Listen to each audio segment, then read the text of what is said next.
Hello and welcome. I'm Leigh Ann Gerrans and you're watching W News, broadcasting live from the Al Arabiya studios. These are our top stories.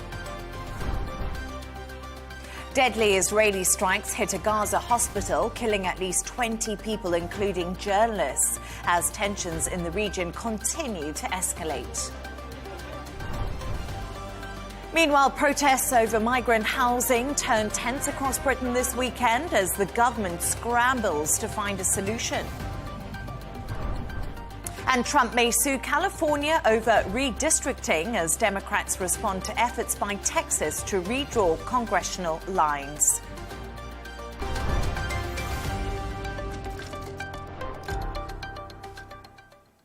Now, at least 20 people, including 5 journalists, have been killed in an Israeli strike on Nasser Hospital in southern Gaza. That's according to Gaza's Civil Defense Agency. A Reuters cameraman, an Associated Press journalist and an Al Jazeera employee were among the victims. The Israeli military has confirmed carrying out the strike. It said it regrets causing any harm to civilians and does not target journalists. Meanwhile, Israeli strikes also hit Yemen's capital Sana'a, killing 6 and wounding 86 after Houthi forces fired missiles towards Israel. For more on this, I'm joined from Tunis by the United Nations Special Rapporteur on the occupied Palestinian territories, Francesca Albanese. Francesca, first of all, thank you so much for taking the time to join us. We appreciate that. Following today's deadly attack on Al Nasser Hospital, you are calling on states to take immediate action to halt the carnage in Gaza. What more can global leaders do?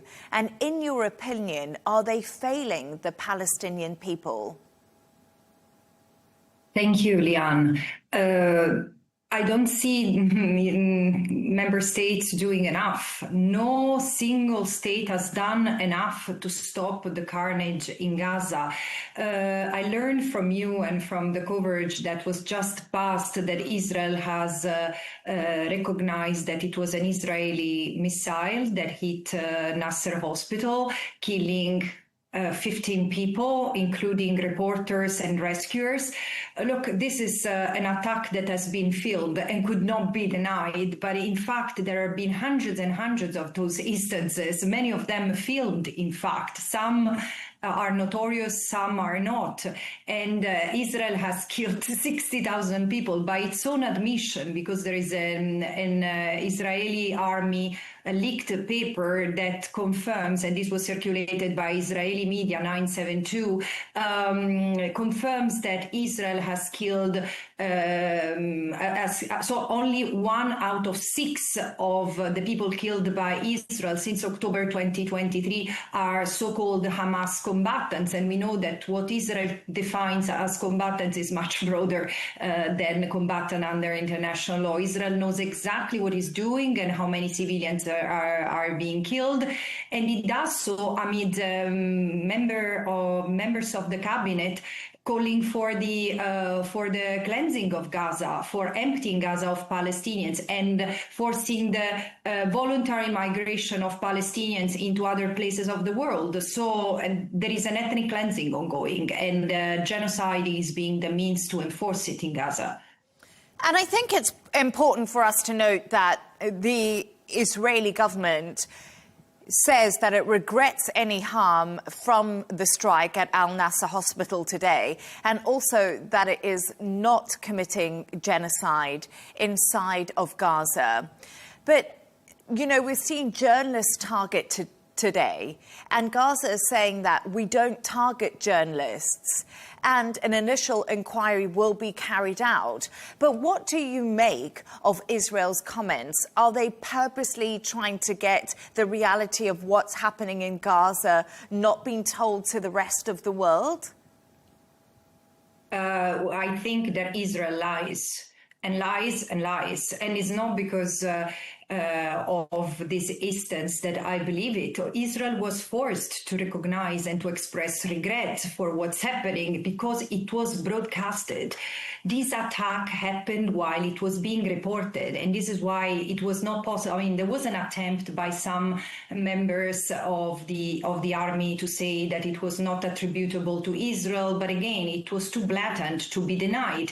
But the point is, Leigh Ann, if we were on October 9 or 10 of 2023, I would understand this claim. But 60,000 people plus dead, and with a famine ongoing in Gaza, which risks to kill 500,000 people, and with the fact that the very Israeli army knows that of the 60,000 people killed, only 1 of 6 was a combatant. And this is something that I and other special rapporteurs have said since the beginning. 70% of the victims have always been women and children. So when you ask me if I believe that Israel regrets what it has done, no, I don't. And even if it does it allow Israel to stop its assault on Gaza and its attempt to empty Gaza of Palestinians? No, of course. And what is going on in the West Bank? How do we explain the fact that Israel is pushing the annexation of the little that remains that is not controlled by Israel of the West Bank? There is settler violence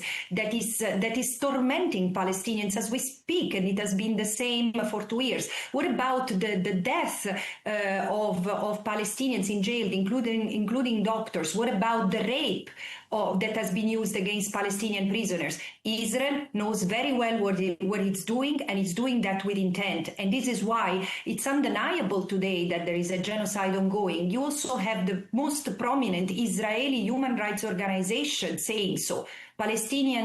Physician for Human Rights and B'Tselem, together with many historians and even some members of the security service. And Francesca, Jeremy Corbyn has confirmed that you'll be taking part in the Gaza tribunal, which he's going to be hosting next month. Why are you choosing to be part of this, despite the former Labour leader's record on handling anti-Semitism?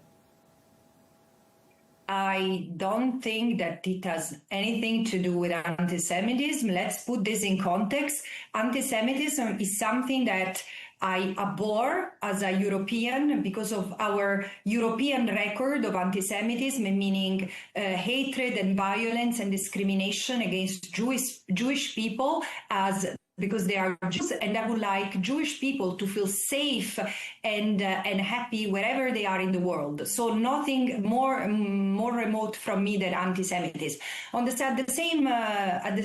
the same time, scrutinizing the state of Israel is what has led many people, from the Secretary General to the Pope, and including now the President of the French Republic, to be accused of anti-Semitism. So this is the usual accusation that is leveled against people who tries to bring Israel to respect international law. So Jeremy Corbyn is a member of the parliament who has organized an initiative to bring to scrutiny the actions and possible complicity of its government, like other governments in other political realities, including in Italy. There are lawyers and parliamentarians at work to put in question the role of the Italian government.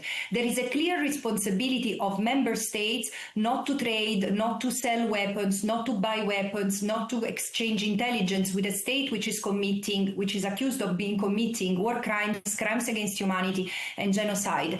Any parliamentarian attempt to bring clarity and justice is to be supported, and this is why I accepted Jeremy Corbyn's request. And also, the US Secretary of State Marco Rubio announced your inclusion on the sanctions list, citing your efforts to push international criminal court to investigate both the US and Israel. What is your message right now to both the US and Israel? Yeah, I hope that your audience understands the absurdity of it. The International Criminal Court has been created as a culmination of efforts of all nations after the Second World War. It has taken decades to bring about the creation of the International Criminal Court, which I'm very proud. Its statute has the name of the capital of Italy, the Rome Statute.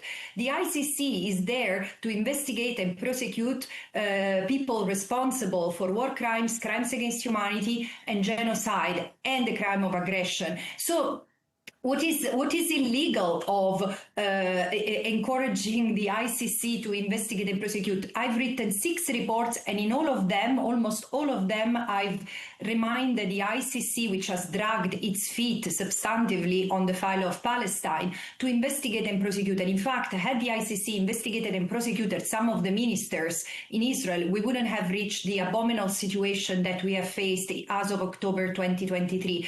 But the point is, I do believe, and it's not a case, that the sanctions against me came after my report, which puts under scrutiny the economy of the occupation, in which many private actors, banks, pension funds, investment funds, universities, and arms manufacturers and other businesses have contributed to support the occupation, and in the last 2 years to become an economy of genocide. It's not a case that many Israelis were becoming poorer and poorer, while the stock exchange after post-October 2023 was going up. It has amassed $200 billion. Why? Because someone is profiting from the genocide in Gaza. And this is why I think that the sanctions have been put against me, because I was already put on notice by the US administration in May for my work, which apparently constituted a threat to the global economy. And just before I let you go, Francesca, we are out of time, but just a quick question. How much hate have you faced personally for speaking out against Israel? Very little. Very little. Besides let's say, the pro-genocide lobby and the pro-genocide axis, meaning all the states who are doing everything they can to defend Israel in its permanent occupation, apartheid, and genocide. Wherever I go, there are thousands and thousands of people welcoming me, receiving me, writing letters to me. And seriously, wherever I go, even recently in Italy, I was in a village which is almost depopulated, and where there were several hundred people from all over who came to listen to me. So no, there is a lot of love and a lot of support and solidarity from all over. Again, this is what I hope, that this is a moment of awakening for all of us, because like Primo Levi, who, by the way, was a Holocaust survivor, used to say, monsters in life are few.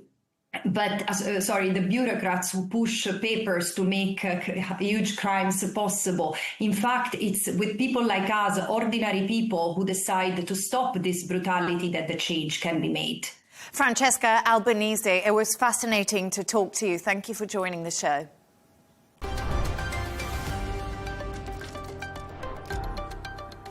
Let's take a look at some of the other stories making the headlines today.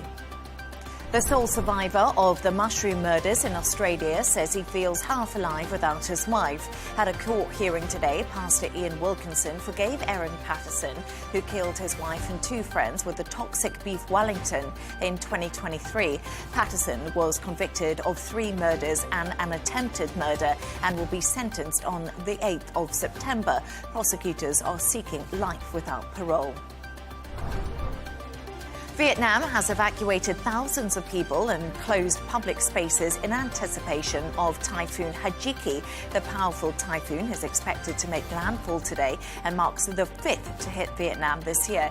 Heavy rainfall, flash floods and landslides are expected, especially in low-lying areas. Japan's Prime Minister Shigeru Ishiba has bounced back in the polls, according to new surveys. That is after a month of dire results left his premiership in jeopardy. A key reason for the reversal is the premier's handling of Trump's tariffs and also trade negotiations. And finally, Sopranos actor Jerry Adler has died at the age of 96. Adler started acting in his early 60s and spent the following 3 decades working alongside stars including Julie Andrews, Angela Lansbury, and also Richard Burton.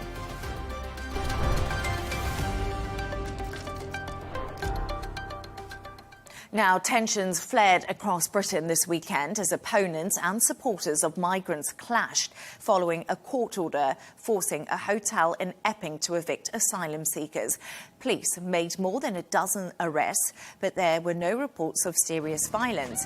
The protests have been sparked by an ongoing issue over housing migrants in hotels.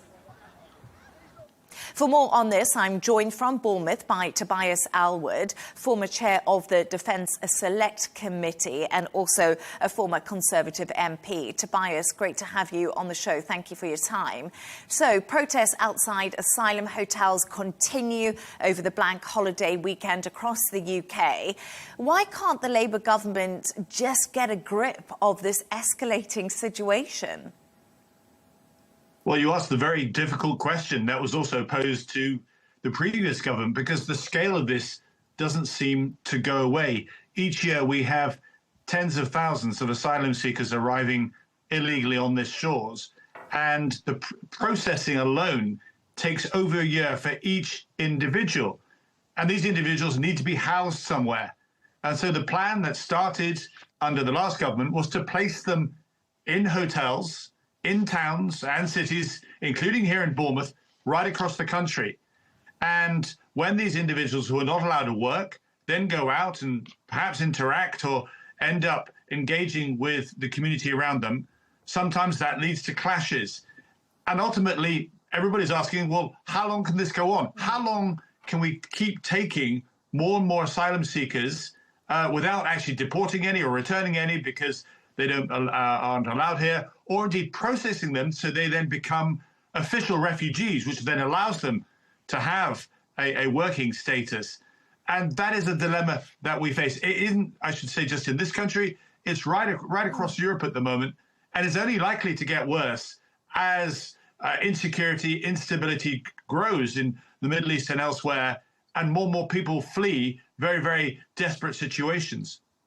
And also, Tobias, the latest poll by YouGov puts the right-wing Reform Party firmly in the lead over in the UK.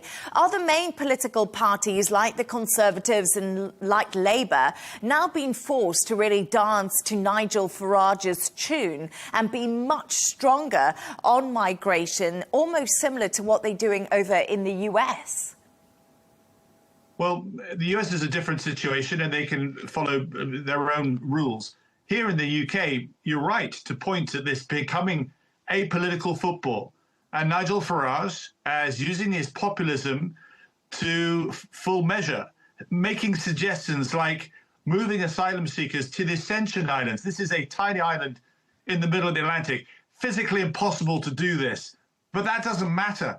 What he does is give potential solutions, however mad, and he gains traction from it.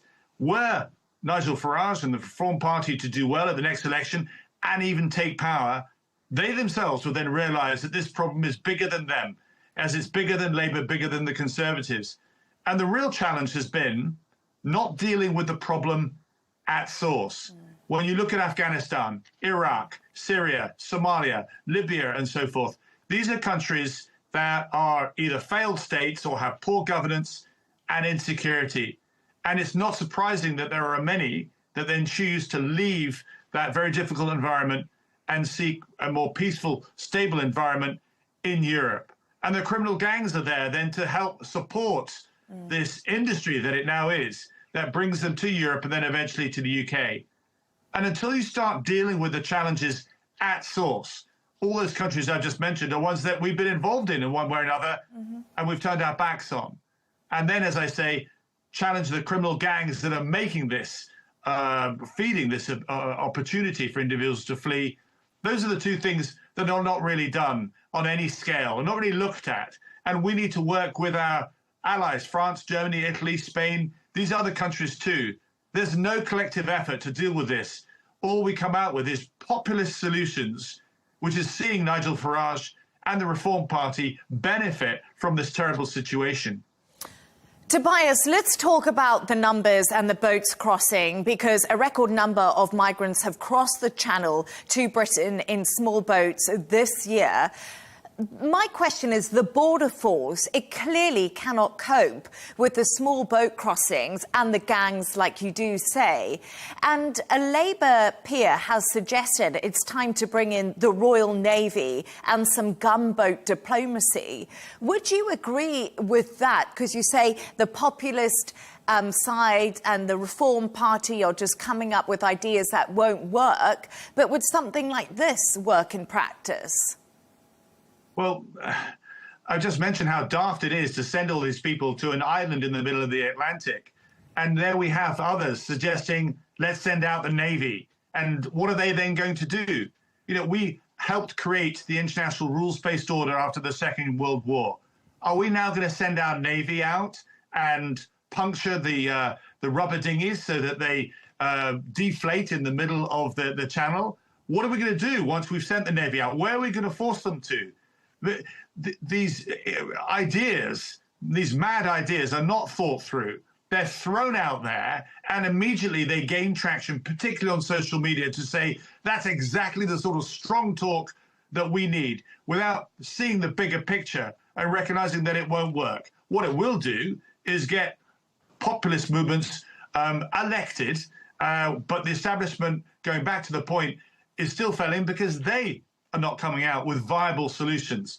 And that's why I'm afraid some of these ideas are gaining traction when actually they stand no chance of being implemented anytime in the future. Otherwise, they would have been explored already. And Tobias, another story making the British papers today is about politicians on TikTok. The Tory MP Luke Evans says his colleagues are missing out on engaging with younger voters by not being on the social media platform. Are you on TikTok, and do you think that he's right? I'm not on TikTok. I do a lot of social media myself to push what I'm trying to say and provide more nuanced angles to many of the stories we're talking about. The trouble with TikTok is that it's very fast and furious. It's, you know, only a few seconds and so on. So you're right to engage with a younger audience. That's very, very important in politics itself. My concern is with the whole aspect of social media that it becomes an echo chamber, that we're actually losing sight of the bigger picture. And we just touched on it. Great example of finding solutions to the migration and the asylum issues. TikTok, I'm sure, is going to be awash with ideas as to how the Royal Navy should be sent in to deal with this. Well, that isn't a viable solution that any serious politician should be promoting or engaging, let alone pushing on TikTok. Tobias Alwood, I don't have a TikTok either, so thank you so much for joining me. Thank you.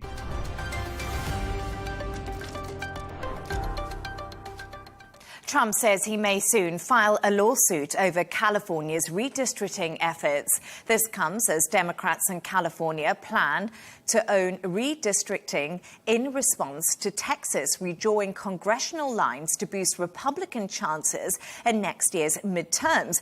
Texas could see up to 5 new GOP-leaning seats, and similar battles loom in Florida and beyond. Amid the political fight, President Trump is also planning to deploy National Guard troops to Democrat cities that are run like Chicago, sparking criticism from state leaders who call it an abuse of power. For more on this, I'm joined from Washington, D.C. by political strategist and on-air analyst Rina Shah. Rina, it's a pleasure to have you on the show today.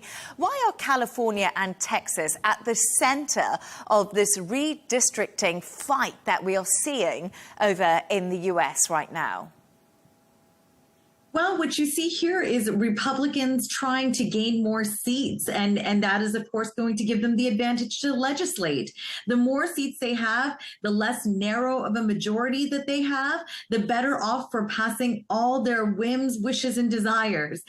In essence, what we see here with Republicans' redistricting efforts that go beyond just the state of Texas, because the Republicans there have really taken up the mantle in a noisy way. The governor, of course, Greg Abbott, Abbott is a Republican, and with Republicans in the state legislature even wanting to punish their colleagues with jail time for leaving town in a way to avoid serious votes that, of course, lead to Republicans gaining more seats. What we see here is political chaos, but we know why it's all happening. You see Republicans are playing hardball here, moving beyond Texas to redraw maps in states like Florida and Ohio. This is, like I said, all in an effort to lock in House seats for 2026.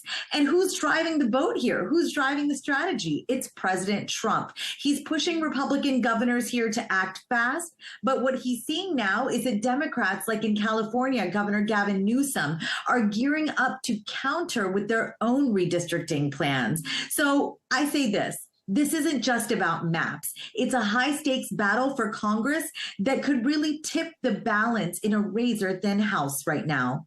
Yeah, absolutely. And that was my next question to you. How could this intense battle involving lawmakers in California and Texas really impact the battle of power in Washington, D.C.? And that's the big question so many people are asking.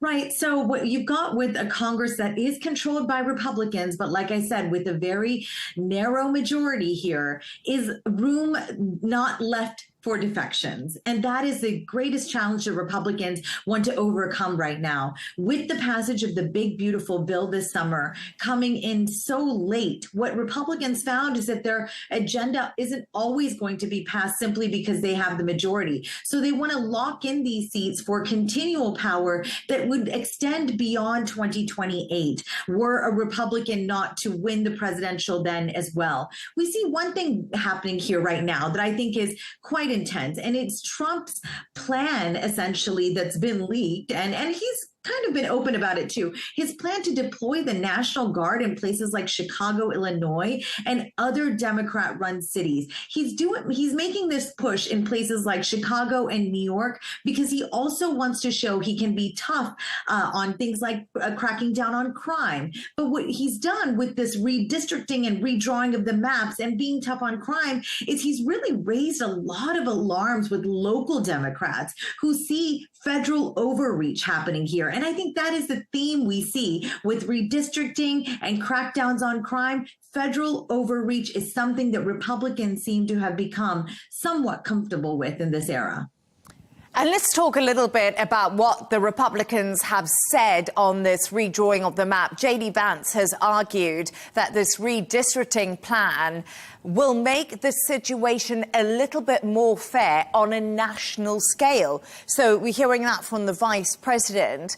Do you agree with that? Or do you just think, no, it's actually about trying to do it their way and make America great again, the MAGA movement?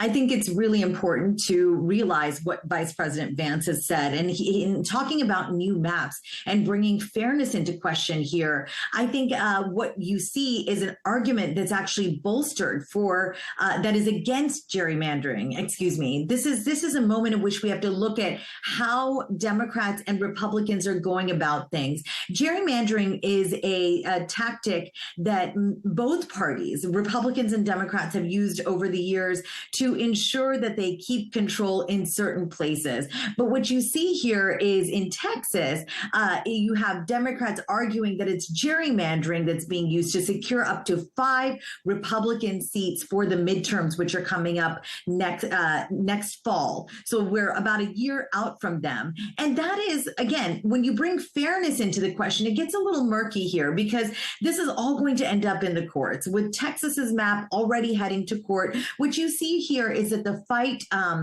there in Texas is reflecting a bigger national tug of war over who's controlling Congress. And so I see both sides digging in here. And what Vice President Vance's point was, I believe, was about Democrats gerrymandering in places like the state of Massachusetts. So what that really shows is that this is a two-way street. Both parties are guilty. One just happens to be a little bit more guilty in this moment than the other.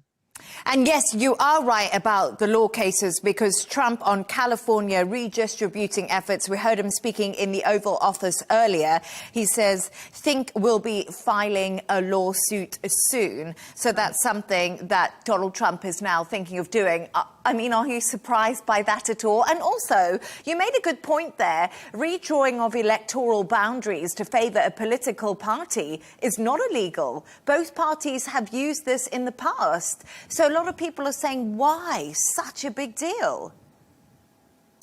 Well, I think more and more Americans, as we've seen in recent years, choose to affiliate not with the parties, but as independents. And that is really something bigger here that's at play. It shows that people are disenchanted with the tactics of both parties, and that even though issues like crime and public safety and economy come front of mind every couple of years or every 4 years, one could argue, it is voters who are starting to see what's happening around them. And with gerrymandering and seeing both parties do it, what you see a greater call for amongst more Americans, and something that I've been advocating for, is ending gerrymandering altogether. What more states need to enact and adapt are independent redistricting commissions that can sort of supersede the ways in which parties do this backroom dealing in order to redraw maps that benefit them. Like I said, you're seeing right now in this era, President Trump and those around him already doing harder tactics, such as sending armed guard patrols and controlling local police here in Washington, D.C.,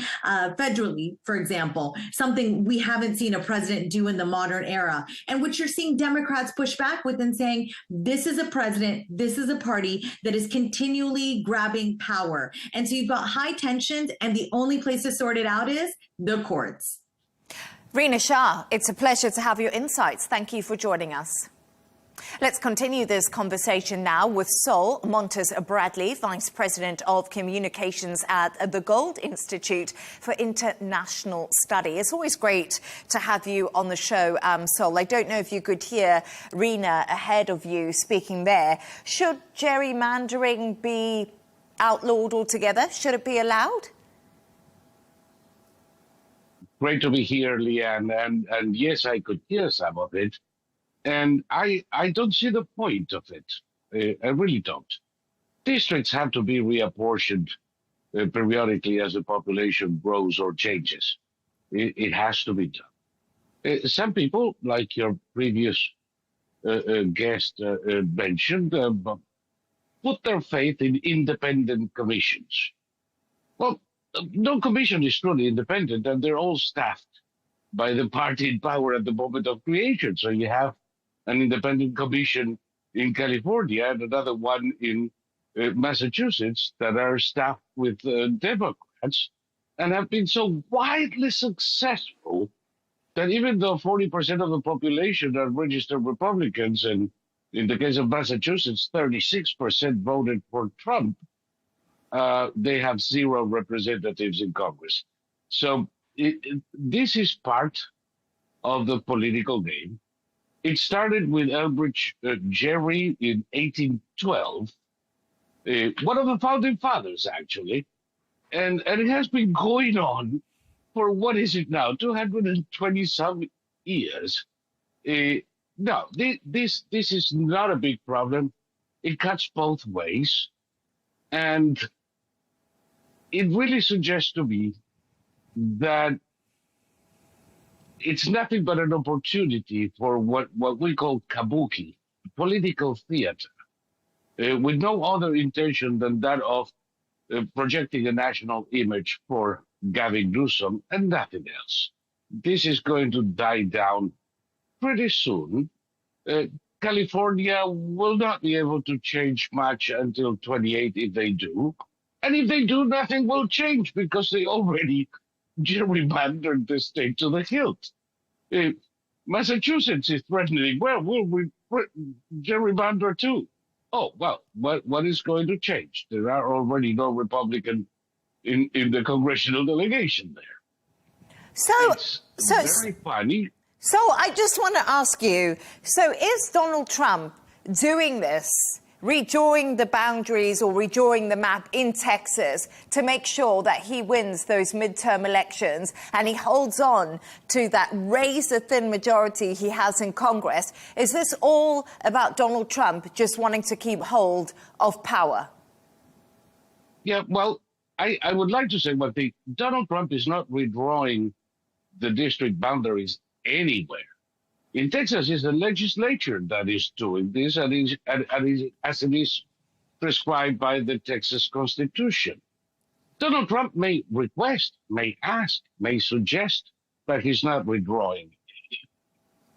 And that said, of course, President Trump has every reason to have an interest in districts that favor Republicans, and the Democrats have every reason to have an interest in districts that favor Democrats. That is neither good nor bad. It's the way it is. So a bit of a storm in a teacup is something that you would probably think this all is. But what's next, actually, for California and for Gavin Newsom? What does come next? Because what's really interesting is there's no love lost between Donald Trump and Gavin Newsom, is there? And Donald Trump says he possibly thinks that he'll go to the courts and sue California over this. Is this just a very expensive election for Gavin Newsom, a waste of time? Well, that's what the Democratic Party in California told Gavin Newsom when he first floated the idea. Although then they realized that, succeed or not, this is a way of placing Gavin Newsom ahead of the pack in the Democratic Party for a potential candidacy in 2028 that he's already saving. So this is nothing more than a politician hardly known outside of his own state trying to raise a ruckus nationally to get support for a national race in 3 years' time. In that sense, he wins whether he wins or loses. The motion in California, it's different than Texas. It's not just the Senate and the House of Representatives passing resolutions and sending it to the governor for signature. In California, he needs the voters to authorize this redrawing of the districts. The next election is in 26. They would have to organize one now. This is far more expensive than a lawsuit in a state that has a lot of problems, including the $25 billion they cannot find in the homelessness accounts. Mm-hmm. So whether the people of California are going to go with this or not is still very much an open question. And just a quick question there, because Rina, my former guest, touched on this, Sol, and Trump is possibly planning to deploy the deployment of National Guard troops to Chicago and other cities. Obviously, this is raising a lot of alarms, as Rina did say, and people are concerned that Democratic-run cities are being targeted. What's your reply to that? Well, it so happens that the most violent and unsafe cities in America are run by Democrats. So if your purpose is to reduce crime and improve the quality of life, you have no recourse but to go to a Democrat-run city, from Washington, D.C. and Los Angeles, from San Francisco to New York, from Detroit to Chicago, to Baltimore. There is a pattern. And I think that some Democrats are very much not alarmed, but enticed by the opportunity to hurl accusations at President Trump, who is acting within the law. And there is absolutely nothing wrong with what he's doing. Washington, D.C. is a case in point. The northwest of the city, where all the embassies and monuments and the White House are, is the most peaceful area of the city, though crime lately has shot up. Ever since 1973, it's governed by what we call home rule, so that the city elects its mayor and council. But by our constitution, it is entirely dependent on the president and Congress. The president is supposed to act as mayor and Congress as a city council. Even though they delegated that in practice in '73, constitutionally, the authority is there and they can exercise it any time they want. The other 3/4 of Washington, D.C., that is not where the monuments and the embassies and the federal buildings are some of the most dangerous places in the country. It's unconscionable. There were over 360 murders last year. That's where the people work. And curiously enough, Northwest is 90% white and the rest of the city is 80% black. That black population is not protesting. It's thanking the government for finally bringing a measure of peace to their neighborhoods. Sol Montes Bradley, I'm so sorry. That scares the Democrats in D.C. terribly so. Sol Montes Bradley, I'm so sorry we didn't have enough time there. We were just running out, but thank you for your thoughts.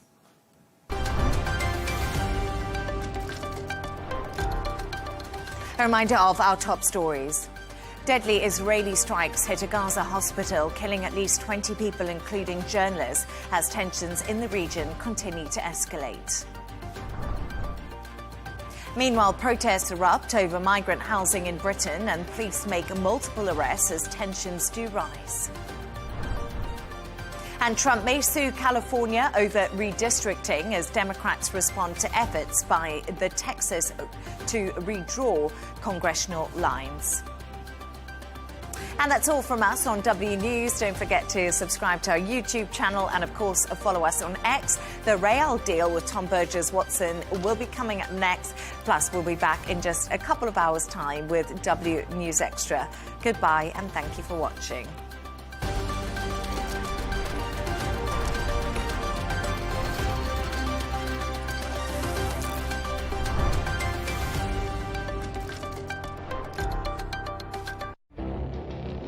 It feels like decades are passing by in a matter of weeks. Seismic shifts in the world order. Never, ever will be part of America. With so much happening and then so much noise. Whether it's political upheaval, Canada has been ripping us off for years. Economic shifts or social movements. And no one wins from tariffs. I think America can be more friendly to the rest of the world. The in-depth analysis and all the latest developments across the globe. To have an inclusive policy together. The meetings with Hamas gave me some hope. We're in another nuclear arms race. The most important developments straight to your screen. Welcome to the dressing room. I'm on my own. I need backup. And an insightful look at the issues shaping our world today.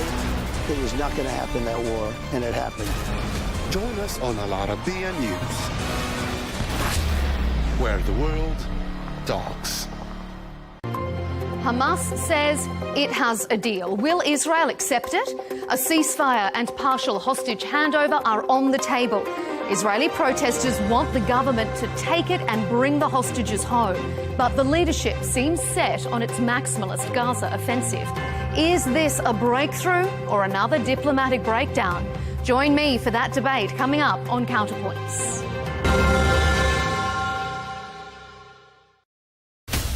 From the White House to Gaza, Kiev to Beijing, elections, economics and the environment compete with conflicts and other complex issues for our attention. In an age of fake news, deepfake and artificial intelligence, they've got to have a vote and a say. It's important to look beyond the loudest voice to understand the truth. From newsmakers to groundbreakers, My campaign is going very well. Presidents, prime ministers, princes and peacemakers, and cultural tastemakers. As Arabs, as Middle Eastern, we're too emotional. Join me on the Riz Khan Show for empowering conversation.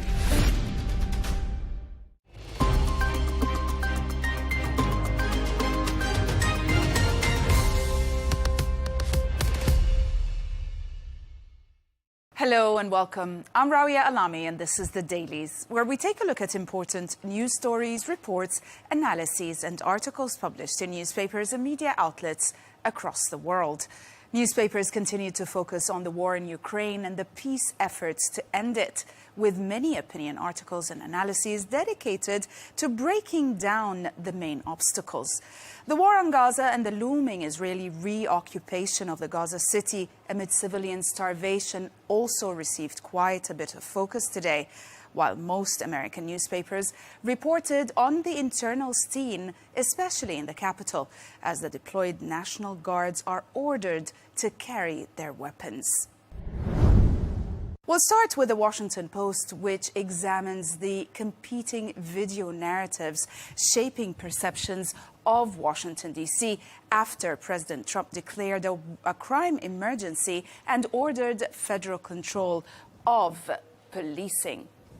Also, on the one side, of course, the White House and the federal agencies release highly produced videos portraying law enforcement as tough and also triumphant, framing the takeover as a success.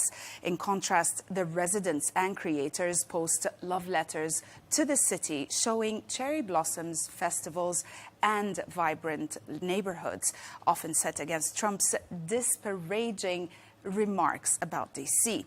Finally, also bystanders share raw, shaky footage of arrests and federal patrols, highlighting concerns over heavy-handed tactics. The report underscores what these narratives reveal: a battle over D.C.'s image, where the lens, whether official, festive, or critical, dictates the story the public sees. We'll stay with the Washington Post, whose editorial critiques the current push by Western allies to recognize a Palestinian state, arguing that such symbolic gestures undermine rather than advance the path to peace. The article points out that while countries like Britain, France, Canada and Australia prepare to extend recognition at the UN, the reality on the ground is far harsher. Israelis remain firmly opposed. Hamas continues to fight from Gaza, and new Israeli settlement projects further erode the viability of a two-state solution. The piece also stresses that genuine statehood cannot emerge from symbolism alone, but from conditions-based negotiations, requiring Hamas's removal, security guarantees for Israel, and a credible Palestinian Authority. The editorial concludes that recognition without these steps risks widening divisions instead of moving towards a lasting peace. On the other side of the Atlantic, Matthew Paris wrote in The Times today, delivering a harsh critique of Israel's war in Gaza, arguing that no progress is possible without Benjamin Netanyahu or while Benjamin Netanyahu remains in power. He notes the worsening humanitarian catastrophe, mass civilian deaths, starvation, and blocked aid, and highlights the Commons Foreign Affairs Committee's call for stronger UK action, including halting trade talks and also banning imports linked to illegal settlements. Yet Paris insists such steps remain performative unless paired with a push for political change inside Israel. Drawing also parallels with sanctions on apartheid South Africa, he urges coordinated international pressure to isolate Israel's government while making clear solidarity with ordinary Israelis. The piece concludes that only regime change can end the cycle of destruction and restore hope for peace. The Jerusalem Post published an article by Peled Arbel, who examines Hezbollah's extensive infiltration of Lebanon's military intelligence, revealing a significant security challenge for Israel. The article quotes experts who claim that Hezbollah has placed Shia officers in key leadership positions, effectively controlling intelligence operations and compromising the army's independence. The author cites examples illustrating alleged obstruction of investigations, informed leaks, and coordination with Hezbollah activities, including smuggling and also attacks on Israeli forces. The article highlights that ongoing disarmament efforts south of the Litani River appear influenced by Hezbollah, undermining trust in the Lebanese army. Arbel concludes that decisive action by Lebanon's government is essential to remove compromised officers and safeguard both domestic and regional security. Moving on to the Ukraine war, the Moscow Times in its analysis breaks down the obstacles preventing a direct summit between Russian President Vladimir Putin and Ukrainian President Volodymyr Zelensky.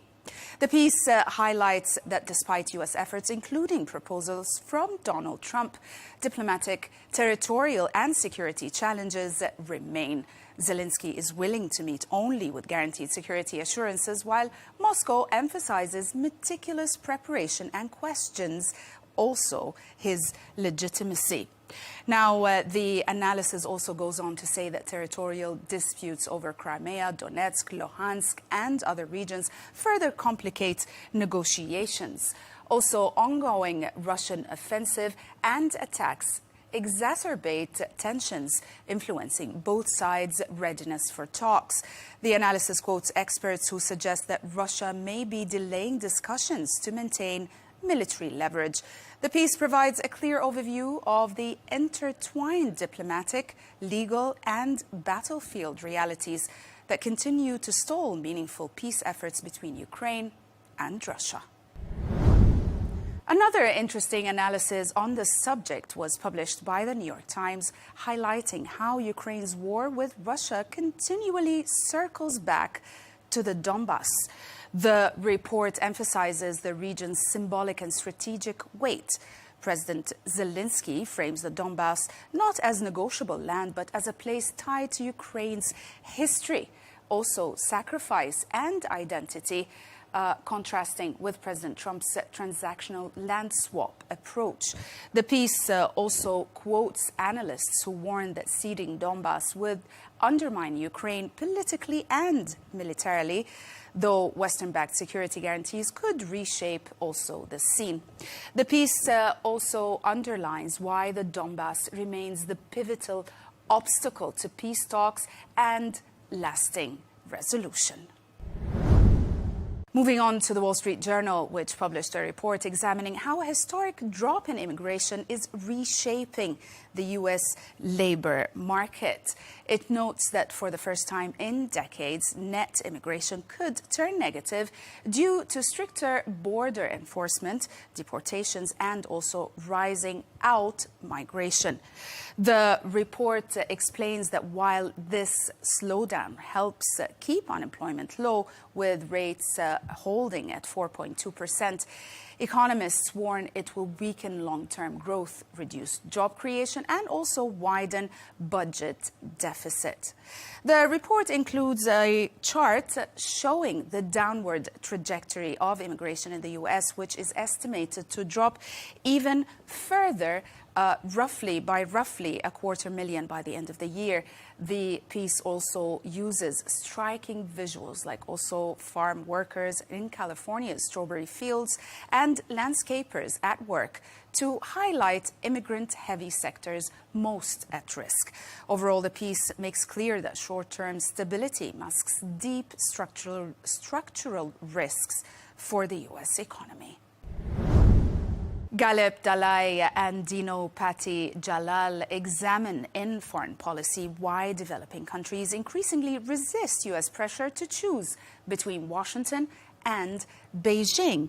The authors argue that China's engagement with the Global South through infrastructure investment, trade, and multilateral forums offers tangible benefits, while emphasizing non-interference and multipolarity.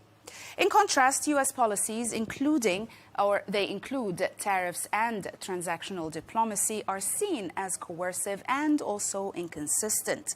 The piece argues that although China faces challenges such as debt concerns and governance issues in host countries, its ability to adapt and provide alternatives strengthens its influence.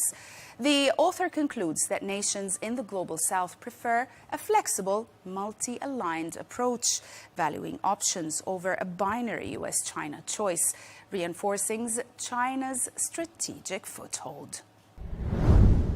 Back to the New York Times, where we'll end with this article by Clay Routledge, who examines the surprising rise of historical nostalgia among Gen Z, a generation often defined by digital saturation. Routledge, who's a social psychologist who specializes in nostalgia, surveys how many young adults long for the pre-digital past, embracing vinyl records, photo albums, board games, and physical books. Also, according to Routledge, unlike escapism, this nostalgia is portrayed as constructive. It provides comfort, strengthens focus, and fosters real-world connections.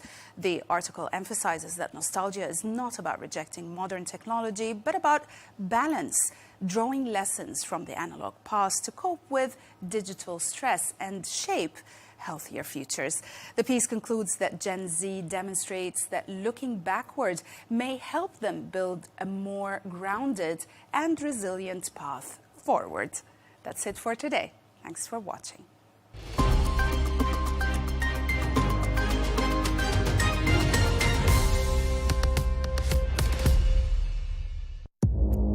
Our allies, in many cases, are worse than our enemies. Stay informed and connected with the latest international headlines. There obviously is a risk. From breaking news to in-depth analysis, it would appear that this war is coming to an end. Who buys this stuff? Investors, pension funds. we deliver the most important developments straight to your screen. Iran always wanted to deal with militia. Join us for compelling, expert-driven conversations. A curfew order has been established. And an insightful look at the issues shaping our world today. There are a lot of proposals about European architecture for security. I'm Leigh Ann Gerrans, and this is W News. We dealt with this when I was Chief of Staff in the first term. Where you don't just hear the headlines, you get the full story.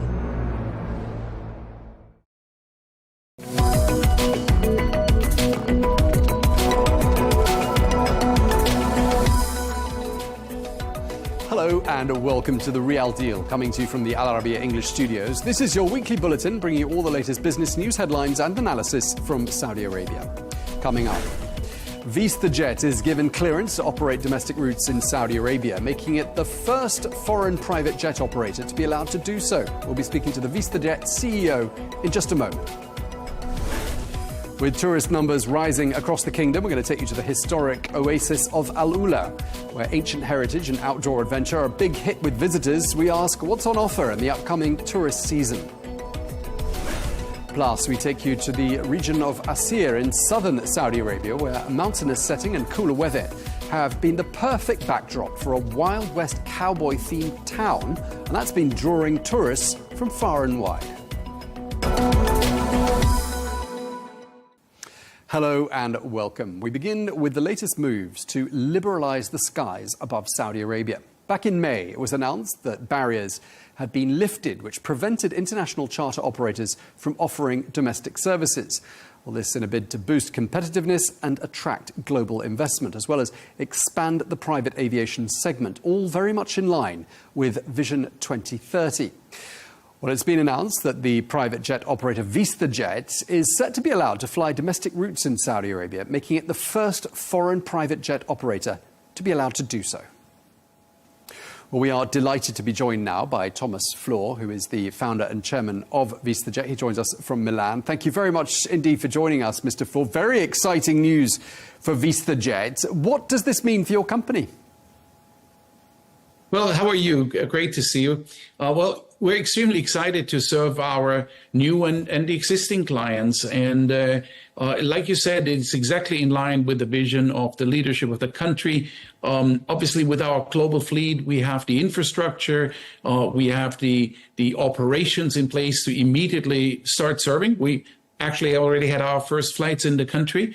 And, you know, on the back of the first half of 2025, we saw a 32% increase in our program members in the kingdom year over year. And that's kind of like highlighting the drive and demand for both domestic and the global flying that is coming from the country. And when you say your program in Saudi Arabia, what does that mean? People who've bought into a sort of a subscription, a membership, how does it work? That's exactly right. So typically, we're making it very, very simple for our clients. Rather than having to buy an airplane or a fraction of an airplane, they just buy the hours they need. It's a 3-year subscription, and they buy as many hours on whichever airplane serves them best, and they can use them anywhere in the world, whether it's being in the kingdom or in America or in Asia or in Europe. It's a global, simple membership. Very short contract, and it allows having access to our fleet of approximately 250 aircraft, no matter where and within shortest notice. So what does your arrival in the Saudi domestic market mean for Saudi Arabia? Well, it really brings the quality of operation that Vista has established since now more than 20 years on every continent around the world. And we can now offer exactly the same operational and service quality that we do anywhere else in the world. And so, as I mentioned earlier, it is our international clients that can now continue to use Vista within the country. And it's, of course, our very loyal and long-term Saudi client base that we have that can now use us within the country. And obviously, we're very excited to welcome a whole lot of new clients, being it large corporations or ultra-high net worth individuals, family offices that can join the Vista program. I imagine you're pretty streamlined, but nevertheless, you're going to have some sort of a presence on the ground, I'm assuming. I mean, will you be hiring during the course of the next few months? Of course, we in anticipation, we have been hiring. Our leader from a Salesforce point of view is actually Saudi since many years, so we have an advantage right there. And we're an attractive place to work for. So we'll continue to add to our Salesforce, continue to add to our operational infrastructure as the demand will be growing for our local operations. Let's talk a bit about your future Saudi operation. I mean, what do you expect are going to be the main routes? Well, I think it's definitely between the main cities in Saudi, but also, you know, there are some smaller airfields and smaller areas where, you know, either investors or business people need to get to very, very efficiently, maybe only stay for 24 hours and fly straight back to Riyadh or Jeddah. It's exactly that what we're serving within the country, making it so much more palatable and easy to use private jets within the country, and most importantly, in a very efficient way. Tell us a bit about what it's been like getting set up in Saudi Arabia. What have been your main sort of takeaways? Well, it has been an incredibly pleasant experience to work with the Gaga and the leadership in this process. It's a normal process that we have to go through. There is a lot of diligence. There is a lot of detailed understanding exactly how we operate. And that has been done in an extremely transparent way. And obviously, we're extremely pleased to have been awarded the license to fly within the country and now serve the country with our fleet, the famous silver with a red stripe fleet, and its impeccable service standards that we offer already everywhere else in the world. Yeah, and you know, the very first foreign private jet operator to be given that award, that privilege. I want to ask you, I mean, you've touched upon this a little bit already, but who do you see as being sort of the typical VistaJet client? I mean, do you think the profile of the typical VistaJet client in Saudi Arabia will be any different from anywhere else in the world? Not really. I mean, we have 15 years of experience flying into Saudi from an international aspect, and we have a very significant customer base of Saudi companies and Saudi family offices or ultra-high net worth individuals that have chosen the Vista subscription over buying an airplane. And I think it's on the back of that 15 years experience that also impressed the authorities that we already have, and that we're now expanding into these local flying opportunities. So I expect very much the same type of client between corporations that don't need to put an aircraft on a balance sheet.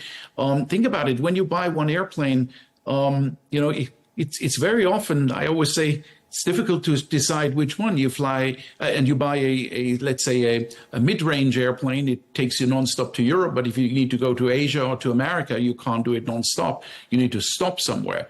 But then again, if you buy an ultra long range, let's say Global 7500, our leading product, you get nonstop to America or to Tokyo, but do you really need to fly from Riyadh to Jeddah on a 7500? The answer is no.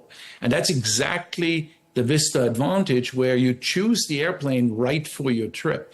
And, Challenger 350 is perfectly fine for a shorter hop, and the ultra long range can be covered. So if you subscribe to our Vista program, you dedicate for a specific flight the airplane which is best for you. And that's incredibly efficient, and also from a cost point of view, much less expensive than owning a full aircraft. And you have the subscription 365 days a year. We all know aircraft are not available 365 days a year. Maybe they're available 310 days. And those are the efficiency drivers I think the kingdom is looking for. And we're bringing exactly that efficiency to the country.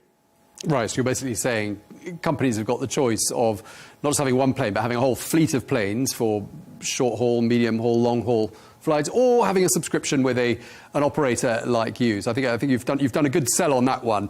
What are the main reasons people give you for flying private? Well, look, I mean, it is certainly the efficiency, the time efficiency of whether it is, a business leader, whether it is, maybe it's a country leadership, it is executives, ambassadors, what have you. It is really that efficiency to get point to point in the shortest way possible, avoiding big airports, avoiding big queues, avoiding to change aircraft, or if you're flying in a more remote location. If you look at the privacy element of it, when you fly Vista, you're flying, yes, on a silver aircraft with a red stripe, but if you own an airplane, then it's a registered tail, and today that's very visible. Who is flying from where to where on the global radar side. So privacy is a big driver for our business. Efficiency is time. Gaining time is a big driver for flying private, because business leaders, political leaders, they have one thing all in common, and this is they're short of time because they need to spend that extra time either with their employees or driving opportunities forward or exploring maybe new investment opportunities somewhere on the globe. And at the end, let's also not forget, we all have families and families to spend time with. And that is really where business jets are driving that efficiency of time savings into people's schedules and on a point-to-point basis into the remotest locations. Okay, so really it's efficiency, it's time saving and privacy that sort of seem to be the key drivers there. When it comes to this market, and just sort of more broadly talking about the region, the Middle East, any numbers to share with us, any trends you've identified, any changes you're seeing in the private jet market here? Well, the Middle East is booming, and we see significant growth. So the market share the Middle East is taking over the global market share sees a significant uptick in demand.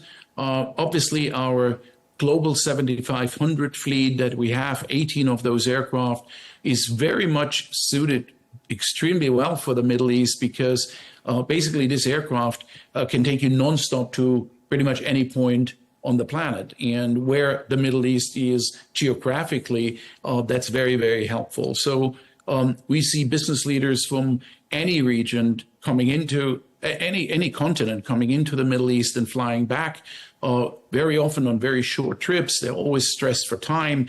And that's where the flying offices, we call it, with the highest speed internet available, et cetera, allows them to be so efficient, conduct their business, and come back rested, given the sleep experience, the low cabin pressure that we have in our aircraft, et cetera, and the service where they can be most efficient with their business conduct.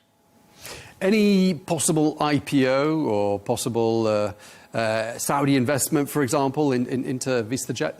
Well, look, we're a private company, as you know. I still own the company about 85%. We've just recently done capital market transactions earlier this year between equity and some amazing debt financing of about 1.3 billion. So at this point in time, we're very happy with the capital structure that we have. So right now, no plans. Okay, and just lastly, one person described private jets as Ubers for billionaires. What do you say to that? I don't think so. I don't think this is a measurement of wealth. Is it more expensive than flying commercial? In most cases, yes. But if you take 10 business leaders from Saudi to New York, it might be equal or even less expensive if they fly first class versus on a Vista airplane. I think, again, I come back to, corporations have to be efficient. They have to be efficient with the time of their leaders, and they take very prudent business decisions.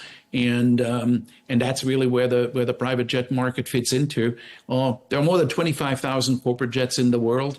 And for that very purpose of creating corporate and family offices and government's efficiencies, and that's exactly where we're serving. And as you know, we have the largest global infrastructure on every single continent, and we feel it's still the beginning.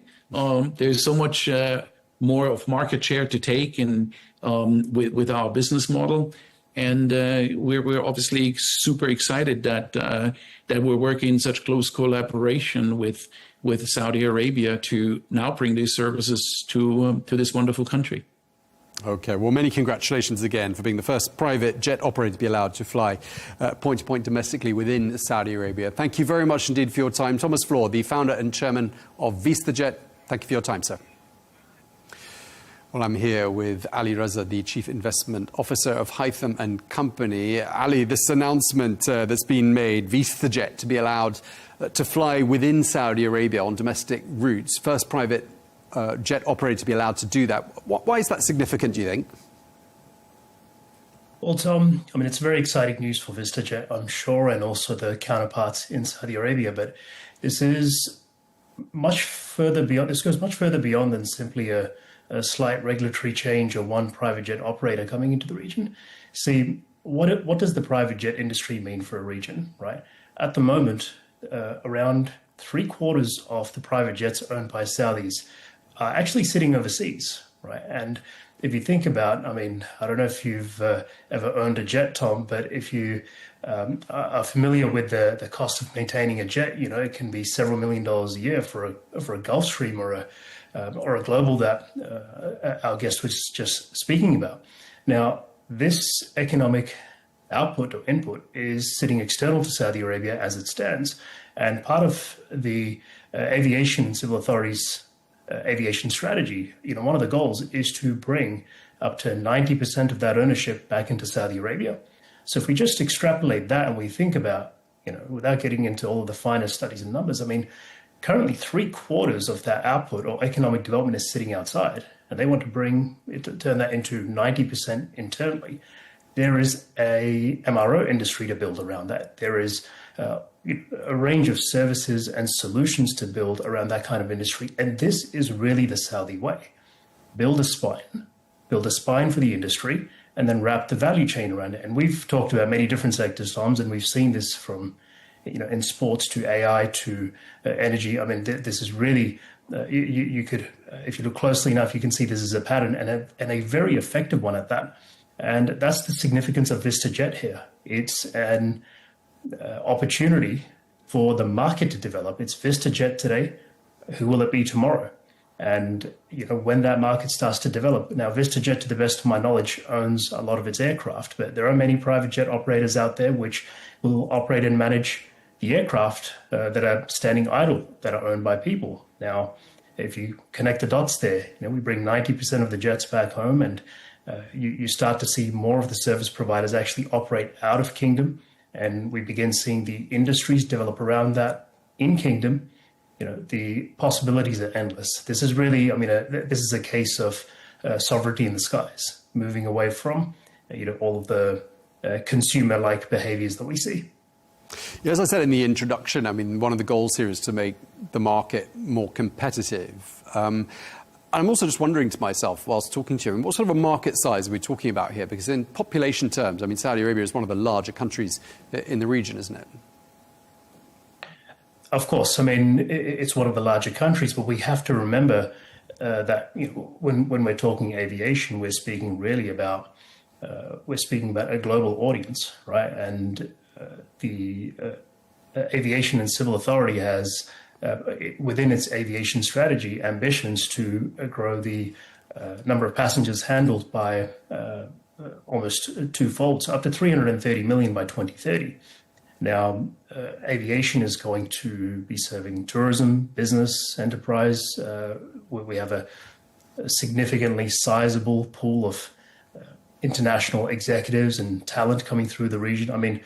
It's the perfect conditions for mass development of an industry. Now, in terms of competition, so, VistaJet is the first operator privately to be operating in region under these regulations, but I imagine there is much more to come. Now, if we take into consideration, as I mentioned earlier, there's 3/4 of the jets sitting outside.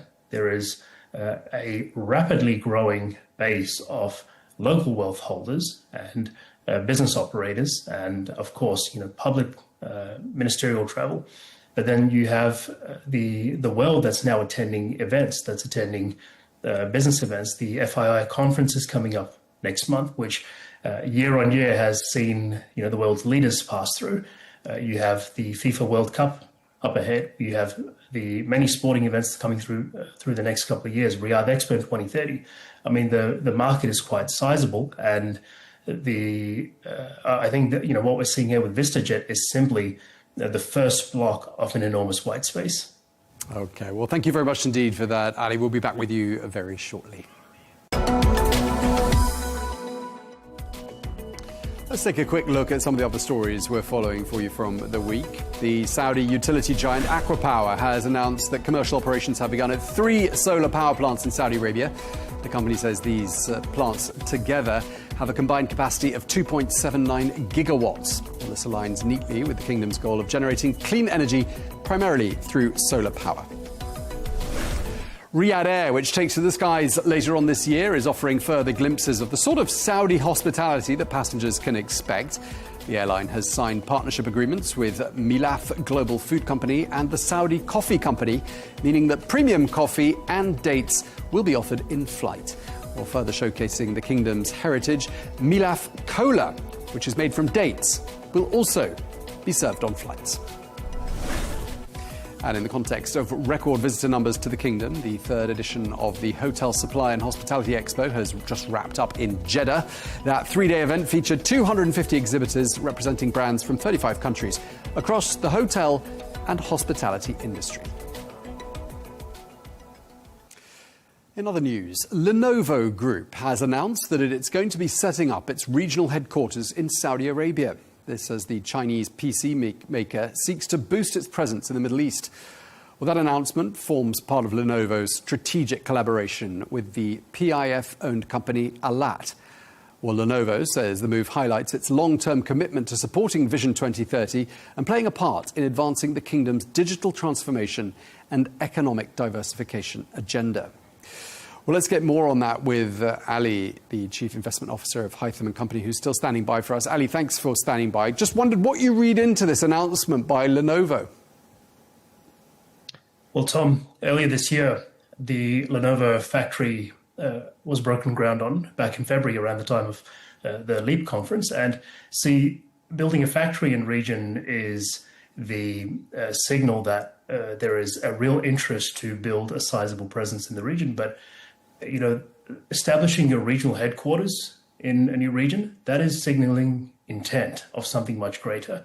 You know, that means that they are here in a serious way. Now, that's great for Lenovo and great for Lenovo's partners in region and the market potential that they can capture. But this has, much broader implications. I mean, we've spoken on many occasions about various sectors, and the question that very consistently tends to pop up is around the availability of talent and knowledge and innovation and capability. And when organizations like this start to signal that this is a region that we believe in so seriously that we will not only establish a factory, put thousands of people on the ground, train Saudi nationals, but also bring the world's best executives and talent into region to mentor them and to collaborate with the national entities, with the private sector, and be here in a meaningful way for what seems like an indefinite period. You can imagine, this is an enormous signal, not only to the region, but to the world. If we take this back to, let's look at some parallels, right? The likes of South Korea, nearly half of their GDP stems from the ICT and industrial sectors, and the household names we've come to know, Hyundai, Samsung, LG. Draw the parallels. If you were to establish a market which spawns sectors like this within the space of a few short years, that's quite something. And it's quite something not just for the region, but a major signal to the world. Okay, well, thank you very much indeed for that, Ali. We'll be back with you again very shortly. Now, Alula is a historic oasis city about 1,000 kilometres northwest of Riyadh. Well, the city is important for various reasons: archaeology, heritage, and increasingly tourism. Well, one of the modern aspects of Alula is the Maraya Concert Hall, which is the largest mirrored building in the whole world. Well, with the edge now coming off the heat of summer, tourists are making a return to Alula in the months ahead. So what can visitors expect? What's being done to attract more visitors? And what will be some of the highlights of the upcoming tourist season? Well, to help us answer those questions, we can cross to Riyadh and speak to Melanie D'Souza, who is the Executive Director, Destination Marketing at Alula. Thank you very much indeed for joining us, Melanie. When does the tourist season really take off there in Alula? Well, Tom, we're really about building a year-round destination. You're absolutely right in saying that the peak season is rapidly approaching, but we've had great success in flattening our seasonality. And, the destination itself is premised on heritage of global significance, as you've rightly called it. But against these stunning landscapes, we have so much play out, from adventure to wellness, to anything that is any experience that could be done in the outdoors. And what we've curated now is a fabulous calendar of events under the banner of Alula Moments, with 5 festivals. So commencing straight off in September, we have Azimuth, which will be an outdoor concert in Thanaya, a beautiful venue, up to 2,000 people, and a fabulous lineup of artists curated by Middle Beast. Then we go into festival season with, first off, Wellness, which this year will have a increasing fitness and agenda for people seeking, everything from marathons to cycling and swimming. Followed very quickly by Ancient Kingdoms, which is very much about our heritage taking center stage, but heritage sites that you can experience with a real difference, like Hegra After Dark, which this year won the Middle East Event Award for Best Arts and Cultural Event. Then we go into Winter at Tantora, which of course was our very first event when we opened our doors roughly 6 years ago. And of course, followed very much then by Arts, where we have a very bold ambition, subject to confirmation still, but we're expecting the resumption of Desert X in partnership with Coachella. And of course, that is a forerunner to Wadi Al Fan, which is still a few years away, but which is our bold ambition for art in the landscape. Okay, so lots of things in the calendar by the sounds of things. I mean, you've hinted at this as a slightly seasonal destination, depending on people's tolerance thresholds, perhaps, for the heat. But I mean, is there a best time to visit Alula? Well, we talk about October to May being very much a lovely part of the year. But I'll give you an example. A couple of weekends ago, mid-August, we ran Desert Blaze. And not for the faint-hearted, I must admit, but 500 runners out enduring the heat and coming in with record times. So I think with Ramadan as well, increasingly encroaching into what would be peak period, our job is how do we curate itineraries and put on events that are going to be targeted to specific audiences in specific countries. And remembering that the early mornings and the late evenings can be curated for outdoor, whereas during the midday heat, it's about indoor experiences. Okay, so during the really hot months of the year, I mean, is it a struggle for businesses to stay afloat? Or do you see, I'm assuming you see an appreciable downturn, do you, in the sorts of numbers coming through? We definitely have a trend line that indicates that we have work to do to flatten seasonality, but let me give you some numbers. Year to date from January to July, which includes quite a few of those hot months, a 7% increase in airline passengers, a 17% increase in occupied room nights. And if I compare Ramadan, typically an off-season period, this year and last, an 86% growth in room nights, because we've really worked with our tourism ecosystem to put on a value-based offering and to really have programming that is appropriate for that special time of the year. Okay, so it sounds like a really positive evolution overall in terms of sort of the trajectory of visitor numbers for Alula. Absolutely. I mean, we have the ambition to hit the 1 million magic target by 2030, but really at our heart is building out a destination that is being curated very sensitively with sustainability core to its ethos. And this is only ever about experiences that are going to be personalized and curated. We're never looking at expanding our target slots at our heritage sites any more than what we think is appropriate. So this is a counter proposition, if you like, to some of the mass tourism destinations that are on offer worldwide. Okay, I mean, in terms of infrastructure there in Alula, while you were talking earlier, we were looking at some of the beautiful scenes of Alula, that famous pool that's built into the existing terrain of the natural terrain of Alula. I mean, clearly there's a lot on offer at the high end of the market, but is there accommodation, would you say, for every budget? Well, if I look at our hotel stock, even outside accredited room inventory, there's so much accommodation bookable through the likes of Gather Inn and Airbnb. Beautiful farmhouses, for example, that are making the designer pages of magazines around the world. So yes, there is accommodation at various price points. And, you know, for us, the luxury is about the way we're going about the experience delivery. We want our very proud locals in the Alula community of ours to be at the forefront of every experience.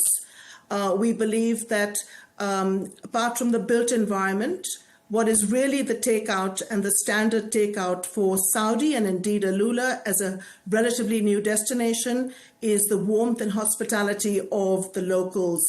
And this is something that we hear repeatedly in terms of customer feedback. But if I think about what we're building, both in the space of arts, the arts and cultural agenda, but also more broadly in terms of, you know, the hotel environment and the approach to infrastructure in the context of airport capacity, we're certainly looking to be able to grow in line with our targets, which are moderate. Okay, and just lastly, I mean, we are a business program here on Al Arabiya English. Any numbers you can share with us in terms of what this increase in tourists, what the total number of tourists represents in terms of revenue for Alula? Well, we had 286,000 tourists last year. We've got a target of 310,000 this year, average lengths of stay of over 3.5 days, and a pretty good average spend. And for us, this is, as you rightly say, it's about revenue and expenditure, but we're never going to be chasing mass millions in terms of numbers. It is very much about a tourism experience and a destination that is premised on responsible tourism and sustainability at its core. Okay, well, we really appreciate you taking the time to speak to us. You're really making me want to visit Alula. Melanie De Souza, the Executive Director, Destination Marketing at Alula. Thank you very much for your time. Well, I'm still here with Ali Raza, the Chief Investment Officer of Haytham and Company. Ali, I don't know, have you been to Alula? I've not had the opportunity to visit Alula, Tom, unfortunately, but I hope to do so very soon. Yeah, it looks amazing. I haven't been either, but looking at those pictures, I think I'm going to be changing that very soon. I mean, just lastly, really, to wrap up the segment on Alula, I mean, it's just one of many, isn't it? Tourist destinations, tourism projects, and all of that ties in very neatly with Vision 2030. Just remind us how it does that. So, look, I have to describe Alula as a truly unique site. Every one of the projects that's under development is unique in its own right, but Alula, little known facts, is nearly 200,000 years old. There is evidence of tool making, for example, in the Alula sites, particularly the Hadra site, where archaeological evidence shows tools up to 200,000 years old. So it's a bridge between humanity's past and humanity's future. Now, to give you context around that, it's believed that nearly 97% of all recorded human history, so 97% of all documented human history, actually took place in the last 5,000 years.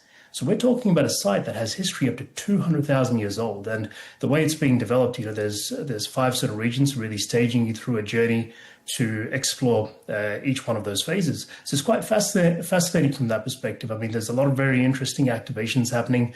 There's been a number of musical events and shows and concerts, and there's a huge pipeline of hospitality projects underway. I mean, this is really a 15-year development that's going to take place. So naturally, it will bring a lot of commerce and opportunity within the tourism industry. But I think, aside from all of that, it really is a very fascinating place, and how amazing to be able to really be the bridge between that past and future and offer an experience whilst building an entire industry and sector around it. Okay, thank you very much indeed for that, Ali. We'll be back with you in just a moment. And finally, the Assir region in southern Saudi Arabia is in parts around 2,000 meters above sea level, making it ideal in the hot summer months because it has cooler temperatures. Well, an annual summer festival, the Assir season, has just wrapped up there. And one of the more unexpected attractions this year was a Wild West cowboy-themed town.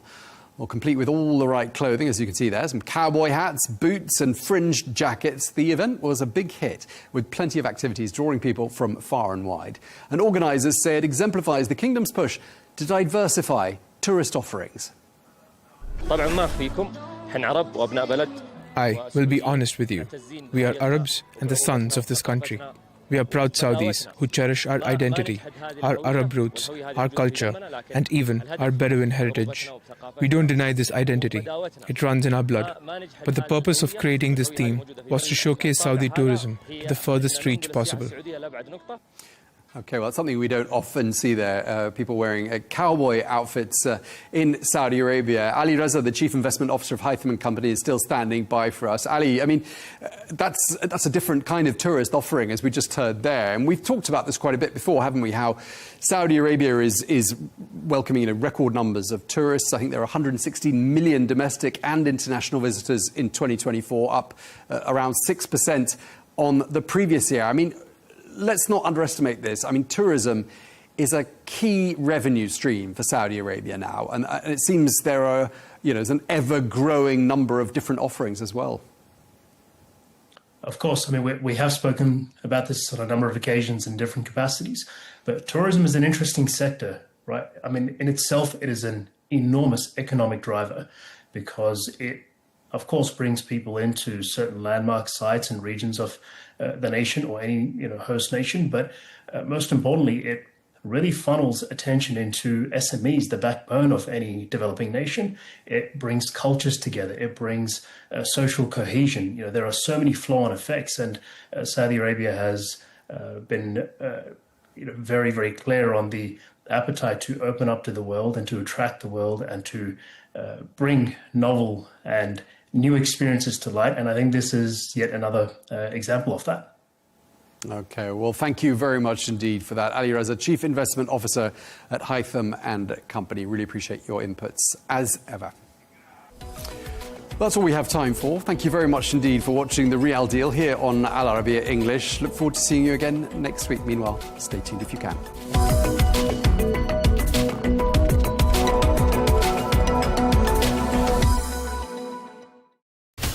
From the White House to Gaza, Kiev to Beijing, elections, economics and the environment compete with conflicts and other complex issues for our attention. In an age of fake news, deepfake and artificial intelligence, they've got to have a vote and a say. It's important to look beyond the loudest voice to understand the truth. From newsmakers to groundbreakers, my campaign is going very well. Presidents, prime ministers, princes and peacemakers, and cultural tastemakers. As Arabs, as Middle Eastern, we're too emotional. Join me on the Riz Khan Show for empowering conversation.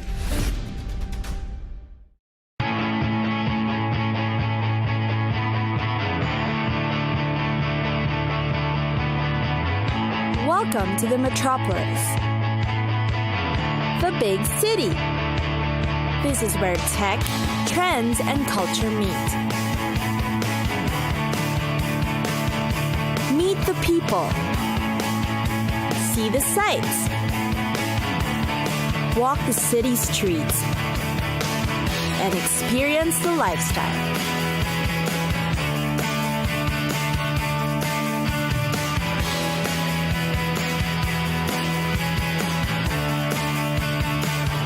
This is your first-class ticket to the cities of the world.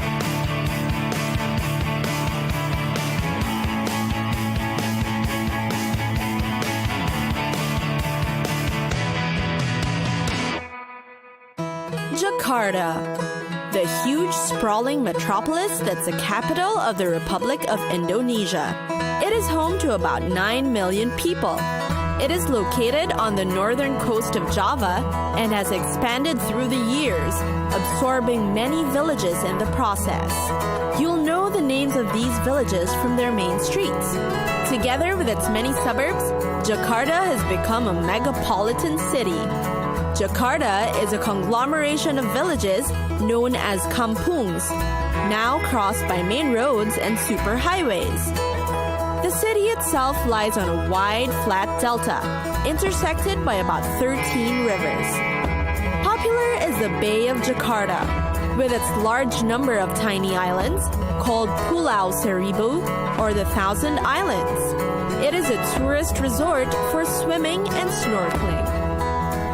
Nearby are also popular volcanoes, Gede and Pangrango, with cool, majestic mountain resorts located around it. Jakarta is also considered the only seat of the national and provincial government. It is the political center of Indonesia and the hub of its national finance and trade. Because of this, Jakarta has evolved into becoming a dynamic city, often abuzz and full of happening. The city is also lauded for its gigantic malls. Marble-floored and always grander than your typical shopping centers, Jakarta's shopping destinations often have apartments nestled on top of it for convenience. Imagine just going down from your room to shop. One of the most popular is the Mangga Dua district. There are around 173 malls in Jakarta alone, each with a reputation of their own. You go there not just to shop, but hang out at the indoor cafes, restaurants, karaoke bars, or billiard lounges. In Jakarta, prices are also relatively cheap, so you can eat to your heart's content. Most recommended are its duck confit, the nasi goreng, or the nasi padang. Restaurants are also managed by young owners, mostly in their mid-20s. As a result, the vibe is always modern and fresh, and these food spots usually have comfy couches, hit music, and impeccable service. Restaurants are just for dining, but for staying and chatting for hours, even the whole day. The movie theaters in Jakarta are known to be one of the most luxurious in the world.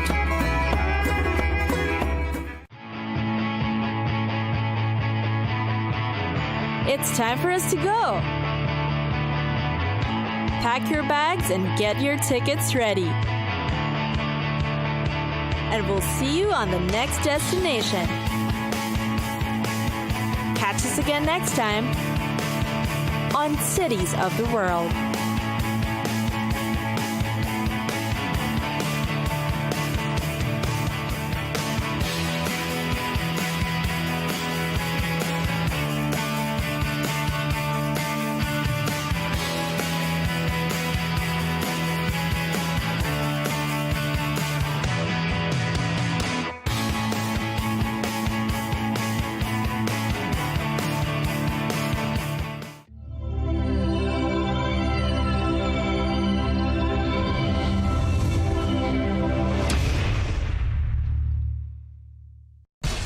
We have to take care of our people, and we're going to take care of our people first.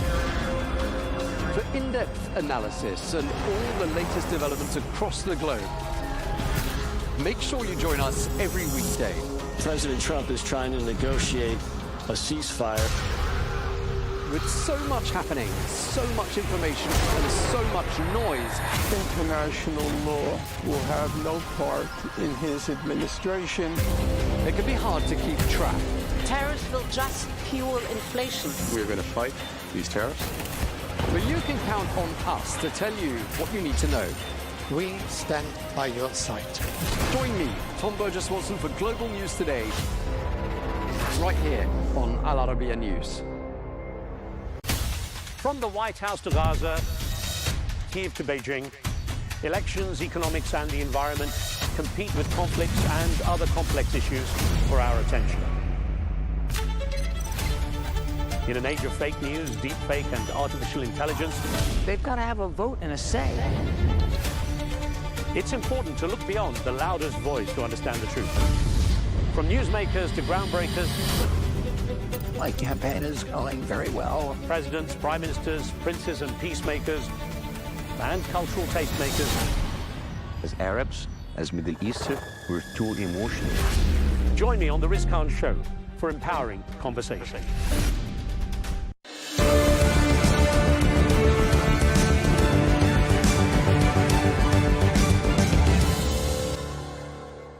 Hello and welcome. I'm Riz Khan. There are hopes that there will be progress in the conflict between Russia and Ukraine following the meeting in Alaska between the US President Donald Trump and the Russian President Vladimir Putin. There are talks that maybe bilateral and trilateral meetings will follow, but then there are also those who believe there will be no progress, largely because of Vladimir Putin's intractable position when it comes to Ukraine. One of those is the former UK Defence Secretary, Liam Fox. He joins me now to explain why he has that position. So, Liam, thank you for making the time. It's good to have a chance to chat with you, sir. First of all, we're seeing a lot of media reports now that there seems to be some progress when it comes to the Russia-Ukraine situation following the meeting in Alaska and the following talks. What's your opinion on that? There's a lot of rhetoric. There's a lot of staging. Are we seeing real progress? We don't know yet. My view is that you need to go back to understand why Ukraine wants very, very specific, overt, and bankable security guarantees. Remember back in 1994, Ukraine gave away the nuclear weapons that they had inherited from the breakup of the Soviet Union. And they did so on the basis that they had a security guarantee from the United States, from Britain, from France, but mostly from Russia, that their sovereignty and their borders would be respected. That guarantee was worth zero. because Putin decided he wanted Crimea and he just took it.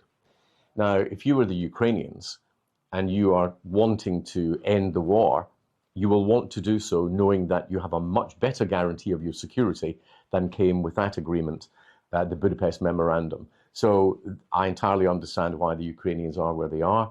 And until they get those very bankable guarantees, I don't think we can move much forward. Those who play devil's advocate say that Russia was also guaranteed that NATO would never move 1 inch eastward, and that this was kind of also breached in terms of honouring an agreement. What's your view on that perspective? Well, Ukraine's not a member of NATO. The only countries that have joined NATO are Sweden and Finland recently, and that was in response to Russia's aggression in Ukraine. Free nations can choose what they want to do in terms of their defence, their foreign policy. They cannot be dictated to by Moscow, by a tyrant like Putin. Again, to play devil's advocate, if there was something, a similar parallel with Russia putting weapons on any kind of territory it has near the USA, how would the reaction be there? Well, Russia has weapons pointed at London, at Washington, at LA, at the other parts of Europe.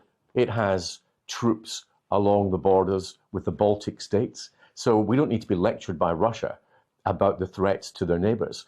It's Russia that invaded Georgia in 2008. It's Russia that annexed Crimea in 2014. It's Russia that invaded Ukraine in 2022. So before people want to play devil's advocate, they better work out who the devil is in that particular equation. So hugely disappointing and sadly predictable is how you described the outcome of the Putin-Trump Alaska talks. Why was that? Well, I think Putin's playing for time. Number one, let me be very clear. Putin can't be trusted. His word is worth nothing. Here is a man who is a violent despot who will kill and has killed his political opponents inside Russia, who's killed his opponents outside Russia, including in the United Kingdom. He's playing for time. He's hoping that he can make advances on the battlefield before the United States or Europe apply further sanctions that will damage the Russian economy. And the Russian economy has changed a lot since 2022, since the Ukrainian invasion. Putin's turned his country into a war economy. 45% of his GDP is now taken up by the war in Ukraine or the defense and arms industries. He has a banking system that's barely functioning. He's got a bank base rate of 21% with an inflation rate of 11%, unsustainable if you were in any other part of the world. He's got a labor shortage, a chronic labor shortage, and is utterly dependent on technology to keep his economy moving. Now, these are big problems which will get worse. And in my view, we should make them worse in order to destroy Putin's ability to wage war in the future. I know your perspective is also to let the Russian oligarchs and those who've been sanctioned from shifting large sums of money out to actually have that opportunity, because it would actually have an impact on Russia's economy that would help to destabilize it, in your opinion, correct? Well, Russia has been able to maintain its war effort because its banking system has continued, because money has not been allowed to flow out of the system. So the oligarchs who would normally invest in global opportunities have been forced to invest in Russia. Those opportunities will dry up quite quickly, and we need to ensure that we enable capital flight out of Russia to make those difficulties even greater. And presumably the sale of fossil fuels by Russia, which have been quite beneficial for its economy, have also to be kind of more closely monitored, I guess. Well, you've seen the tension between the United States under the Trump administration and countries like India, where they are trying to apply pressure to India to stop buying Russian oil. If you're going to make that happen, I think you have to increase the flow of oil from elsewhere, whether that's the United States itself or out of OPEC. You need to ensure that countries that are going to help you in terms of security are not going to be disadvantaged in terms of the ability to fuel, literally, their own economies. So following Alaska, a bunch of European leaders, including the UK Prime Minister, went to the White House to speak with Donald Trump. And then, of course, the media started to talk a lot about the bilateral, possibly trilateral meeting with Putin, Zelensky and Trump afterwards. Do you see any value in the idea that this bilateral meeting might actually happen between Putin and Zelensky? Well, all the focus has been on the optics and the rhetoric rather than the substance. And that's where we really need to make progress. We need to make progress on, are we going to get security guarantees for Ukraine? Are we going to ensure that Ukrainian territory is not going to be sacrificed in all of this? When these big issues are sorted out, then you can work out who is going to talk to whom and where it's going to be. I mean, yesterday we had all this stuff about, will it be in Geneva? Will it be Istanbul? You have to have something to talk about first. So let's focus on the substance, and let's have a little bit less focus on some of the lesser important parts. Ironically, Budapest was mentioned, which you mentioned earlier as the 94 site of the memorandum. So it would be an ironic venue if they chose that. Yes, it would be ironic, but there would be some who would think it was inappropriate, given that it was that memorandum in Budapest that was so badly betrayed by Russia. There have been reports that Europe would impose more sanctions on Russia if Vladimir Putin does decide to reject any bilateral or trilateral meetings. What impact could those sanctions have? Well, the biggest area where Europe could be effective would be in seizing Russian assets. Now, the Russian assets of about 300 billion have been frozen in Europe, and the interest on those has been used to help Ukraine. But if you really wanted to make a difference, you actually seize the assets and give them to Ukraine. 300 billion to Ukraine is more than we've actually spent in total between the United States and Europe so far in assisting them. And there is the question of reparations. Russia committed an act of aggression in breach of international law. They are required to make reparations for that. The chances of Putin actually parting with money and giving it to Ukraine, I would rate as absolutely zero. So what other mechanisms do we have? We've got those assets that were moved largely from America to Europe after 2014-15. Those could be used to help the Ukrainians arm themselves, protect themselves, defend their sovereignty, their people, their democracy, and also to rebuild the shattered parts of their country that have been destroyed by Putin's aggression. Well, Salim, you've been very clear for many years now that you have zero trust in Vladimir Putin. If that's the case, if Vladimir Putin is such a risk, what real option is there to find a solution? We should try to find a way of ending the killing in Ukraine itself, but we should be under no illusions about who Putin is and what he is. And I understand why Western politicians who are sort of hardwired to find compromise and accommodations, why they would want to do that. But pretty much all good people end up in the same place with Putin, which is he can't be accommodated. He is a tyrant. He's not a democrat. He's not answerable to the Russian people. He's not answerable to anyone at all. And he will behave in the way that tyrants do, as he has done, internally and externally. So what we, in the long term, we need to do is what we did in the Cold War, which is recognize there can't be a purely military solution to all of this. What we need to use is the financial strength of the free world, and to ensure that in the longer term, we undermine and, if possible, destroy Putin's ability economically to wage war against free, independent, democratic nations. Well, many critics of the situation have been concerned that Donald Trump has rejected the idea, or at least dismissed the idea of a ceasefire prior to the talks, bilateral talks, if they happen, for example. To what extent is that a bad idea? Because the fact that Russia can continue, it's kind of offensive, and it has actually seems to have boosted. I thought the German Chancellor, Chancellor Merz, put it very well. It's very difficult to see Zelensky, President Zelensky, and Putin talking to one another if their troops are still killing civilians. How can President Zelensky sit down with Vladimir Putin if men, women, and children are being murdered during the night by Russian missiles and drones? Politically, that's really a bit of a non-starter. And I think you would have to have some situation where on the ground there was no conflict actually taking place before those talks could take place. How much progress do you see in the statements by Donald Trump that he sees the need for security guarantees for Ukraine? I mean, he said no US troops on the ground, although he said military presence is a possibility. Well, I think the president is absolutely genuine when he seeks peace and reconciliation. I think his patience has been sorely tested by Putin. time and time again. I think he comes back hoping that something decent will come out of the Russian leader. But I think that increasingly the reality is dawning, that you can't accommodate Putin. And there's a history here. If you remember President George W. Bush saying that he looked into Putin's eyes and saw a soul. Well, Putin looked into his and saw a KGB file number. We had President Obama coming to office after the invasion of Georgia and having a reset, as they called it, let bygones be bygones with Russia. Putin looked at that and said, thank you very much. I'll just take Crimea, if that's your attitude. We need to really understand what we're dealing with, because wishful thinking is a very bad basis for foreign policy, and it's an even worse basis for defense policy. There is still a feeling, however, that in spite of what you say about Donald Trump having some concerns about the situation being played, or tapped, as you put it, by Putin, that he has a much stronger relationship with Vladimir Putin and Russia than with Volodymyr Zelensky, and that he still tends to kind of favor the Russian side. Do you think that's still the case, considering how things have developed? I think the president genuinely wants reconciliation. I think he can see the prize that there would be were Russia to be brought into the fold. I just don't think it's going to happen under Putin.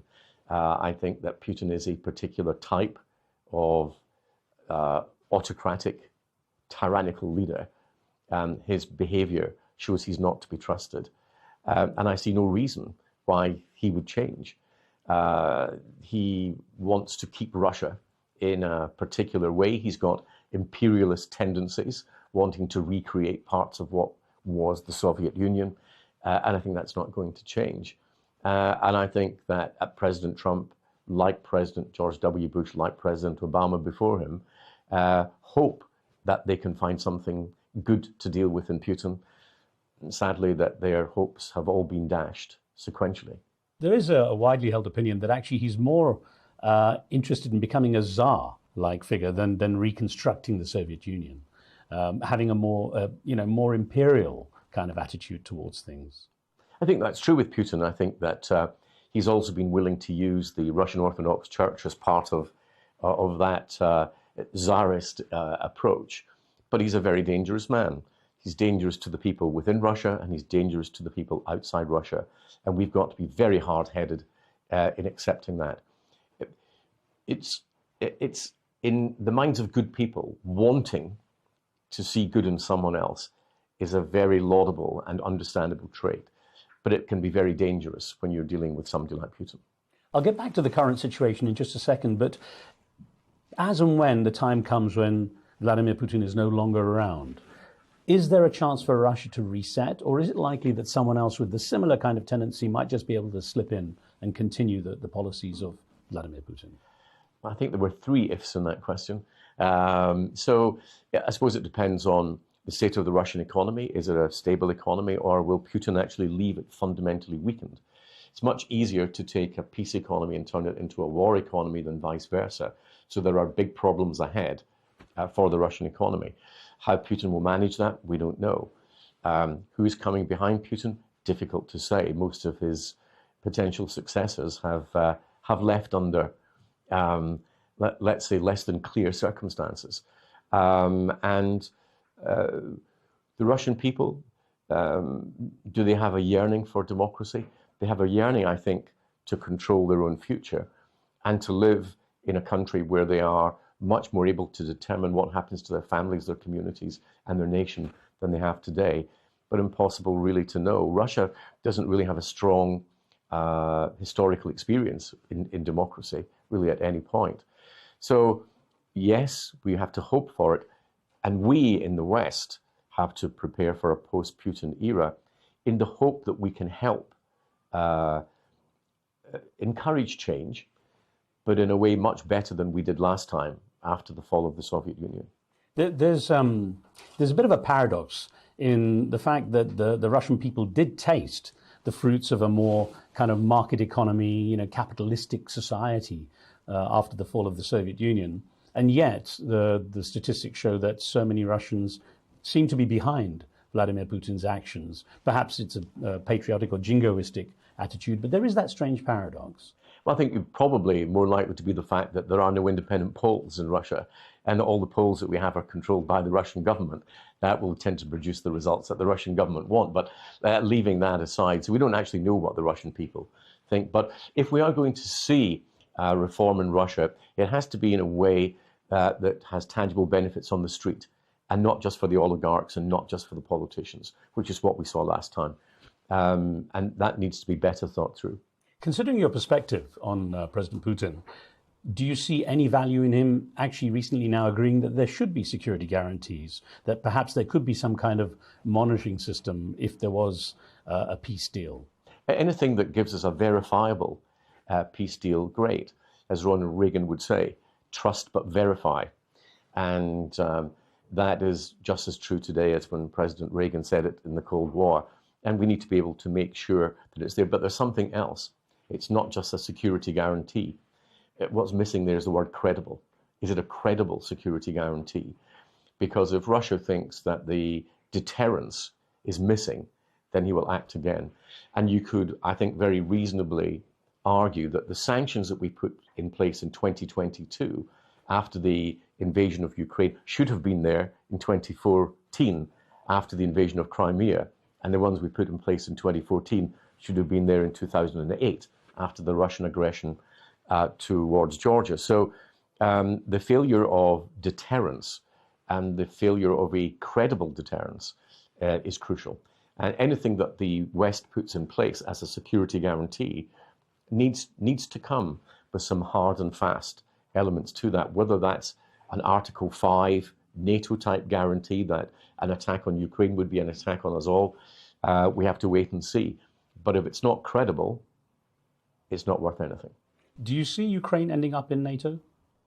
No, I don't actually in the short term, although I think it's their right to apply to become members of NATO. But NATO is a political as well as a military alliance. And they would have to meet a number of criteria that would make them an acceptable part of the political alliance, just as the same way as they would need to fulfill criteria were they going to join the European Union.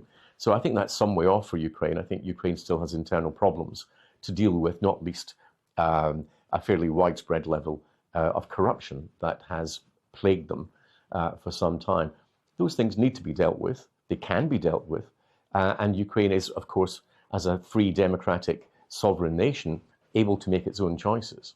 On a slight tangent, why is there a need for NATO now? If we consider the Soviet threat has disappeared, and that maybe was the justification for the creation of the alliance, what is the real need for NATO now, especially if pretty much anyone can join it? Well, pretty much anyone can't join it, otherwise we wouldn't be having this debate about Ukraine. There's the fact that Russia still has the largest number of nuclear weapons in the world, and they're still pointing at us. That's reason for NATO. Do you believe Ukraine will ever get back the 20% that Russia holds right now of its land? I don't think it's realistic to believe that Crimea will ever come back. I think that the Crimea probably disappeared when President Obama had the reset with Russia. I think that failure of deterrence probably meant that Crimea was lost. What happens with the territories that Russia's currently occupying remains to be seen. I don't think that Putin's going to give up the areas that the oblasts that he controls 100%, where you got Donetsk, for example, where there's still a split. That is more difficult to see. But there's got to be, if Ukraine loses territory, there's got to be something for Ukraine in that, and that's got to be that Putin can't move a centimeter further into Ukraine in the future. When Donald Trump talks about a land swap, in your opinion, what does that mean? Because there doesn't seem to be anything to swap for. Well, it's not a swap. It's the aggressor being able to keep the territory they have taken by force. I mean, it's not really what we think about as a swap. You've got principle and you've got the brutal reality facing off here. The principle should be that no aggressor should be able to benefit from acts of war. But the truth on the ground is that you've got ruined parts of Ukraine that Russia is not going to give back, potentially ever. So that's where you get into negotiation. And that's where the credible guarantees of future security have to come in. So, Liam, how do you regard the way European countries have come together as a sort of counterbalance to the US position when it comes to dealing with this matter? I think that President Trump has been a wake-up call to Europe, but that's only because Europe wouldn't listen to previous wake-up calls. I remember as Defense Secretary way back in 2010 sitting around the table at NATO with the American Defense Secretary Robert Gates, who would say, you cannot expect the American taxpayers to continually pay for Europe's defense while Europe spends its money on welfare and consumption. I mean, you now have the position where European countries make up 6%, 7% of the world's population, but 60% of social spending. Now, why should the American taxpayers fund that? So they've come late in the day to recognize they must spend more on defense, they must be more active in their own defense and not depend on riding on America's coattails. That's a good thing. That's a good wake-up call. And I think that they actually have responded quite well. And I think that British Prime Ministers, Boris Johnson, Rishi Sunak, and our current Prime Minister have all actually honourably filled the roles of good European leaders when it comes to understanding their responsibilities to the defence and security of the wider continent. To what degree do you believe that Europe's unity in this matter, perhaps, as we've just discussed, is a result of American pressure rather than internal European fears that Russia has been proactive in the sense of a grey warfare in its tactics with Europe? I think it's both. And I think that it depends where in Europe you are. If you are sharing a border with Russia, your view of your security post-Ukraine has very much diminished. So if you're in the Nordic states, the Baltic states, Poland, Romania, Hungary, and you're sitting looking right across the border at the country that has just by force taken part of Ukraine, killed tens of thousands of its armed forces, and killed and maimed civilians for no clear purpose, I think that you're probably a lot less sanguine about security than if you live in Western Europe. But considering Russia's taken quite a toll in this conflict as well, it hasn't been the kind of few weeks affair that people thought it would be going into Ukraine, as Russia seemed to be so dominant. Does Europe really have that level of fear, grey warfare apart? Does it really have a fear that Russia could stretch itself out so far to try and destabilize or be involved in taking over other countries? So what's the difference? The difference is that in Europe, we care about our armed forces. We would care about the human cost and the financial cost of a conflict like that. If you're Putin, he doesn't care. He's not answerable to his electorate. He's not answerable to a free media. There are no critics out there saying that the cost is too high. So just as, since you mentioned, taking an imperial view, the view of Russia was throw as many troops as needed into battle. And it doesn't matter what your casualties are. That's the view that Putin will take. I think the question that's very crucial in this is, at what point, even in Russia, does the loss become so acute, does the financial hardship become so great that the public will just not stomach the conflict? But does he have the resources? Does Vladimir Putin have the resources? I mean, it's been proved that he's used North Korean troops to supplement his. Does he have the resources to take things further? Well, he has an economy that's a war economy that will be unable to produce wealth. So the longer the war goes on, yes, there will be a toll that is there. But you have to understand the mind of Putin, his imperialist, aggressive tendencies to want to control Ukraine, which he believes is Russia, remember, is greater than his fear of any domestic resistance to his program. That cannot last forever in the real world, but he can last for a long time. And as long as people are buying Russian oil and enabling him to fund his war, he will continue as best he can. And if that means releasing more prisoners from prison to go onto the front line, bringing people in from North Korea or any other favorable dictatorships around the world, that's what he'll do. And as long as the Iranians are helping him supply of weapons, missiles and drones, then he's got his allies on whom he can depend, at least for some time. Since January of 2025, and Donald Trump's return to the White House, he seems omnipresent. With executive orders, he seems to be such a dominant figure in what's going on in the world. Do you get any sense that perhaps Europe has been kicked into a very underdog position in having a say in what's going on here? I think to an extent the reverse, possibly because of that great influence that President Trump has had, that European leaders have stepped up to the plate a bit, particularly on this, and they were not passive in this process. After the Alaska summit, they were very quick to get to Washington. So no, I don't take that view. And also, you know, in the West, we have to understand the American political system. You've got a president newly elected in his second term. He's got control of the House of Representatives. He's got control of the Senate. But America has elections in November next year. That could change. But still, looking at the sort of global optics, can Europe kind of step out of Donald Trump's shadow? Europe needs to make some changes. I mean, Europe it needs to be looking at its trading practices, for example. Whatever you think of the president's tariff policy, he's got a point when it comes to the EU, that the EU has been using non-tariff barriers and technical barriers to trade as an alternative to financial tariffs. So, you know, he's right that there needs to be change. Maybe we're just seeing a little inkling of the need for change amongst European leaders. Briefly putting on your international trade secretary hat, the one you wore for a while, does the level of tariffs, though, that Donald Trump talks about and the way he threatens them, is that good global practice when it comes to economics? It has a different impact depending on the sort of economy you're dealing with. If you put tariffs on a country that only sells basic commodities, that has no value added, then you will definitely harm those economies. And I think that whatever the financial plus that the administration sees for the United States, you have to weigh that up against what if I make it more difficult for developing countries to trade their way out of poverty? Will that trigger a wave of global migration, which is the one thing that I also don't want in policy? So sometimes I think that in Western governments, the people who make the economic policy and the people who make the security policy don't properly talk to one another, and the dots don't really get joined up.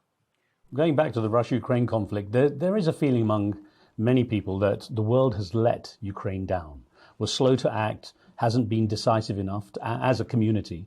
Where is the rest of the world in this? We've talked about America, we've talked about Europe.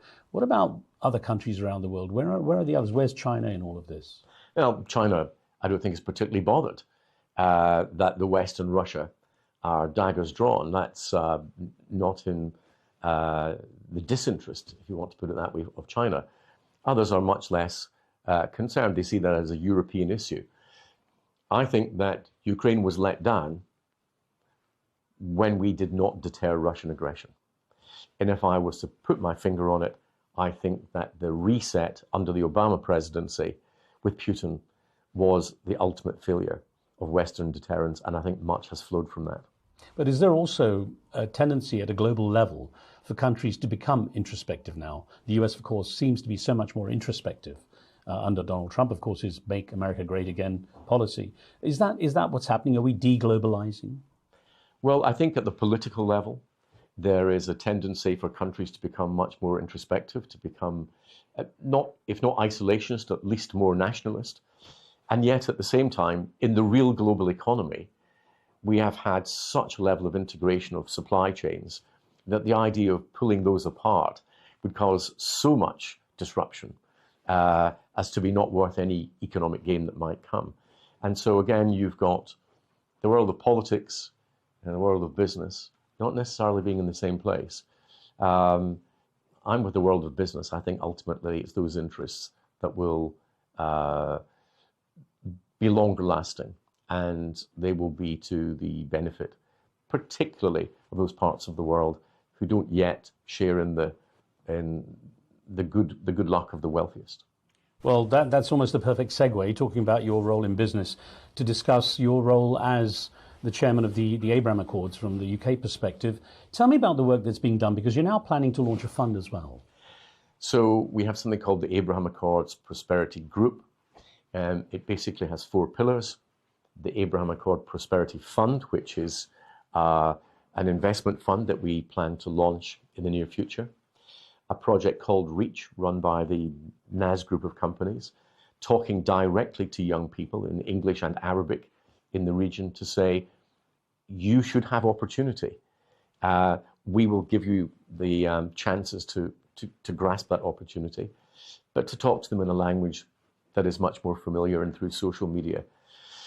We also have a think tank network, including Trends in the UAE, including the Amadeus Institute in Morocco, and we have fourthly our advisory council, the great and the good, helping to guide us and promote us. And we're building those. And we're doing that because if you want to effect change, it can't be done just by a financial instrument. You've got to create an ecosystem which is sustainable. I've agreed to chair this grouping for 10 years. My wife thinks I'm mad, and maybe she's right, she usually is. But we need to show commitment, long-term commitment. Part of the problem is that the initiatives that we have had are very top-down. Where is the benefit on the Arab street, for example, of these initiatives? Unless young people can see that there will be something different for them, that they will get dignity and hope and opportunity from this, it is otherwise it's meaningless. And also, how do you put in place the mechanics over time that go beyond the sort of democratic mandates of 3 or 4 years that Western governments tend to have? How do you give investors confidence? How do you give young people confidence that they genuinely have friends out there who are in it for the long term? That's what we're trying to change. The overarching issue, though, is that since October the 7th, 2023, anything that really concerns the Abraham Accords has taken quite a hit, certainly psychologically, on the Arab street.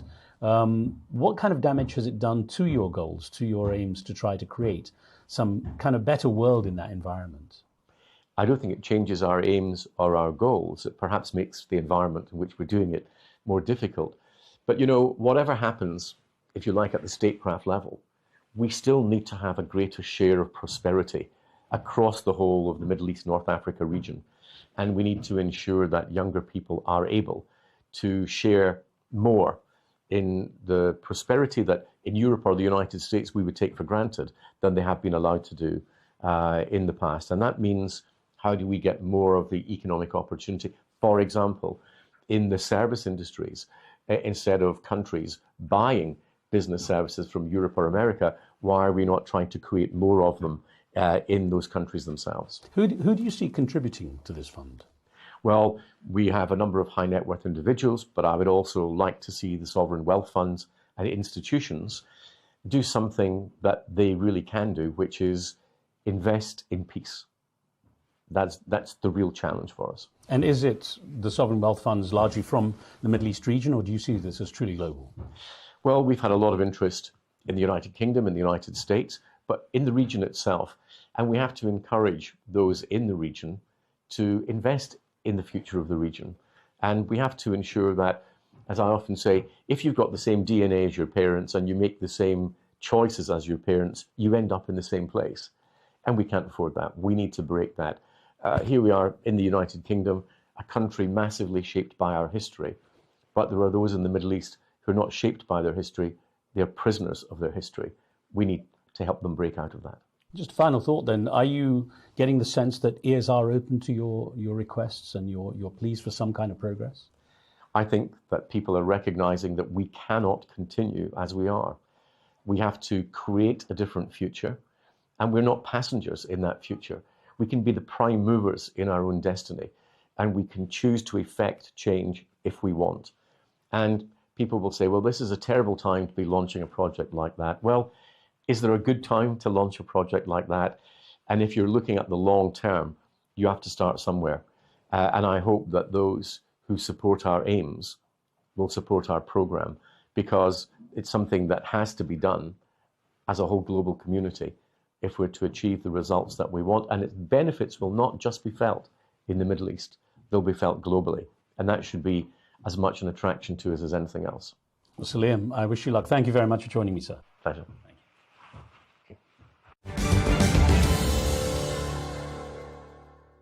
That was Sir Liam Fox, the former UK Defence Secretary, talking about the latest situation in the conflict between Russia and Ukraine. That's it for this edition of the show. Don't forget to subscribe and leave your comments. From me and the team in London, thanks for watching. I'll see you next time.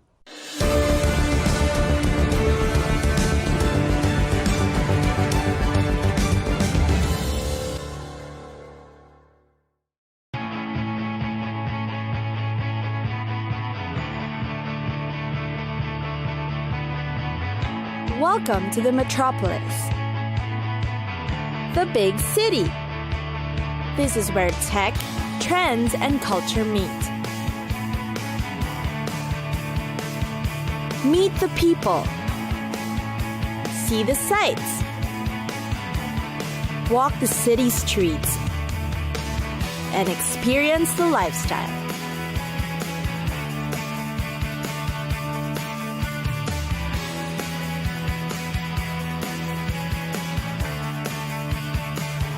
This is your first-class ticket to the cities of the world.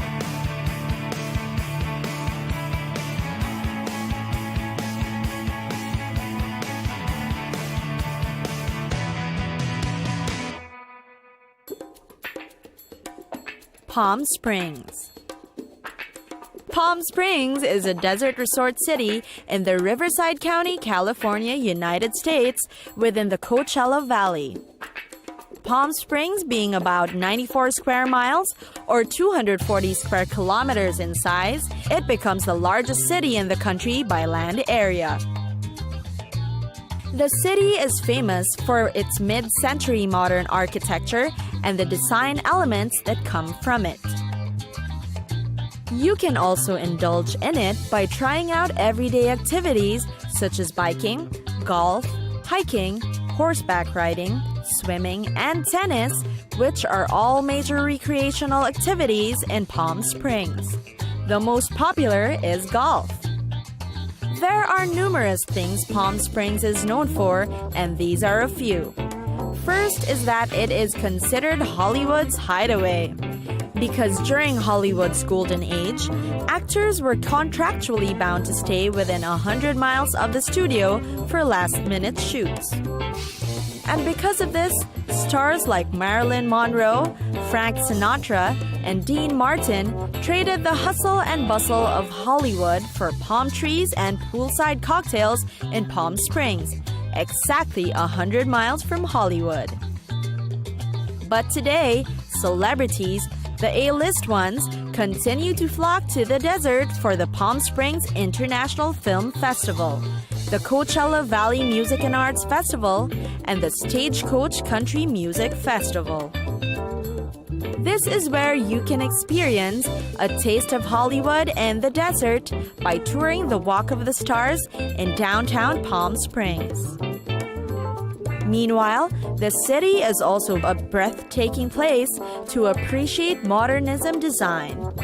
From floor-to-ceiling glass windows to clean lines and simple designs in its defined architecture, you'll see how the city's design heritage is evident in its structures. Last but not least is the natural beauty of Palm Springs. This is all thanks to the fault lines and deserts to waterfalls and natural oases that surround the city. You can go ahead and experience the desert for yourself via the hiking trails. There are numerous ways possible. But the most popular ones include the Indian Canyon Trails, the Bump and Grind Trail, and the Coachella Valley Preserve. That's the 17,000-acre site with trails that wind through the San Andreas Fault. Definitely a must-try for adventurous tourists.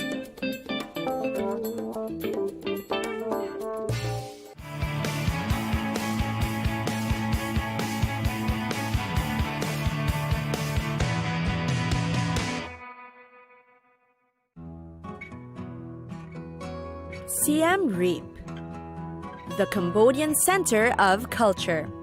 It's got glittering temples, street food that you should definitely try, and bustling markets to discover and explore. Travelers love flocking to Siem Reap, and there are many reasons why. Of course, there's the popular Angkor Wat temple complex, but there are many more to discover aside from that.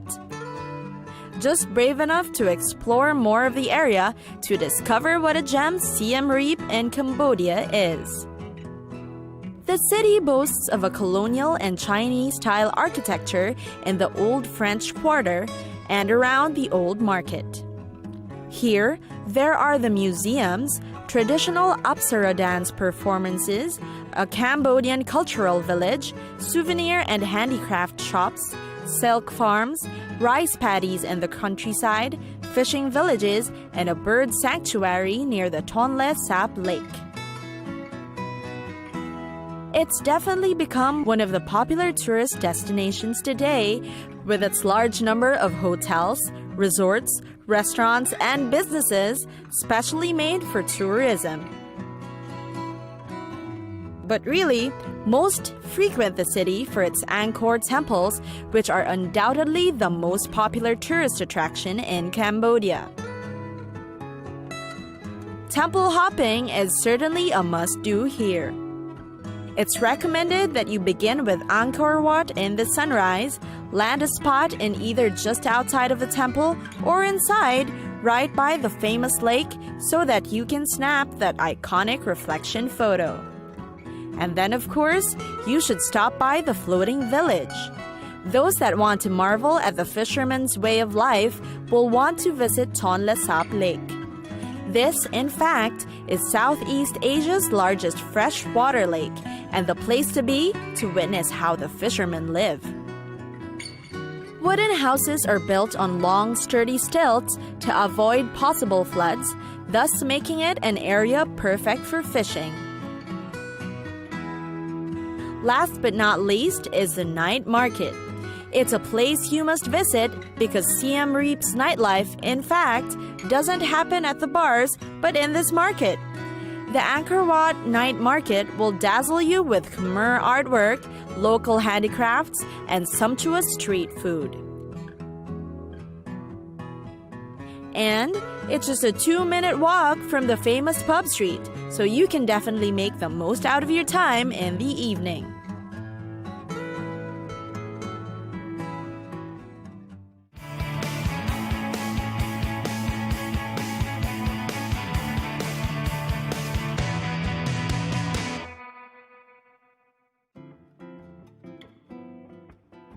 Prague. The largest and capital city of the Czech Republic, Prague. It is also the 15th largest city in the European Union and is also the historical capital of Bohemia. It is located in the northwest of the country on the Vltava River and is considered home to up to 1.26 million residents. The city has quite a temperate climate with warm summers and chilly winters. Some of the popular attractions in Prague include the Prague Castle, the Charles Bridge, Old Town Square with the Prague Astronomical Clock, the Jewish Quarter, Petrin Hall, and Vyšehrad. Also, since 1992, the extensive historic center of Prague has been included in the UNESCO list of World Heritage Sites. Meanwhile, Prague is also frequented for its Czech beer.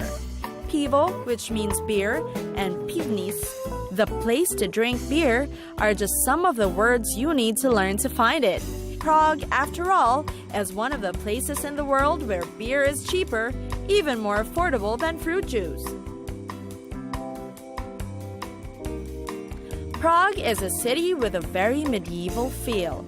It is crammed with narrow alleys and cobblestone streets, which have become great sights to see too.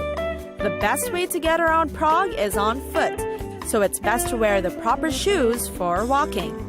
The sidewalks in Prague are paved with exquisite mosaics of white, gray, and red granite cubes, and its full bumps jotting corners and deep groves.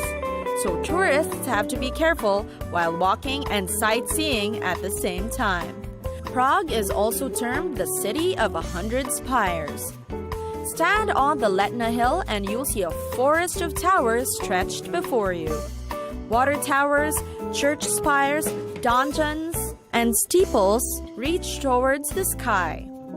Rows upon rows of drab, prefabricated high-rise apartment blocks stand tall on the periphery, reminders of the social realism style. Indeed, Prague prides itself with several thousands of towers and spires. Last but not least are its historical hotspots. The Charles Bridge bristles with statues and is a popular hangout for visitors. This is where they want to listen to the buskers and buy souvenirs from the hawker stand. They've also got an old town square that's filled with cafes in summer, and the Christmas market in winter is a traditional heart of the city.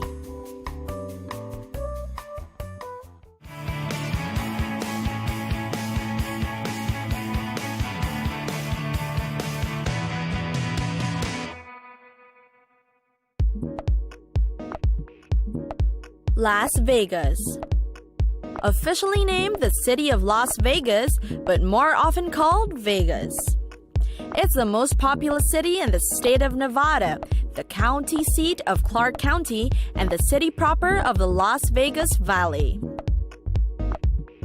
You've probably heard of it because of its popular gambling, shopping, dining, and nightlife hotspots. But more than that, it is known as the leading financial, commercial, and cultural center for Southern Nevada. It was in 1931 that Nevada legalized gambling, and Las Vegas took the lead to make the place to be for that. Soon after, Vegas went on to make a name for itself as one of the thrilling places to be when you're looking for a place to bet. It's not just about the casinos. You'll find slot machines, poker machines, and many convenience stores right at the airport. Then, of course, there's the Strip, the city's iconic thoroughfare, where you can gamble as you please. There are more game machines, sports, books, table games, and more to choose from. There's the blackjack and the craps, and the roulette and keno. Beginners and frequent visitors alike always have a fun time in Vegas, guaranteed. Another of Vegas's top attractions, quite literally, are the showgirls. They walk on stage with huge feathered headdresses, wear high heels and sequined bikinis. Definitely not a sight to miss. In fact, the showgirls have become emblematic of the city. They can be spotted for a performance in the Jubilee, one of the Strip's ongoing production shows. Speaking of the Strip, it was once known as the Las Vegas Boulevard. It's about a 5-mile stretch where you'll find some of the world's largest hotels. And finally, one of the top things Vegas is known for, the celebrities. Celebs in Vegas come to town for many reasons: to attend events, host parties at nightclubs, or even grace the stages in the shows themselves. Vegas is a place to be to bump into celebs, from the A-list types to the reality show stars. They love to frequent the place to get caught by the paparazzi. And then, of course, the visitors come to the place to get a glimpse of them.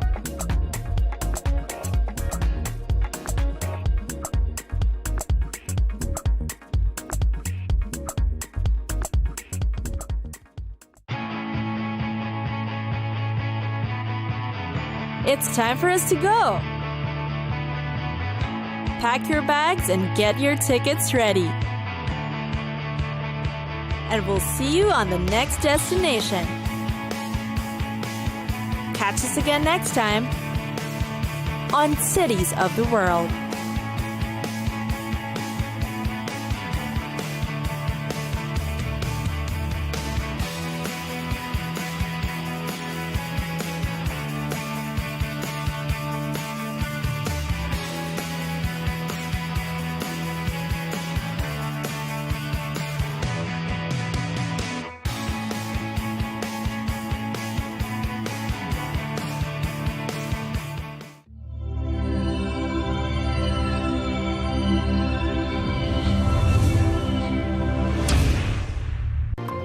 Hamas says it has a deal. Will Israel accept it? A ceasefire and partial hostage handover are on the table. Israeli protesters want the government to take it and bring the hostages home. But the leadership seems set on its maximalist Gaza offensive. Is this a breakthrough or another diplomatic breakdown? Join me for that debate coming up on Counterpoints. We have to take care of our people, and we're going to take care of our people first. For in-depth analysis and all the latest developments across the globe, make sure you join us every weekday. President Trump is trying to negotiate a ceasefire. With so much happening, so much information, and so much noise, international law will have no part in his administration. It can be hard to keep track. Tariffs will just fuel inflation. We're going to fight these tariffs. But you can count on us to tell you what you need to know. We stand by your side. Join me, Tom Burges Watson, for Global News Today, right here on Al Arabiya News.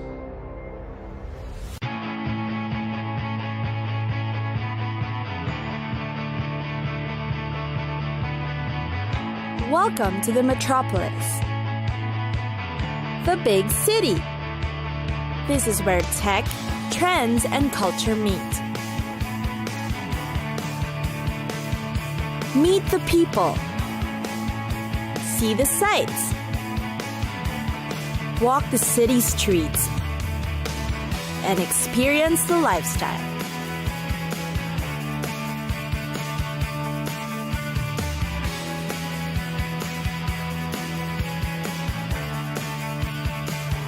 This is your first-class ticket to the cities of the world.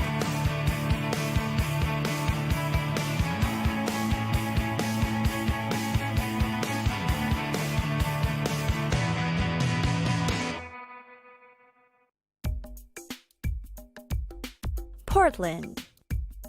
Portland is the largest city in the U.S. state of Oregon and the seat of Multnomah County. You'll find it in the Willamette Valley region of the Pacific Northwest at the confluence of the Willamette and Columbia Rivers. The city covers 145 square miles or 380 square kilometers and is the 26th most populous city in the U.S. Portland is known for the great outdoors. It's got a lot of dense urban neighborhoods surrounded by the natural splendor of the Great Northwest. There's the Mount Hood to the east and Cannon Beach to the west, and each are less than a 90-minute drive. There's also the Forest Park within the city. It's the nation's largest urban forest. The park also has over 100 miles of hiking and bike trails. And there are a lot of more additional parks and rose gardens about town. And then there's Portland's microbrewed beer. Within the city, you'll probably find at least 30 craft breweries, and the city is known to have the most beer makers than any other town in the world. In fact, Portland has been the pioneer of the craft beer movement, and that's for more than 30 years already. The art scene is also alive and bustling in Portland. There's a new exhibit that opens every first Thursday of each month. Visitors also have the opportunity to walk through the gallery district, visiting numerous receptions featuring art, wine, and music. The Portland Art Museum is one of the nation's 25 biggest, with a permanent collection that includes works ranging from antiquity to postmodern. Where there's art, there's music too. Portland's music scene isn't as mainstream, but since Kingsmen recorded their famous version of Louie Louie in 1963, Portland has been a consistent force in popular music. The best way to get through Portland? Biking.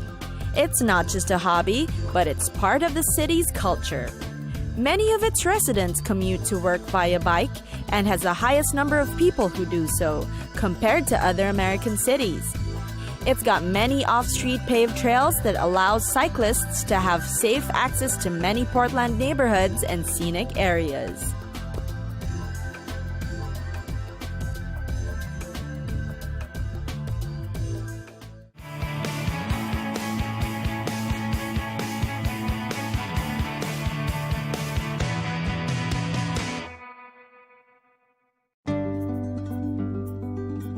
San Francisco. Officially the city and county of San Francisco, it is considered the cultural, commercial, and financial center of Northern California and the only consolidated city-county in California. It takes up a land area of about 46.9 square miles or 121 square kilometers. It is located on the northern end of the San Francisco Peninsula, making it the smallest county in the state. It is also the most densely settled large city in the state of California and the second most densely populated major city in the U.S. The city and its surrounding areas are known as the San Francisco Bay Area and are known for many things. However, fog usually invades the city, so residents and visitors must be prepared for the massive chill down. This usually happens in the months of July to August, where locals then make use of air conditioning. The beaches are the best in March or November. You must definitely see the tidal wave fog that pours over the Twin Peaks, or the fog seeping through the soaring suspension cables of the famous Golden Gate Bridge. And then there are the hills. San Francisco boasts of up to 47 hills, yet unnamed. You can enjoy a view of it via cable car. Stare down in awe at the rows of cars parked in 90-degree angles, side by side, like dominoes. Then, stop by the best vistas: Telegraph Hill, Russian Hill, Nob Hill, Twin Peaks, Potrero Hill, Buena Vista Heights, and Pacific Heights. These are where you can marvel at the unique panoramas where land and sea meet. And then there are the festivals, which are practically non-stop in this city. The world's oldest gay pride parade is held here, and so is the largest Chinese New Year festival that occurs outside China. San Francisco definitely knows how to throw a party. The most popular festivals include the film festivals, street fairs, the Unruly Bay to Breakers Road Race, from Stern Grove's free concerts to the weekend extravaganza of Outside Lands. The city is in fact home to Twitter, Zynga, Craigslist, and Yelp, with Google, Facebook, Yahoo, and PayPal just down the road.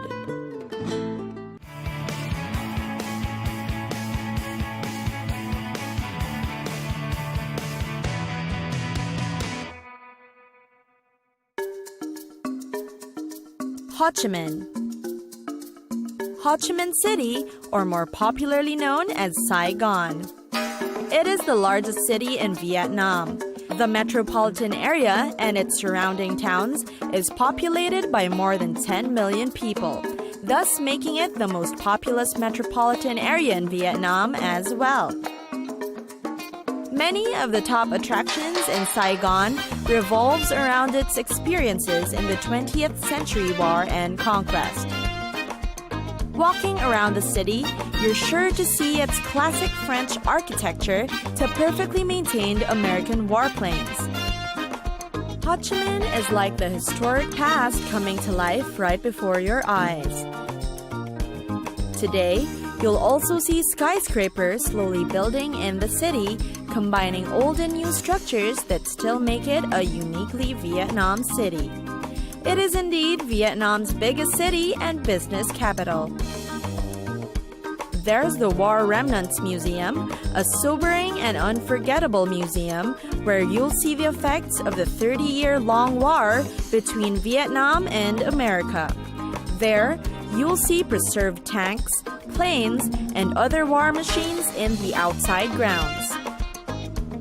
Then there's the Kuchi tunnels, where visitors can experience what it must have been like for soldiers beneath the tunnels.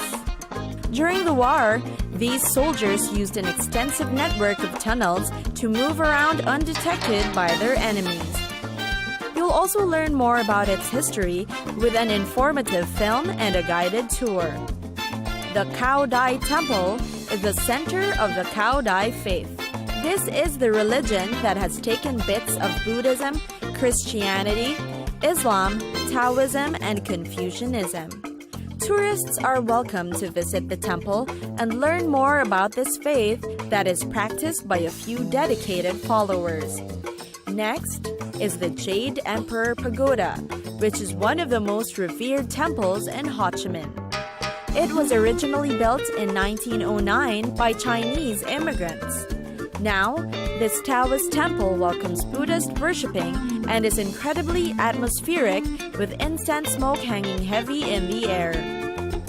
Also one of the most popular is of course the Saigon Notre Dame Cathedral. It was built in the late 1880s by French colonists and is one of the few remaining strongholds of Catholicism in the Buddhist Vietnam. Located in Paris Square, the name Notre Dame was given after the installation of the statue Peaceful Notre Dame in 1959.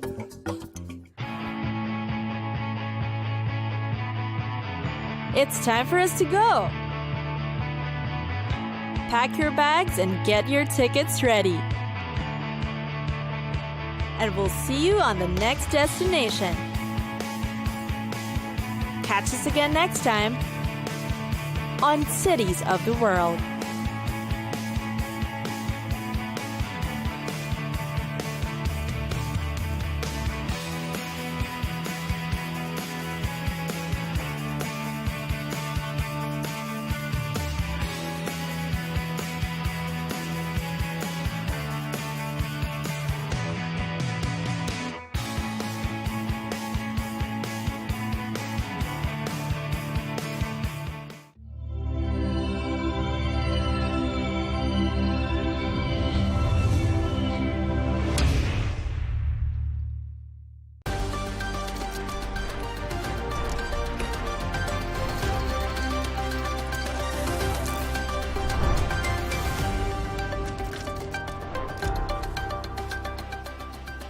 Hello and welcome. I'm Leigh Ann Gerrans and you're watching W News Extra, broadcasting live from the Al Arabiya studios.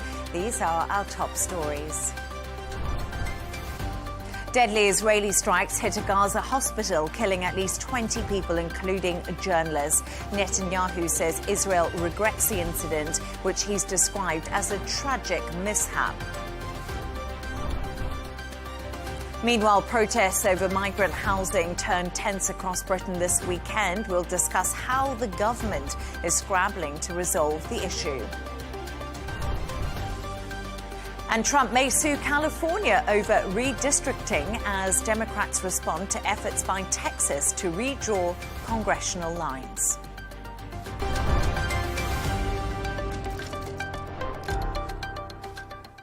At least 20 people, including 5 journalists, have been killed in an Israeli strike on Nasser Hospital in southern Gaza. That's according to Gaza's Civil Defense Agency. A Reuters cameraman, an Associated Press journalist and an Al Jazeera employee were among the victims. The Israeli military has confirmed carrying out the strike, and Prime Minister Benjamin Netanyahu said that Israel deeply regrets the incident, which he's described as a tragic mishap. To discuss this and all of today's stories, I'm joined by Managing Director of This Is Dubai, Michael Jabri-Pickett, and Dr. Ellie Al-Hindi, Chairperson of the Department of Security and Strategic Studies at the American University in the Emirates. Dr. Ellie, let's start with you, because Israel has actually taken responsibility, but it's been clear that it doesn't target journalists. What do you make of Benjamin Netanyahu coming out so quickly and saying this was a mishap? Well, it seems that for once at least they had to, because it was caught on camera and things like that. But definitely I don't see that as any change of attitude, neither of the Israeli army, the IDF, nor of the government itself. I think the flow of the events, the military events, show us that they are still on their path towards complete occupation, towards a possible complete evacuation of the people, to simply make Gaza unlivable in a way or the other. And this is getting a lot of international anger in the way, but again, it remains to be seen how much that anger is actually turned into actions and how much effective it is.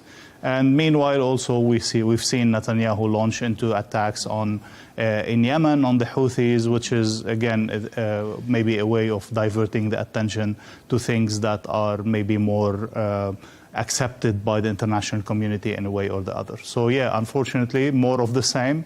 And more atrocities, if we may call them, and then the people, especially the civilians and the infrastructure, are paying the way one more time. Yeah, and it's a very difficult situation to watch unfolding in front of our eyes. And as Dr. Indeed. Ellie did say, that, you know, we have heard from the international community. Emmanuel Macron from France says Israeli strikes on Gaza hospital are intolerable. We actually heard from Donald Trump earlier. He's also been speaking in the White House. Interesting what he was having to say, because he actually predicted ending the Gaza war within 3 weeks, which we have heard before, and he said that he deals with Netanyahu quite a bit, and he wasn't happy about the Israeli strike on the Gaza hospital. And Turkey also calls the hospital strikes attack on press freedom and another war crime. So we are getting this strong international pushback, and I don't know if it's all symbolic, Michael, or is this about real change now? Right now, it feels like there's a lot of symbolism going on. Yes, as we've all talked about, there are changes afoot within the rhetoric that governments around the world are announcing when it comes to criticizing Israel and some of their actions. But it still stops short.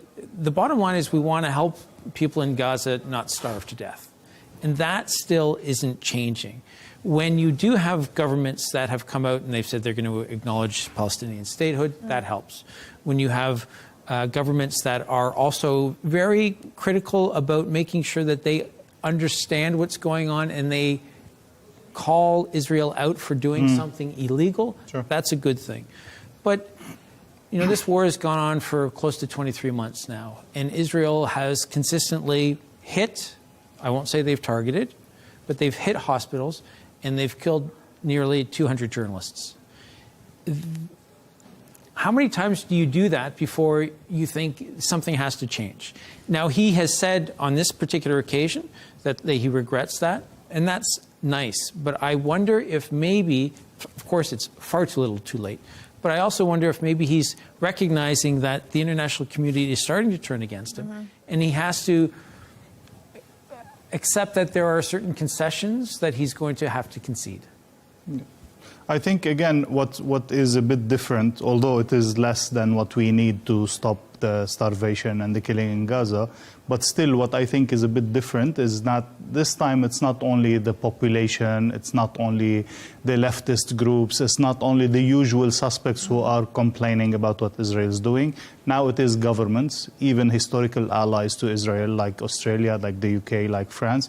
And now even Trump is starting to see, okay, this is maybe too much to keep protecting in that sense and keep supporting, because it's becoming a big PR fiasco in that sense.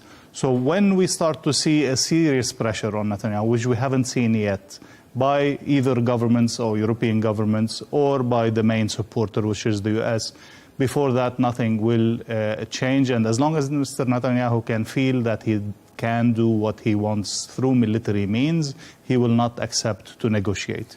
And every time he's raising the bar of the negotiation even more, because he's simply achieving what he wants through military means. I would also add that, I mean, he's also presumably feeling the pressure from the Israelis, the hundreds of thousands of Israelis who are protesting. And it's not just the international community now. It is also interesting, to your point, you know, traditionally it would be other Arab countries that would be denouncing what Israel is doing. And while some of them will do that, and they have, more of the outrage is coming from unlikely supporters of the Palestinian cause. You know, with the West, as we talked about, you have Australia, you have France, England, the UK.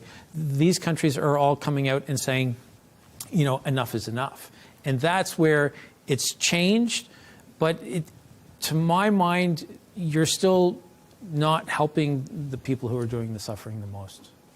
And the attempt in that sense to call all those who oppose what Israel is doing as anti-Semitic is no longer valid when you're speaking to people like the British Prime Minister, like the French President, like the Australian Prime Minister. These are clearly not anti-Semitic people, and these are not even anti-Israel people. These are against what's happening currently, and they're condemning what's happening currently. You cannot possibly accuse them, although we've seen the attempt to accuse France of anti-Semitism. Yes, and we have seen that attempt more than once. It's not just France. Earlier, and now it was Mr. Kushner also taking it. Yes, it's Mr. Kushner, and then earlier I spoke to Francesca Albanese, United Nations Special Rapporteur on Occupied Palestinian territories. I asked her what she wants to send to the US and Israel in a message. Just take a listen. I've written 6 reports, and in all of them, almost all of them, I've reminded the ICC, which has dragged its feet substantively on the file of Palestine. Had the ICC investigated and prosecuted some of the ministers in Israel, we wouldn't have reached the abominable situation that we have faced as of October 2023. But the point is, I do believe, and it's not a case, that the sanctions against me came after my report, which puts under scrutiny the economy of the occupation, in which many private actors, banks, pension funds, investment funds, universities and arms manufacturers and other businesses have contributed to support the occupation, and in the last 2 years to become an economy of genocide. And this is why I think that the sanctions have been put against me, because I was already put on notice by the US administration in May for my work, which apparently constituted a threat to the global economy. So we have Francesca there clearly speaking out about the Israeli economy benefiting in many ways from the situation that we are in. But my big question, we spoke about anti-Semitism before, but I think the conversation is entering the zeitgeist now. And I don't know what both of you think about this, but you can condemn what the Israeli government is doing without being anti-Semitic. And I think this is the conversation a lot of people and governments are battling to have at the moment. I think, if I may, I think that when you have American Jews who are traditionally the strongest supporters of Israel, when you have American Jews standing up saying that I am against this Israeli government and I am comfortable with people criticizing Israel and that not necessarily meaning that you're anti-Semitic, that's when I think, to your point, it's entered the zeitgeist. And things have changed, and that is starting to pick up steam. And it goes against everything that the Prime Minister of Israel has been trying to do for so long when he talks about any criticism of Israel is right away that person is accused of being an anti-Semite. But we realize that that's not the case, especially when you have hundreds of thousands of Israelis protesting the government's position on the ending of this war, for instance. And even further, if we go into the distinction, as we were speaking before, like criticizing Israel or criticizing Netanyahu's government. Unfortunately, as you said also, that there's no clear face for an Israeli for peace leadership. It's not anywhere to be seen. Unfortunately, it's becoming more and more radicalized, more and more right-wing. The left is not there. The center is not there anymore. So it makes the confusion made some sense a little bit between criticizing Netanyahu or criticizing Israel. Is there anybody in Israel who is clearly against what Netanyahu is doing and is willing to make peace a meaningful suggestion of peace? This is the question. And I think the other thing that we have spoken about too in the past is, we speak about diplomacy in these situations and allies, Western allies coming out against Israel and their actions, for instance, today hitting Al-Nasser hospital. But the reality on the ground for the Palestinians and the Gazan people just remains exactly the same. They're struggling to get food. A famine has been declared in Gaza City. Yes, that's been denied by Israel. But I think a lot of people are starting to get frustrated with all the talk. So it's been denied by, key figures in the Israeli government. We've talked about this before. There are two very well-known, respected human rights organizations in Israel that have said, for instance, it's a genocide. So there is real inconsistencies, which there are in so many countries around the world, with what the people of the country believe. But what's failing, I think, the Israeli government now is that the narrative that the Prime Minister has tried to put out for decades, that, when he would talk about the Palestinians, he would say that we don't have a true peace partner. And now that there is an opportunity for Israel to accept a ceasefire, the ball is in Netanyahu's court. But will he actually do that? Because if he does, he then has to talk about what's next. And he's never had to talk about that because he's never wanted to get there. And now, when you have so many people around the world who in the past wouldn't criticizing you, I think he's trying to figure out what it is that he can do not to lose so many people, and apologizing for the death of the 185, 86, 87, 88 journalists that were killed today. I think that's probably something that he thinks is maybe going to win people back to his side. Unfortunately, let me conclude by saying what we have said over and over in this show and in other places. We are stuck, or the people in Gaza, the civilians, are stuck between two crazy ideologies. Until one of them backs up, the suffering is going to continue. It doesn't seem that Netanyahu is going to back up unless he feels the real heat from the international community, which is not there. It doesn't seem like Hamas is willing to back up because of all their ideological reasons. And then again, what are you asking for? They're asking for a complete surrender. Are they willing to do that? What's next? What's the day after? All of this is still in the air while the people are suffering. Until something changes radically on one side or the other, we're still in that stalemate that we are facing. Thank you very much for your thoughts on that. I really appreciated that conversation. Stay right there as we move on to another story now. And tensions flared across Britain this weekend as opponents and supporters of migrants clashed following a court order forcing a hotel in Epping to evict asylum seekers. Police made more than a dozen arrests, but there were no reports of serious violence. The protests have been sparked by an ongoing issue over housing migrants in hotels. So, Michael, I mean, are you at all surprised by what is happening in the UK? And we've seen this be going on for a couple of weeks now. I'm not surprised. And I think it's an issue that the UK is dealing with, much like many countries around the world. I think that, to my mind, when you have the world's most powerful man talking about rapers and murderers coming into the United States, I think that that helps others feel comfortable talking about what in the past they would only maybe think about. And when you see ICE agents on the streets of various American cities arresting migrants and then deporting them, sometimes not back to their home country, I think that that starts to embolden people around the world to feel maybe this is an issue that we're dealing with as well in our country. So I find that interesting because a lot of people will be listening to this and thinking, if America coughs, the rest of the world get a cold. You know, we've heard that phrase more and more since Donald Trump did take office for his second term.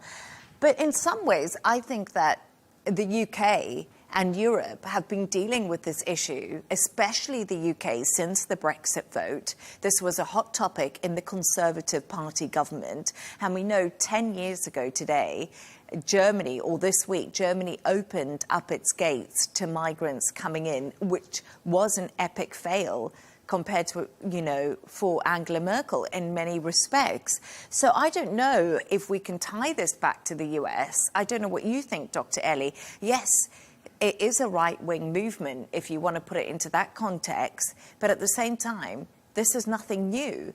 And people in the UK are absolutely frustrated with the situation.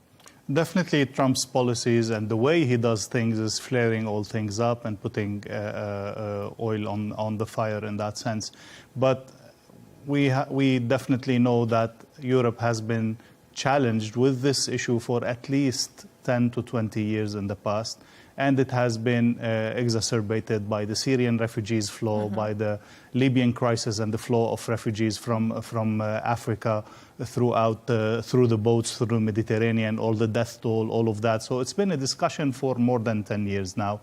And I think it is really, I don't want to say an existential, but a key issue in European politics altogether. How much do we open the door, and when is it too much? And then how does that reflect on the identity of Europe per se and the identity of the individual countries? And we have seen people all over the world throughout history asking themselves these questions. And now it's the turn of the different European countries. We've seen the AfD growth in Germany. We've seen the Le Pen party rise in France.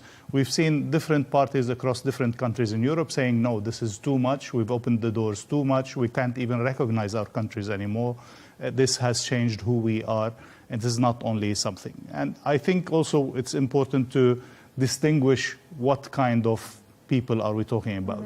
Putting everybody in a lump sum and saying we are against everyone who does not resemble like us, this is xenophobia, this is problematic, this is racism, put it whichever way you want. But saying our economy cannot handle, our finances cannot handle, our identity needs to be preserved, I think these are legitimate calls that some people take to the core of their political, let's say, choices. And I would agree with that, because I think in the UK, there's definitely the feeling that, we need legal migrants to come into the country to do a lot of the jobs. It's a service-based industry over in the UK, much like America. But earlier, I did actually speak to a former Conservative MP, Tobias Alwood, and he told me why the Labour government just cannot get a grip of this particular situation. The scale of this doesn't seem to go away. Each year we have tens of thousands of asylum seekers arriving illegally on these shores, and the processing alone takes over a year for each individual. And these individuals need to be housed somewhere. And so the plan that started under the last government was to place them in hotels, in towns and cities, including here in Bournemouth, right across the country. And ultimately, everybody's asking, well, how long can this go on? How long can we keep taking more and more asylum seekers without actually deporting any or returning any because they aren't allowed here? And that is a dilemma that we face. It isn't, I should say, just in this country. It's right across Europe at the moment. And it's only likely to get worse as insecurity, instability grows in the Middle East and elsewhere, and more people flee very, very desperate situations. So, Dr. Ellie, basically what you were saying in many respects, but also he highlighted there that this is bigger than any political party right now, Michael, even bigger than what they're dealing with in the US. It's something they've been trying to get a grip of. Yeah, so he makes a valid point that it is a big issue beyond political parties. But there's something that's happening now, and I'm going to double down on my point about it coming from Donald Trump. And the reason why is because it's what people see consistently on their phone through social media. And people, I think, feel much more emboldened to speak out now, which is why the demonstrations are happening now, to speak out about something that they don't agree with when it comes to immigration. It is one of those issues that inspires people either to lean to the left or lean to the right. You are usually not neutral when it comes to immigration, especially when, in this incident, as we get back to the UK, you had one of the residents allegedly kissing a 14-year-old girl. Now, that's part of the whole Trump narrative about rapers entering the country. And I think moments and stories like that will spark protests and demonstrations against people who are finally able to put a face to what they see as a real problem in their country. I guess the biggest threat that we're seeing in the UK today, but also it's normal to see this, is people, again, generalizing, stereotyping, and accusing, putting all the mistakes that they see in their country on the migrants. So the economy is failing because of the migrants. The medical situation is not good because of the migrants, etc., etc. And this is a normal reaction of the people, especially those who don't know better, especially those who are fed by social media stories like such, especially those who are comparing the US to UK, etc. What can be done? First, the government needs to take the discourse into its own hands. But then the problem is, in the UK, this is what's not happening, because right now it's a recess, so it's a holiday within our parliament. So the Prime Minister is essentially on leave. So is, the governing party, Labour, the Conservatives, everyone is away. And this is, I think, fueling it, this vacuum in leadership. There's no leadership, and that's how it feels. And then people like Nigel Farage from the Reform Party are capitalising on the failures of who's in government. As long as the government does not take charge of the issue, we will see it escalating more and more. But then we have to remind ourselves, as your guest said, this is an overarching issue that has been for so many years with so many different governments.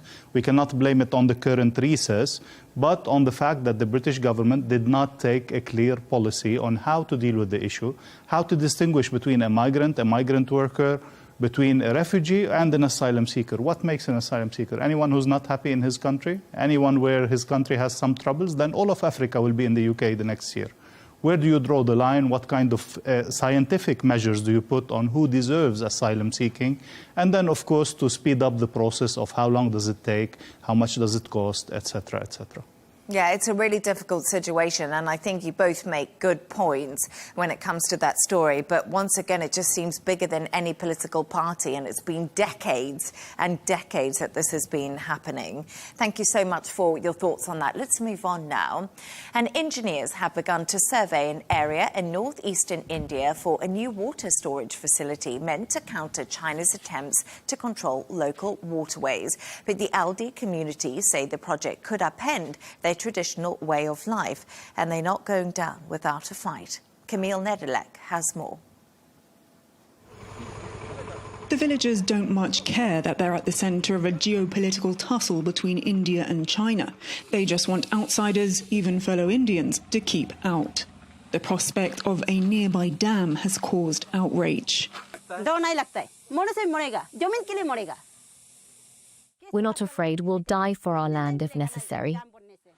When India's hydropower company NHPC moved equipment to the possible dam site in northeast India, villagers vandalised it and destroyed a nearby bridge.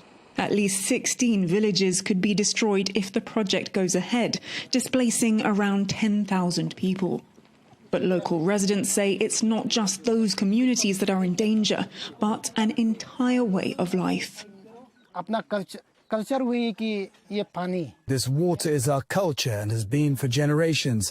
It's thanks to this river that we exist, because our ancestors provided for us by cultivating the lands by the riverside. While villagers here view the dam project as an existential threat, New Delhi views inaction as far more dangerous. India is worried about China's own dam project further upstream. It's set to become the world's largest source of hydroelectric power, drastically reducing the flow of the Yarlung-Tsangpo River further downstream. Some 114 million people across Bangladesh, Bhutan, China and India depend on its waters. The proposed Upper Siang project would enable India to store some of it and release it during dry season. The existence of Adi community will be banished from the map of Arunachal Pradesh because people will be scattered. There is no alternative. Residents have been fighting off the proposal for years, but as China begins building, the Indian government may feel it has no choice but to follow suit. Camille Nedilek, Al Arabiya English.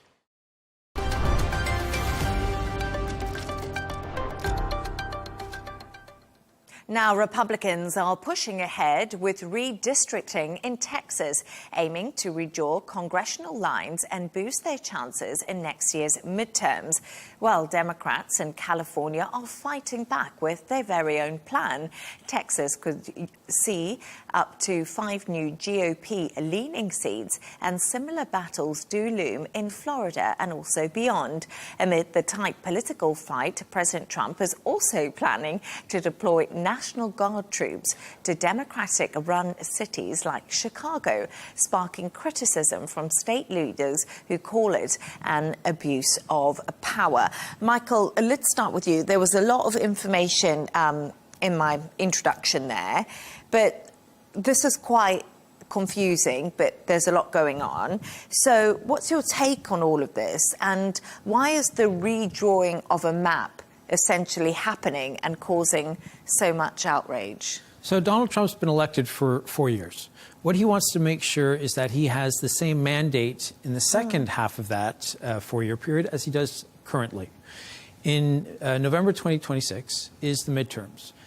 There are certainly Democrats who would like to think that maybe because some of Donald Trump's policies might not be so popular, that they would perhaps vote for Democrats in the House and in the Senate. What Donald Trump wants to do is he's going to one of the biggest Republican states, Texas, which is also one of the biggest states, and he's saying to the governor, Governor Abbott, I want 5 more Republican seats. So traditionally, and this is the big issue, traditionally what will happen is at the end of each decade, after a census in the states, there will be redistricting, right? Everybody does that. That happens all the time. What's happening this time, however, is that it's happening mid-decade, and that's what is offending and bothering Gavin Newsom in California. But everything offends and bothers Gavin Newsom. So, again, I've said this 3 words before. I'm not going to editorialize with Gavin Newsom, but he does make a valid point that if the Democrats are essentially going to break what is in politics an unwritten rule, then he's not going to do the same thing. He actually has to go to the people, hold a referendum, and ask if the residents of California want to go down that road. So what I find interesting, and when I was looking at the story, Dr. Ellie, Trump's doing absolutely nothing illegal. It's pretty normal. What's the big deal? We see lots of countries do this all the time, the redrawing of the boundaries. I think a lot of people be thinking, so what? Yeah, let's go a step back and say that the electoral law is, we call it the mother of all laws, because it creates the parliament and then the parliament creates all other laws. So the way you shape the electoral law, the way you shape the districts, you are almost influencing the results of the election in one way or the other. And it's been a constant throughout history, throughout democracies, that the party in power would use what we call electoral engineering or gerrymandering in order, there's a science now behind it, how to maximize your capability to stay in power. It's been done throughout, it's not illegal.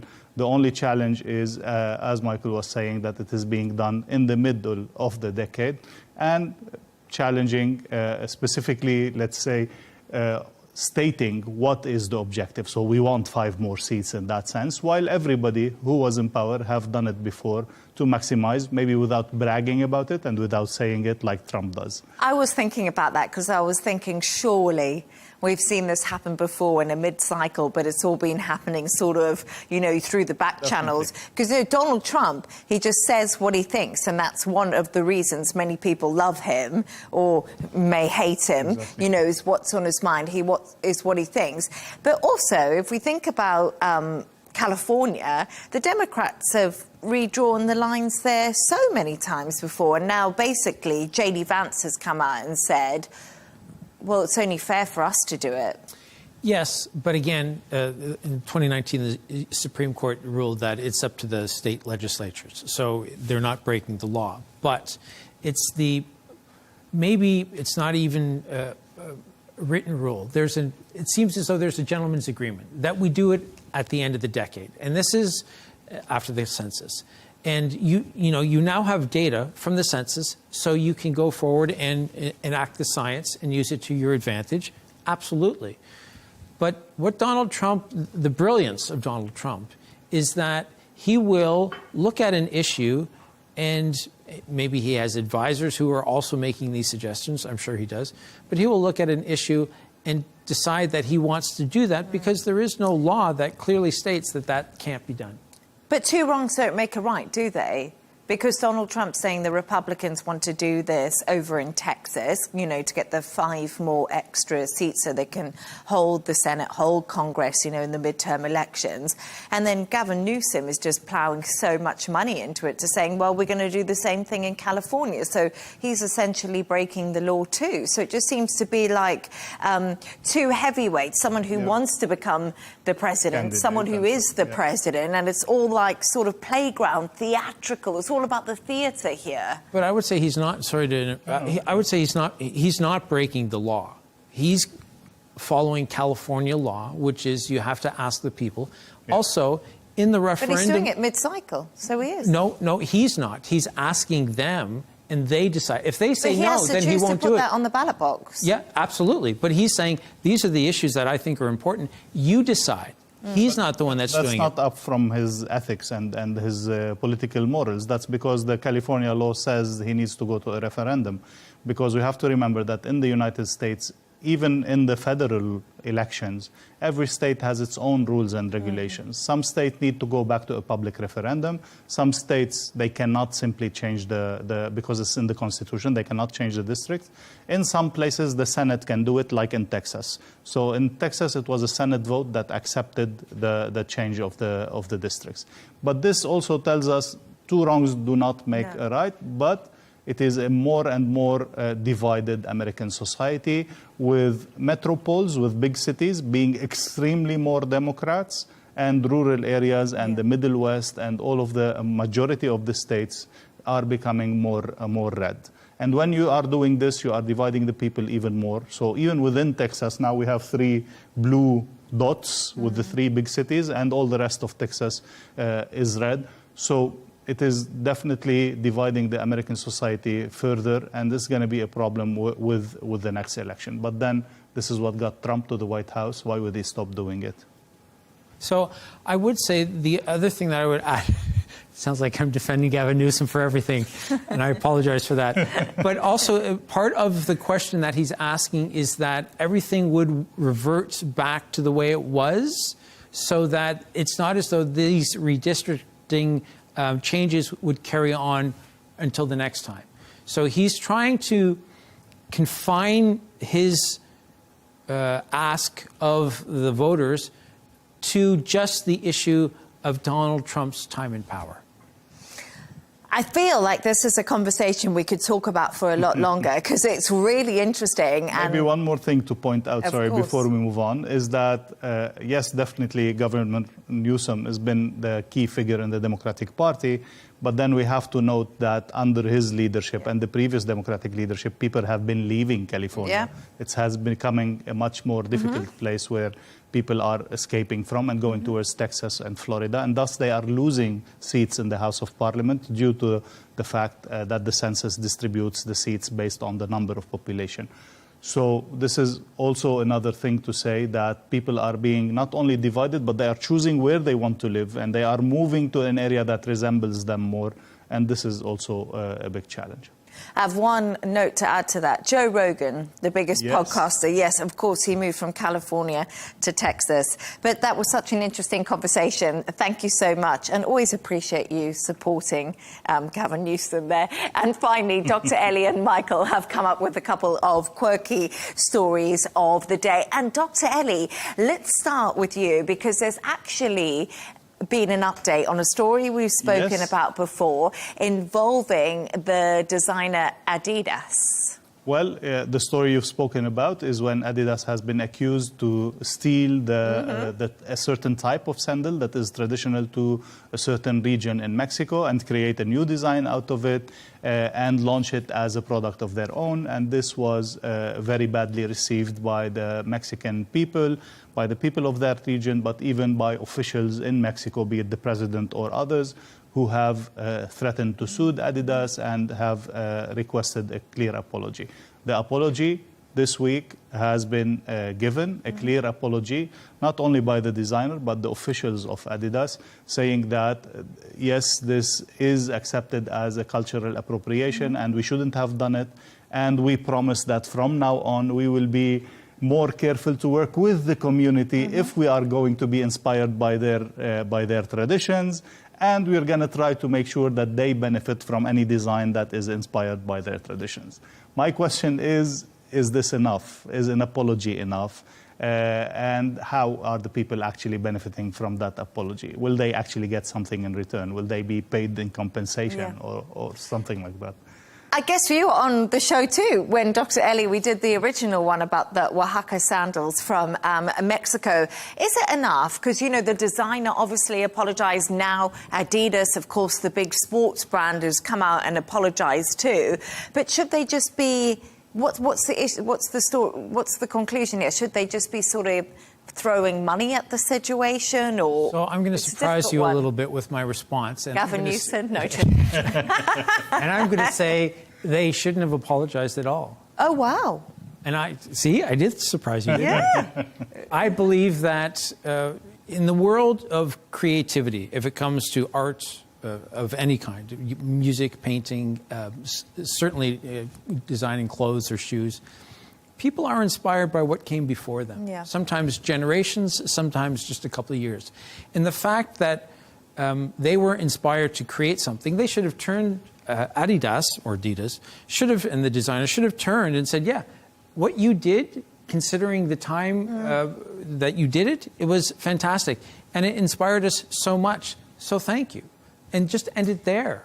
Yeah, that's a good point. My painting is like Picasso, I'd like to think, but not really. But you know what I'm saying? That's what, you're right. A lot of art is definitely the inspiration, all creativity is what we've had from before, isn't it? And that's what inspires us and drives the fashion trends even for today. A lot of that comes from the past. Hardly anything is a new idea, actually. I never thought of it like that. When we speak about cultural appropriation, it's something that is symbolic to that specific culture. It's not a general random thing that you could get inspired from, like a music tone or like a painting or something. You're taking something that is symbolic to them, to their culture, that they have used it, that they have identified with it, and you made it, you marketized it, how do you call it? You made it as a product, and you are making money out of it. Yeah, so this is, I think, where the issue is. But I still don't see the problem with that. I mean, that is how ideas are spread around the world. People see something, they are inspired, and then they create something based off of that. It could be, I mean, but again, recognition maybe could have been enough instead of an apology, a recognition. And even better is for these multinational companies to actually be considerate of the communities and work with the communities for the benefit of communities, be it corporate social responsibility, be it respect for the culture, whatever. They need to make themselves more accepted and more welcomed in communities, especially if they're going to use their cultural traditions. I don't know if sandals stand up to cultural traditions, but I mean, something of the sort. But yeah, I completely see your point. I see both of your points. A really interesting conversation. And Michael, we're going to move on to yours now, because yours is actually hilarious. And I wonder if a lot of people would have ever thought that they would be discussing this in their wildest dreams. But apparently there's something that can help us with road rage. Tell us more. So the CEO of a Chinese car company is hoping that with his new creation, it's called the Road Rage Reliever, that it will in fact help people handle road rage. I think we've all experienced it. Either we've seen it or we've experienced it firsthand, or we're the ones that are in fact doing the yelling and screaming. But instead of flipping off the bird to somebody or throwing something at a car, what they are suggesting is that you have your steering wheel customized with at least one button. And what happens is, because your windshield has also been designed in a certain way, when you press a button, if you feel you've been offended on the road, you can then make sure that an emoji shoots out from your car, and on your windscreen, it appears as though the wrongdoing vehicle has been hit by whatever it is you decide you're going to throw. The thinking is that this will actually help you feel as though you have done something to punish the driver who you feel wronged you. Okay. Wow. This is. I love the idea. I love the idea. I don't think it will calm my rage. Do you think do you think one, it will calm your rage, and two, do you think it's actually safe? Because imagine you're driving along and someone's firing off a frog emoji at you or something. I'd be completely distracted. Well, definitely, I think there's the issue of safety, especially it's on taking over your screen or your visibility. But definitely, you need to do something about road rage. It's becoming worse and worse, including myself. I know myself. I'm not sure this will relieve me. It's a good attempt, but I need to actually throw something, not just virtually. This is one of the issues in the States, and it happens with Americans as well as people who travel there. They're very concerned about experiencing road rage because of the frequency with which you can come across somebody who has a handgun. And so when you are traveling in the States, most people will want to make sure that they're incredibly respectful, because they don't want to get into a situation that can escalate and you don't know if the other person has a firearm or not. Same in Lebanon, not because it's legal, but... Same in South Africa. I'm afraid it's not just in America. You know, you keep your mouth very quiet and your windows up there too. But I mean, sometimes I think people have crazy ideas, but wow, what would they ever come up with next when we look at the emojis on the windshield, this windscreen? You know, I think one of the great things about inventors, especially in the tech field these days, is that they experience something firsthand, and then they identify it as a problem that most of us just sort of try to work around, and then they solve it. And again, I'm going to surprise you. It's one of the things that Donald Trump does incredibly well, is that he sees something that we all see, but then he speaks about it in a way that most of us never would have thought to speak about it. No, it's fascinating. And maybe I've never seen Dr. Ellie slightly angry, but he does tell me he gets road rage. No, you haven't driven with me enough, but believe me, unfortunately, it's not always a pleasant ride with me. But thank you so much for that story. And that's all from us on W News Extra. Thanks to our guest, Managing Director of This Is Dubai, Michael Jabri-Pickett, and Dr. Ellie El-Hindi, Chairperson of the Department of Security and Strategic Studies at the American University in the Emirates. Don't forget to subscribe to our YouTube channel and, of course, follow us on X. G&T with Tom Burges Watson will be coming up next. Goodbye and thank you.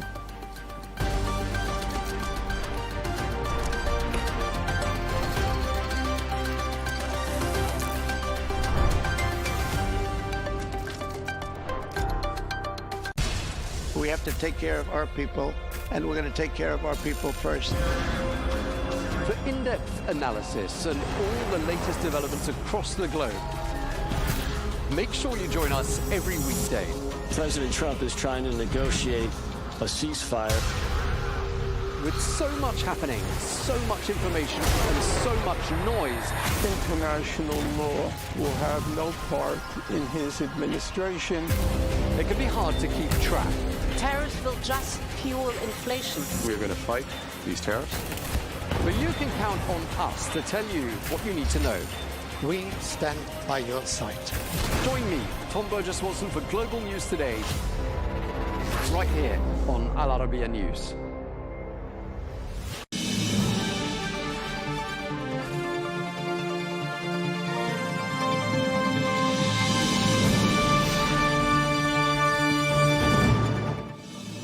Hello and welcome to Global News Today, bringing you exclusive interviews with leading experts every weekday here on Al Arabiya English. I'm Tom Burges Watson. Coming up today, we have our eye very firmly fixed on Gaza once again. Israeli airstrikes are continuing to claim the lives of civilians, including 4 international journalists.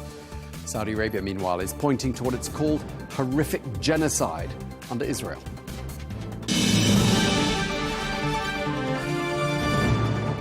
Our focus today is on Gaza, where Israeli airstrikes continue to claim civilian lives on a daily basis, amongst them journalists.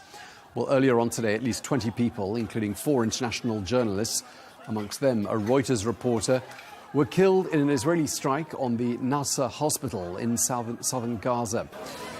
Well, the Saudi Foreign Minister, Prince Faisal bin Farhan, has spoken about developments in Gaza, saying today that the Palestinian people are facing what he called the most horrific forms of oppression and genocide due to Israel's ongoing assault, calling this an unprecedented violation of international law.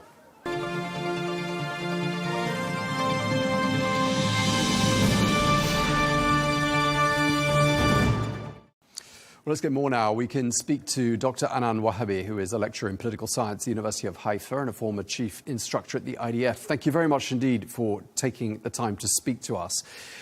We've heard today from the Foreign Minister of Saudi Arabia, Prince Faisal bin Farhan, saying that the people of the Palestinian people, he said, are facing the most horrific forms of oppression and genocide. How would you respond to those comments?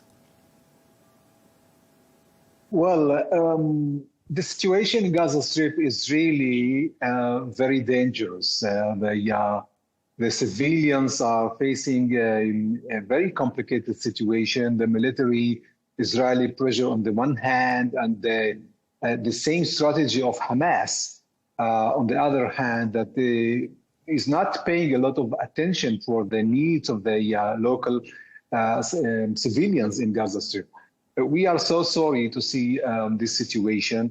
Yes, there is a very bad situation. We should do more in order to improve the humanitarian situation in Gaza Strip.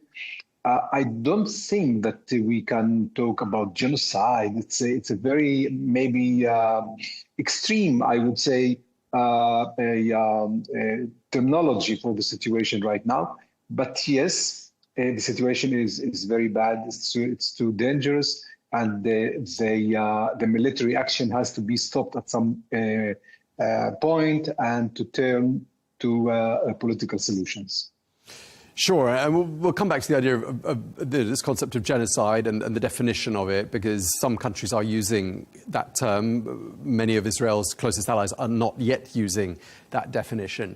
But I just want to go back to what the Saudi foreign minister was saying. He made an important point, saying that what's being done to the people of Gaza undermines prospects for peace and security, not just in the region, but in the world. And, you know, when we think about those 2 million people in Gaza and also people in the West Bank who are taunted or humiliated on a fairly regular basis, I mean, it's very difficult to see a two-state solution ever being workable now. I mean, do you think the two-state solution is an impossibility, given the acrimony, the hatred that must exist really clearly on both sides?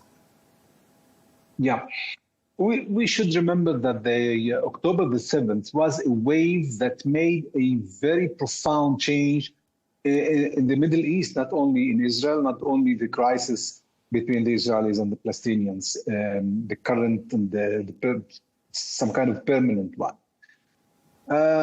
We should remember that the two-state solution and separation between the two people and the self-definition of each side is the only solution in the horizon. Now, the complication here is how to be implemented on the ground, because when the Israelis are building more settlements in the West Bank, and the two communities are living together, the Israeli Arabs and the Jewish in the West Bank, it's really not easy to divide, geographically speaking, the state. And maybe we should move towards the different situation where if we will reach real peace as part of the Abraham Accords, then we do not have to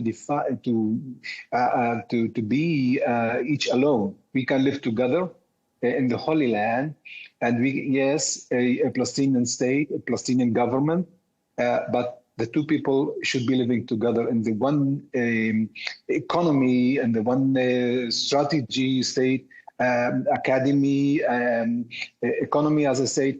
And yes, it can be working. because the other solution of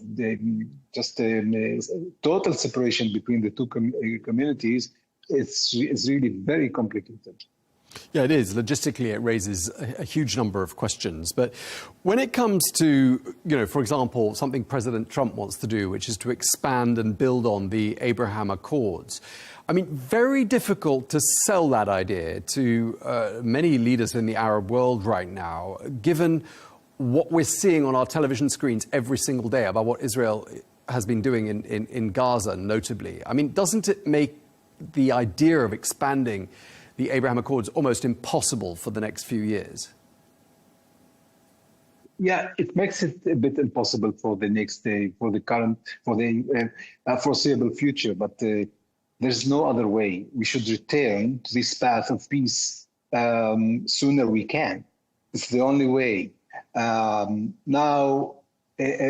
Recently, the IDF received a directive from the government to occupy Gaza in order to eliminate the remaining Hamas fighters, and maybe later on, according to this government, it will start maybe a new situation in Gaza where the rehabilitation of Gaza Strip will start, and the real political and the humanitarian solutions will also embark together with the neighboring Arab states as part of the same strategy of peace.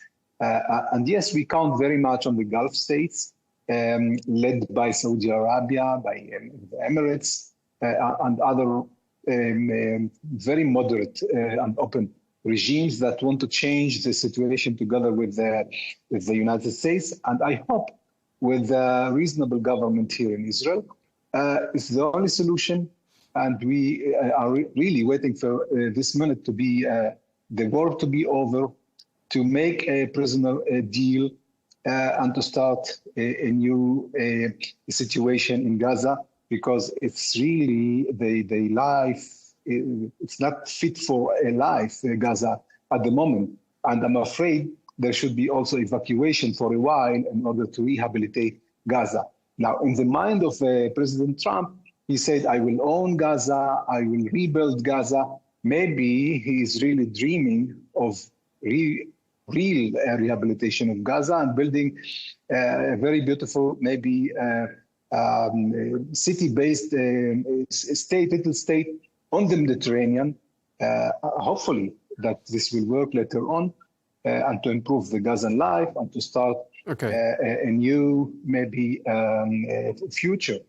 Yeah, to be fair, I mean, we haven't heard President Trump talking quite in those terms, at least not in the last few months. I mean, does that sound like a realistic proposition, though, what you just described in terms of President Trump's vision for Gaza? Well, President Trump in the second term is rewriting his biography. He wants to be in history as a peacemaker, to continue the track of the peace accord with the neighboring Arab states, as well with the Palestinians. Yes, time to tell. And I think that he is a man of deals, as we know him. And yeah, maybe he's also imagining this kind of deal where Gaza can be rebuilt the way he dreams. Let's talk about what's happening in Gaza today. There were Israeli airstrikes on the Nasser hospital, which I believe is in the south of Gaza near Khan Yunis. At least 15 people killed. It's been reported a number of them were journalists. One of them worked for Reuters. I mean, it's been reported that upwards of 200 people, journalists, have been killed in Gaza these last 22 months. I'm just wondering why such a high death toll of media people. I mean, are they targeted, do you think, specifically because of the work they do? Well, it's not the first time that the Hamas, on the one hand, they exploits the civil infrastructure, hospitals in particular. We know that part of the headquarters were under hospitals in Gaza Strip. And here, where everything starts and ends, and Israel, unfortunately, in a lot of cases, do not act in the perfect way that They can separate between the militants and the civilians. And we are so sorry to see in some cases that there is a damage for those infrastructures and for civilians. It's part of the price, very heavy price of war that we all are waiting and pray to end this kind of complexity and attrition as well for the civilians, for the IDF on the other hand, and none of the sides is willing to stop this war. Yeah, but I mean, there is this perception. I mean, when you see a death toll, like the death toll we've seen for the number of journalists, and this idea that journalists are not freely allowed into Gaza, although there are petitions and appeals being made by countries to change that. I mean, there's a perception that Israel doesn't want people to see what's happening in Gaza, and journalists who go in there under supervision get told what they can and cannot film. Is Israel hiding something from the rest of the world? I don't think so. I think that the Israeli journalists are trying to gather, according to the perception, at least in Israel. There is the idea and the other idea as part of the Israeli media to hide maybe part of the picture for military needs, but not to hide the total picture. Israel know that she is at war. The attack was done by Hamas from Gaza, and then it's not over yet. And it was too long and should be stopped. That's right. But Israel has nothing to hide. Dr. Anand, you served in the IDF Intelligence Directorate. You commanded operational units and headed Israel's international strategic perception, psychological warfare and cyber warfare efforts. And I want to ask you how it now looks like, while we're talking about public opinion, that public opinion in countries even that are closely allied to Israel now oppose or vehemently oppose Israel's actions in Gaza. Does that worry you? And do you think we're at risk of Israel's international standing being undermined? Yeah, this worries me very much. I must point that Israel has more than one public opinion. The public opinion in Israel is divided between those who want to stop the war in Gaza and to move forward to an agreement, to prisoners deal with the Hamas, with the Palestinian side, and to start a new situation there. And the others, the extreme side of this right government that want to continue the war. And till the end, till they just occupy total occupation of Gaza Strip. It was the directive right now. IDF has said to the government, to this government, that there were levels to pressure Hamas to reach a prisoners deal, and it was not implemented before.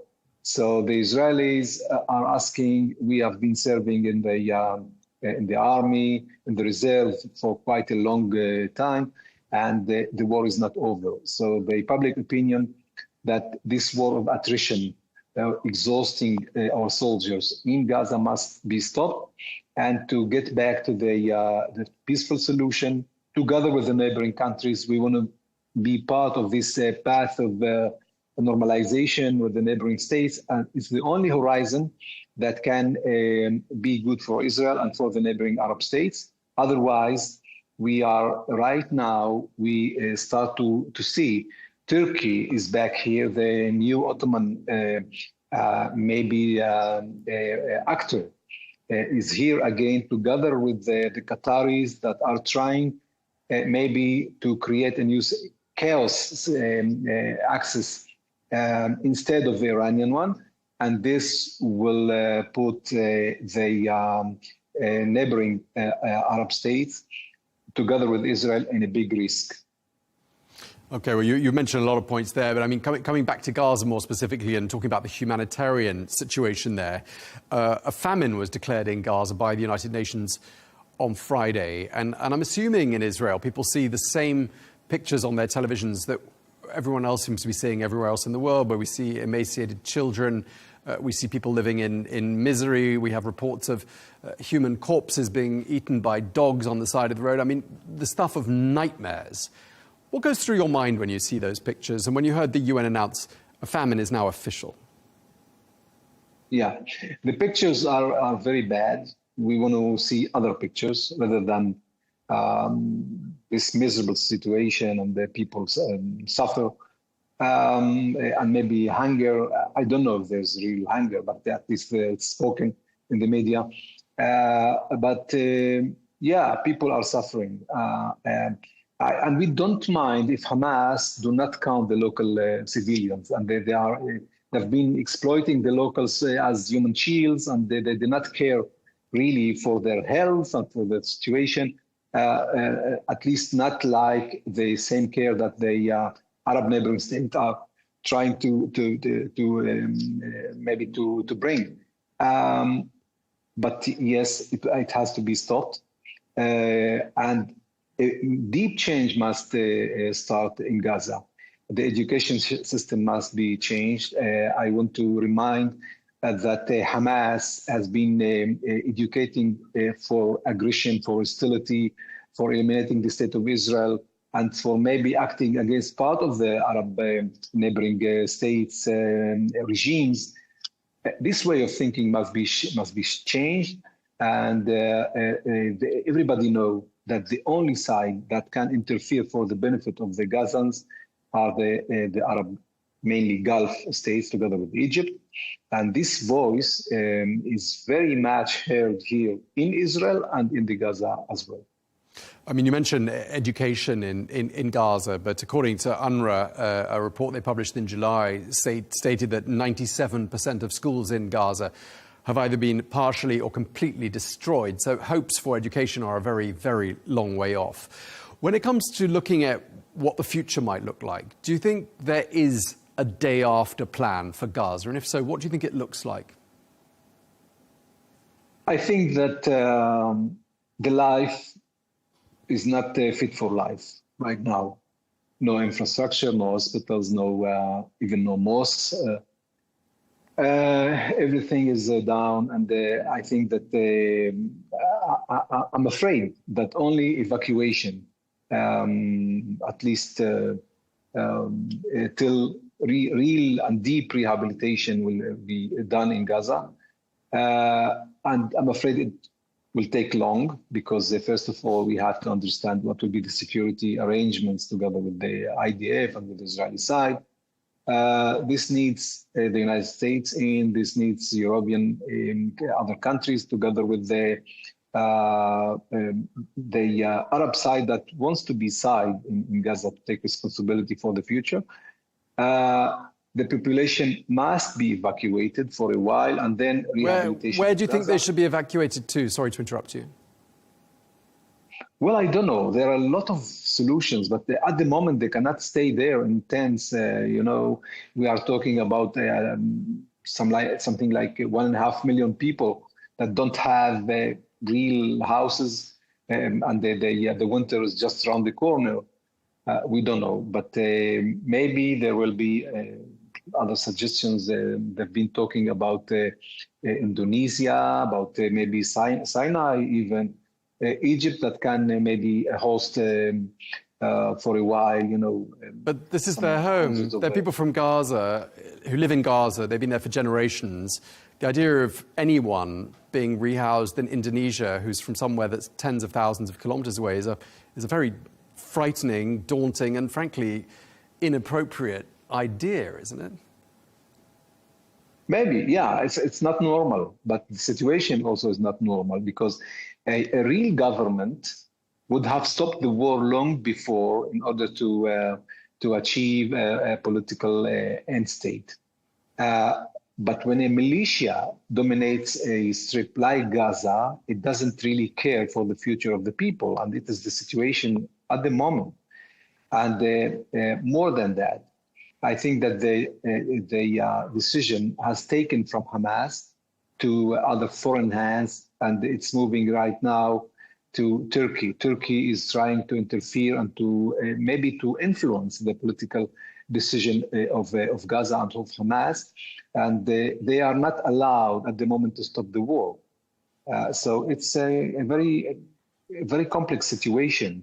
and where the Gazans are paying the price for the Israeli desire to eliminate Hamas and the Hamas decision to exhaust the IDF soldiers. And it's open-ended, very risky situation. Yeah, I mean, I have to spare thoughts for those 2 million people who have nothing to do with the politics of it, who are caught in the middle of all of this. Just going back to what we were saying, I mean, this is my last question. I mean, education has been more or less brought to a standstill in Gaza. As we were saying, 97% of schools destroyed almost entirely. You were mentioning how, mosques have been destroyed. I mean, so much of Gaza has been destroyed. And just really circling back to what we were saying about genocide at the beginning and the definition of genocide being to intentionally destroy in whole or in part a national, ethnic, racial or religious group. I mean, doesn't it look like when you see a scorched earth situation like the one we have in Gaza today, where so much has been destroyed, history, families, homes, businesses, schools, the works, everything has been destroyed. I mean, what doesn't look like genocide there to you? Well, there is a lot of, in the international law, several terminologies and definitions for this situation. War crimes, ethnic cleansing, and then the genocide, which is the upper level of hostility against people or community. I think that it's in and between these definitions, and whatsoever, it's a very dangerous situation. It's a very bad situation. Israel did not choose to do that at the beginning. It was the wave of the October the 7th. This, the savagery that was done. And I think that it has held the Israeli government in a situation that they are still in a post-traumatic situation, and they are still using force rather than stop for a while and using maybe political wisdom in order to get out of this circle of violence. Okay, well, thank you very much for taking the time to speak to us. We really appreciate it. Dr. Anan Wahabed, thank you very much indeed.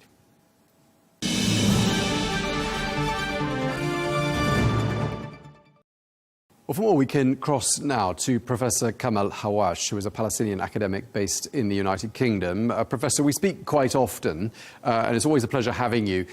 Just before we start talking about today's main developments in Gaza and the latest news, I just want to ask you for your opinion on something my earlier guest was saying, an academic from the University of Haifa, who was saying that evacuations from Gaza are necessary, perhaps, and he suggested that Gazans be rehoused in other places. And he mentioned Sinai and Indonesia as being some of the other places where the 2 million people who live in Gaza might be rehoused, at least temporarily. What do you make of a plan like that?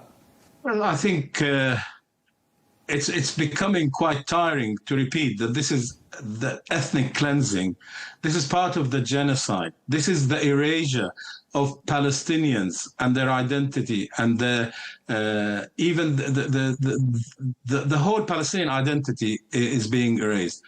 It is absolutely criminal for this man or woman to say that people could be resettled. First of all, why can't they be returned to the villages from which they were expelled in 1948? 80% of the people in Gaza are either from 1948 Palestine or from their descendants. The only place they should be going to is their homes in the 500 villages that were destroyed. So for any academic to propose something like this, in my view, is just criminal. Because what we are seeing in Palestine at the moment, both in Gaza, the West Bank, and other places, is that Israel has become the most criminal entity in the 21st century. If people think that Germany was the most criminal state in the 20th century, and I will not compare Israel with Germany, I just take them as the most criminal entities in their century, then that is what Israel is. What they are proposing is the expulsion of the indigenous Palestinians. I bet the guy who talked to you from Haifa descends from somewhere in Europe or another place and came against the will of the Palestinian people to live in Haifa. I'm unable to tell you where he originates from. I don't have that information.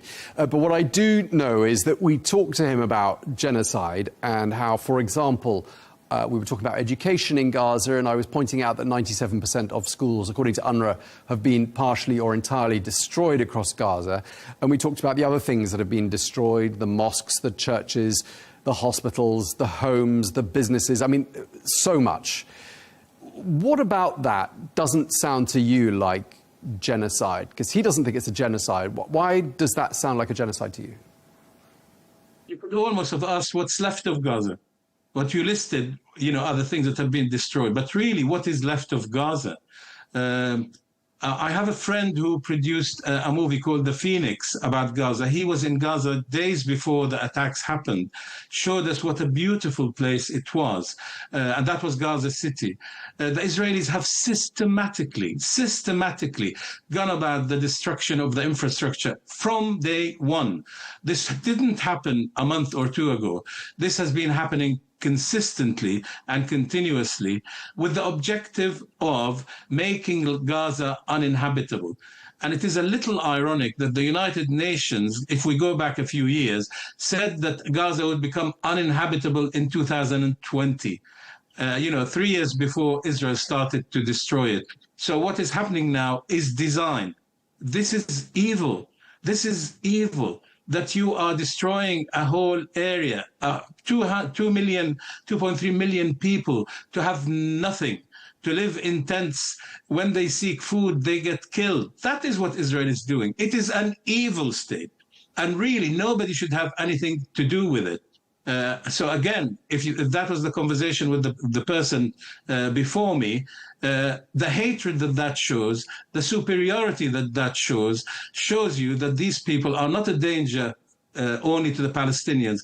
Israel is a danger to the whole region, and it could possibly become a danger to other countries that, for example, would recognize Palestine, that anything could happen from this rogue state in terms of possibly even, as there are rumors, I don't want to say any more than that because that wouldn't be right, that maybe the security services there would look at ways of interrupting the recognition of Palestine in the countries that propose to do it. One of those countries is the country you're in right now, the United Kingdom. We've heard from Britain's top diplomat, the Foreign Secretary David Lammy, who says that Israel's refusal to allow sufficient aid into Gaza has caused a man-made catastrophe. This is, he says, a moral outrage. Apart from words and promising to perhaps in the future recognise Palestine, I mean, are you seeing any action from the British government? I met David Lammy at one of the Labour conferences a few years ago. He'd just come back from Palestine. They weren't in government. And I remember him clearly telling me how concerned he was about settler violence. Now, things have gone way beyond that into a genocide. He can talk the talk, but he doesn't walk the walk. For the first time in many, many years, the Israeli ambassador has been called to the Foreign Office to explain what Israel is doing about the possibility of invading and destroying Gaza City. Is that enough? Have we seen Israel stop? The answer is clearly no. The only way that Israel will stop is if world countries came together and cut relations with Israel completely, pressured America to row back on support for this entity, this criminal entity that, I can't say this enough. We're not talking about a normal state. People might say, listening to this, why does he keep saying Israel is a criminal state? Because it is what it's doing to the Palestinian children. I hope people have seen the video of the little girl who was 7 to 8 years old carrying some water, and a drone killed her, attacked her, and it was recorded on video and it has been shared. What that video doesn't show is that she had lost the whole of her family. Now, a state that does this is a criminal state. So why the UK continues to have relations with Israel is beyond me. The only thing that it will begin to listen to is if it is completely shunned by the whole world. The recognition of Palestine could be an important step. I say could be because at the end of the day, how will it be enforced? How will the war criminal settlers be thrown out of the occupied territories? How will Israel be thrown out of Gaza completely, having destroyed it so that it can be rebuilt? Words are... I have to acknowledge that there has been a shift. There's no doubt about that. That 20 years ago, you would never have expected an arrest warrant to be issued against the Prime Minister of Israel. That has happened. Yes, it hasn't been implemented, but it should be. And he should be rotting in jail, not in Israel, but at The Hague. There's no doubt about that. I mean, as well as words, I mean, there have been actions. Even during the course of the weekend, there were protests in several places around the world. Sydney springs to mind as being one of them. I believe there were some protests in the United Kingdom as well during the course of the weekend. And yet the UNRWA chief, Philippe Lazzarini, is talking about the world's sort of indifference, he called it, and inaction on this issue of Gaza. And he said he found that shocking. Do you agree with that assessment, that there is indifference with regards to what's happening in Gaza, or do you think that's perhaps going a bit too far? I do compare it with Ukraine to some extent, even though the Palestinian issue has been ongoing since 1917, since the country I am in gave our homeland as Palestinians to a people who did not come from that land. It was forced, they were forced upon us. At the turn of the last century, the percentage of Jews in Palestine was less than 6 or 5%. They could never have been an independent state for Jews. They could have been and should have been a state that became independent when the British mandate ended, that was a Palestinian state where the overwhelming majority were Muslims, followed by Christians, followed by Jews. But it was the forced if you like, travel from Europe to Palestine that started this problem in reality, when Britain in 1948 packed up and went and left the Palestinians in no place to create an independent state. So, yes, there is indifference in reality. If we compare Russia and Ukraine with Israel and Palestine, you will find that the West supports Ukraine because it's being occupied by another country, but supports Israel for occupying the Palestinian people. That is the hypocrisy that has been really difficult to understand. And when they then talk about Israel could be in breach of international law, really?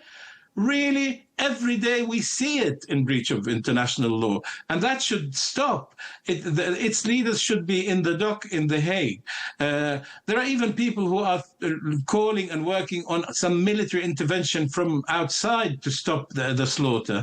But realistically, if even aid, food aid, isn't going through, the whole Western world that claims to be democracies, that claim to be really focused on human rights, are failing the Palestinians. As a Palestinian, I speak to them all the time.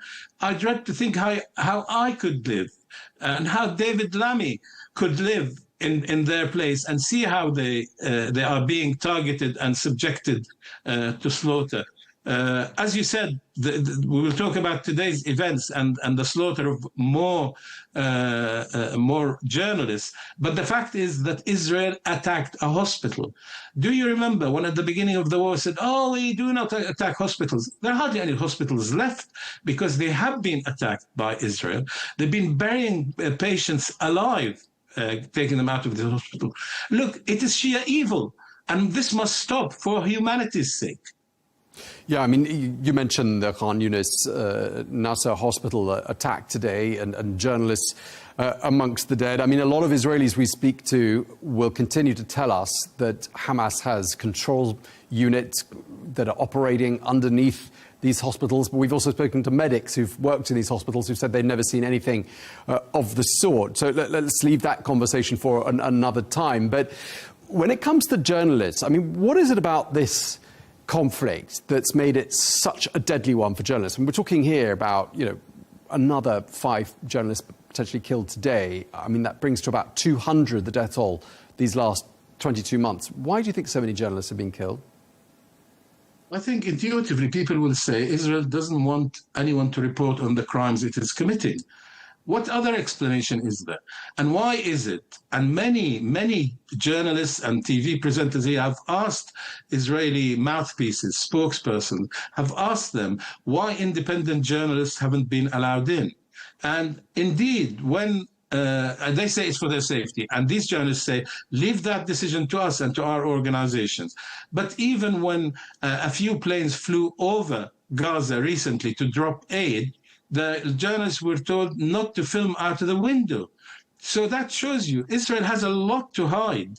A lot to hide. It's difficult to describe how much, because every day we see crime after crime after crime.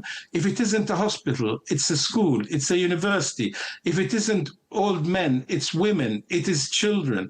Women can't feed their children. And I'll add that there are 2 new weapons that Israel has been finessing and using in Gaza, which are against international law. One of them is starvation. It is using that all the time. But the second one that it is an expert at is the weapon of lying. Because just like they say to us, oh, Hamas is under this hospital, this school, etc., etc. Well, no one, as you reported, and as other international organizations report, no one has seen these military people in hospitals. And it isn't one person or 2 people. Not a single medic has said that they've had to treat or have seen the military people bring, say, a hostage or a prisoner of war for treatment. I emphasize the most criminal state in the world is using 2 new weapons, starvation and lying, to continue to undertake its attack on the helpless civilian people in Gaza. I saw 2 young guys talking only a couple of days ago, and they were both saying, Israel wants us to leave to the south. There's only one place we will leave to, and they pointed up, because they say we prefer to die, to be martyred here in our homeland, than to escape and go to another place, because we know we can't come back.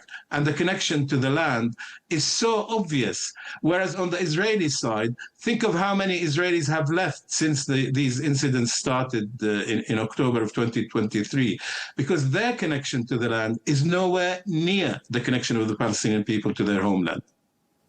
Just lastly, Professor, I mean, supposing you one day found yourself sitting in front of Prime Minister Benjamin Netanyahu, what would you say to him? Well, I hope I'll be talking to him across the bars of a prison cell and telling him, serves you right, you absolute criminal terrorist. You should have thought about the consequences of what you were doing. So that's what I would say to him. And I would say to him, the Palestinians are going nowhere. And if Israelis feel that that isn't the safest place for them to be and they want to leave, then that is up to them. Okay, well, thank you very much indeed. We really appreciate you taking the time to speak to us as ever. Professor Kamal Hawash, thank you for your time, sir.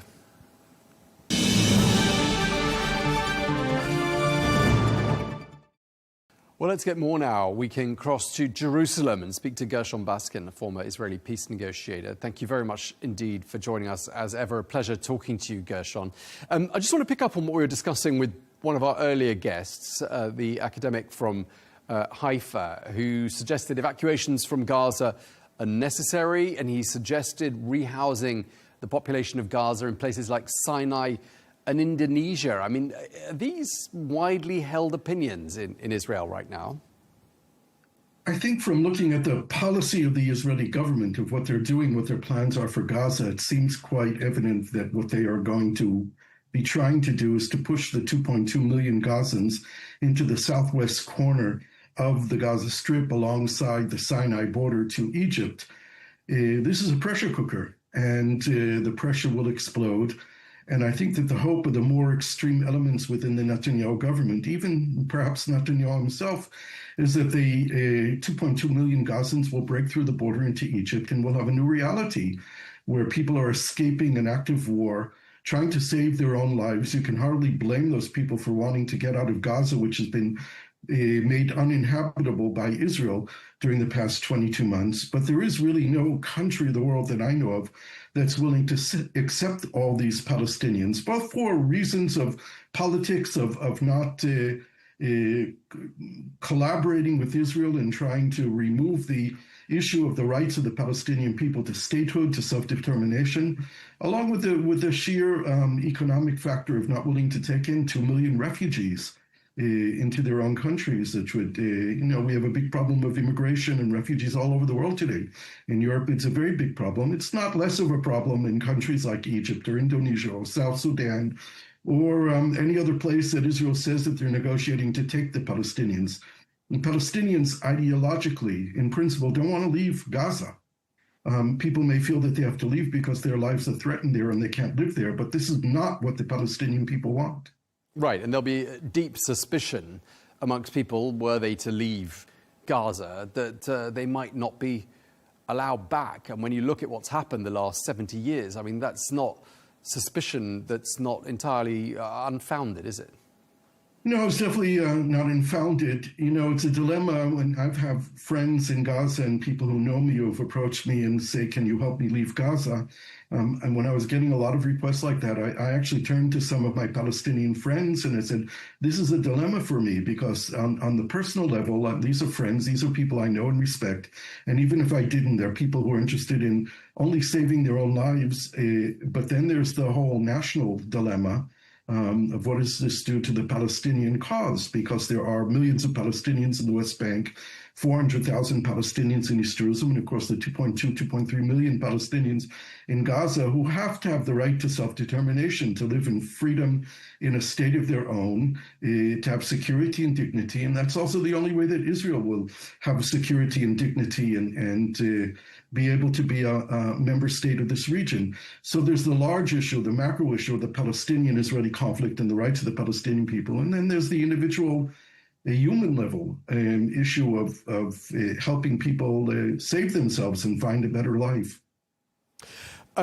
Gershon, I just want to pick up on another thing that our earlier guest, the one before you, Professor Kamal Hawash, an academic from the UK, was saying to us a little earlier. And he said this to us before. He said that Benjamin Netanyahu, the Prime Minister of Israel, is the greatest criminal of the 21st century. He said the greatest criminals of the 20th century had been in Germany, but in the 21st century, it's the Israeli Prime Minister. I'm wondering how that makes you feel and what you make of that assessment. I think Netanyahu's in a club with a lot of members, and not necessarily he's number one in the club. But my own feeling toward Netanyahu, or my own assessment regarding Netanyahu, is that he has committed crimes against the Israeli people and the Israeli state. And that's my first concern. And I recognize the war crimes that Israel is committing in Gaza and the accusations of genocide, which are in line with the Convention on the Prevention of Genocide. But for me, as an Israeli citizen, he has committed crimes against us, the people of Israel, and our future. Crimes that my children and my grandchildren will be paying for. And we have a responsibility to put him on trial and to remove him from power. There is no question in my mind that he will go down as the worst leader that the Jewish people have ever had. And this is a person who was presenting himself before October 7th as the greatest leader of the Jewish people since Moses. And I'm not joking here. This is something that he has said. As someone who believed that he was protecting Israel and defending Israel, he will actually go down in our history as the worst leader that the Jewish people have ever had. Why do you think he's committed crimes against the state of Israel? Just talk us through the logic behind that statement, Gershon. Well, from my perspective, he has implemented a strategy since he came back into office in 2009, which was a strategy aimed at keeping the Palestinian leadership separate, empowering Hamas, the more radical, fanatical side of the Palestinian leadership, delegitimizing Mahmoud Abbas and the Palestinian Authority, all in order to not have to negotiate with the Palestinians on the creation of a Palestinian state next to Israel. There are more or less equal numbers of Israeli Jews and Palestinian Arabs between the river and the sea, 7 million of each. And there is no solution to this conflict except for the two-state solution. And Netanyahu waged a strategy since 2009, which was aimed at preventing that from ever happening. Of course, on October 7th, that blew up in our face because you can't prevent people from having freedom. You can't prevent occupying other people for almost 6 decades and expect to live in peace, or lock 2.2 million people in a territory like Gaza with 80% poverty and no place to go and no hopes and no dreams, and expect to have quiet. And this is the strategy that Netanyahu implemented since 2009. In my personal view, that is a crime against our state. That's a crime against our people. And a real leader solves conflicts, doesn't think that he can manage them forever. And of course, when they blew up in our face, he still refuses to take responsibility. And he was the head of the government on October 7th that failed to protect the people of Israel, that led a strategy that empowered and funded Hamas. And he is responsible, and he will be held responsible when eventually we do create a National Commission of Inquiry in Israel, which he is preventing. But it will be created, and he will stand trial. So, Gershon, what you're saying is that basically having that amount of hatred and anger just behind a border fence, 2 million people who've been humiliated, who've been mistreated, quite the cruelest treatment by anybody's standards these last 22 months. I mean, you're saying that those people in turn represent by an inevitable security threat to Israel. Is that the argument you're making? That's part of it. I mean, there's no escape for Israel to have to deal with the reality of the Israeli-Palestinian conflict and the recognition that the Palestinian people have to have the same right to the same rights that the Jewish people have in the state of Israel. Beyond that, we cannot survive for very long if we don't manage to resolve the conflict, not only with the Gazan Palestinians, but with the West Bank and the Palestinians in East Jerusalem. There has to be a resolution of this conflict. It can't go on forever. This war is so horrific, and the consequences of the war that we've seen over the last 22 months are so horrible that we have to ensure that this must be the last Israeli-Palestinian war. We can't keep doing this. We need the help from our allies in the region and around the world, particularly in the region, because the Israeli-Palestinian conflict has to be dealt with in a regional way to build a security regime that ensures the security of all the states in the region and helps us all and leads us to greater economic development, to dealing with energy and water and the other challenges that we face in this modern world. The Arab countries surrounding Israel all have an interest in making sure that the Palestinian people have a right to freedom and dignity, and that the Israelis get the security that they need. So we have a potential deal in the entire region that will help us resolve the Israeli-Palestinian conflict. Then that's what must come when this war is finally over, and hopefully that will be soon as well.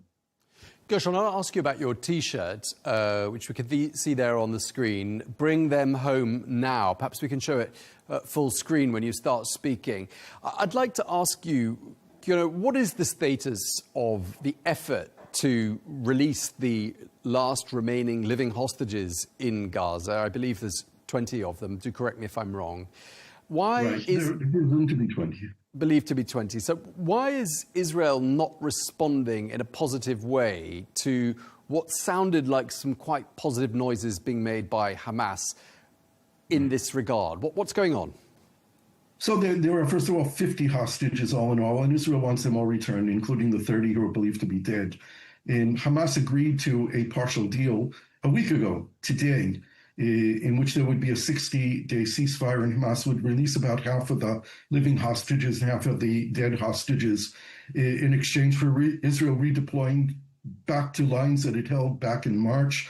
A sharp increase in humanitarian aid being distributed by the international community, other elements of the agreement that is the same agreement that was on the table months ago, even weeks ago, when Israel walked out of those negotiations and blamed Hamas for foiling the negotiations. But Hamas formally agreed to that a week ago and informed the Qataris and the Egyptians, and the Americans were informed. And for a week now, we've been waiting for the government of Israel to meet, the war cabinet to meet, to make a decision on whether or not they accept the agreement that they accepted weeks ago. And there hasn't been even a discussion in the government. Apparently, the cabinet is meeting this evening to discuss it. I would not expect any immediate Israeli response. The Israeli response has been that we don't want a partial deal anymore. We want a whole deal. We want a comprehensive deal. Well, that's what Hamas has been saying for months now. And now the Americans are saying as well, we want a comprehensive deal. Hamas wants a comprehensive deal. But when Israel says it, when Netanyahu says it, he's not talking about an agreement with Hamas. He's talking about Hamas raising a white flag and surrendering. And anyone who knows Hamas knows that that's not going to happen. Hamas will continue fighting, even as more Palestinians get killed. They will continue to fight until the very last Palestinian, as long as they can continue to hurt Israeli soldiers and perhaps kill them. This will only end with an agreement. And the best deal to reach is a comprehensive agreement that ends the war. But Netanyahu is apparently not interested in that. So tomorrow, the hostage families are holding another day of strikes and protest. Last Sunday, 1 million Israelis took to the streets demanding an end to the war. We hope that similar numbers come out tomorrow, maybe even bigger. I will be there at the big rally in Tel Aviv, but there are demonstrations that are going to take place all around the country.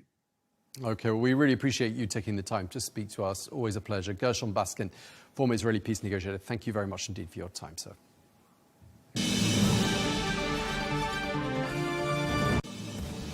Well, that is all we have time for on Global News today. Thank you very much indeed for watching. Be sure to join us again tomorrow for more exclusive interviews. Until then, bye-bye.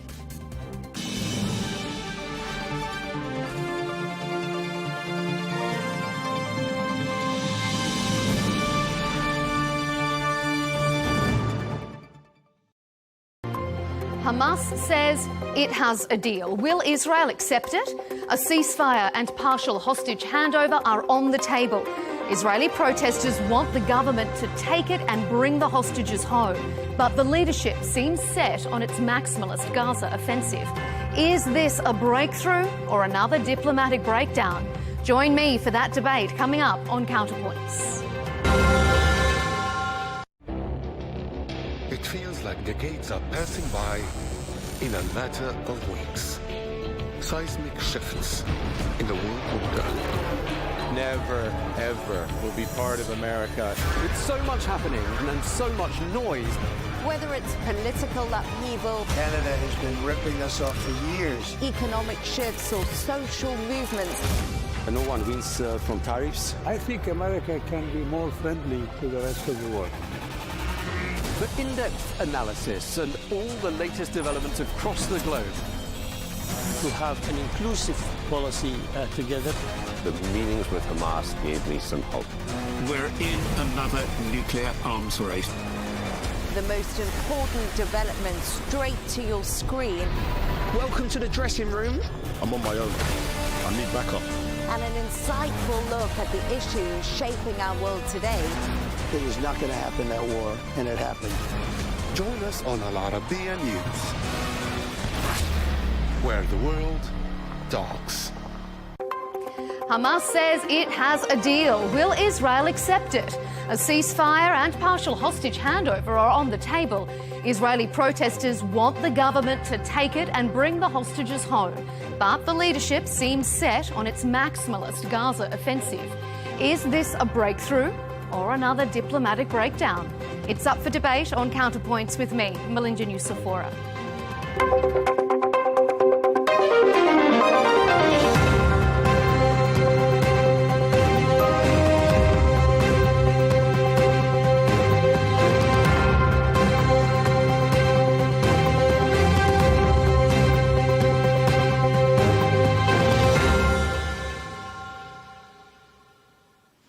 A ceasefire or long-term peace? A staged release of hostages or the full return of every captive? Both Israel and Hamas have, at times, changed their approach during negotiations to end the Gaza war. This latest potential breakthrough sees Hamas revive a plan it rejected in July. It now says it will agree to the US-backed proposal. But since then, Israel has toughened its demands. It's no longer interested in partial deals and is preparing for the full takeover of Gaza City. Without Hamas's defeat, are not only hardening Hamas's position and delaying the release of our hostages, they are also ensuring that the horrors of October 7 will repeat themselves over and over again, and that our sons and daughters will have to fight over and over again in an endless war. Those people the Prime Minister is referring to are these hundreds of thousands of protesters. On Sunday, they staged the largest demonstration since the war began 22 months ago. Demands for the government to make a deal are growing louder and louder. Coming up on Counterpoints, we'll ask, are we on the brink of a breakthrough? Are the recent protests a sign of deepening public anger? And are we any closer to a day after plan for Gaza?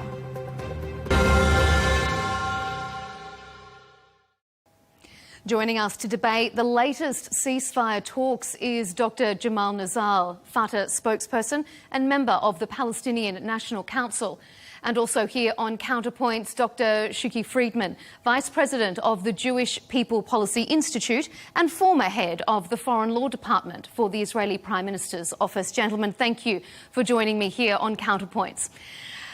Israel is weighing up Hamas's latest position on a Gaza ceasefire deal. According to mediators, this is effectively the same deal that the group rejected in July. Prime Minister Netanyahu says Hamas's revised position is a clear sign the group is under intense pressure. Shuki, let me start with you. Should Prime Minister Netanyahu take this deal?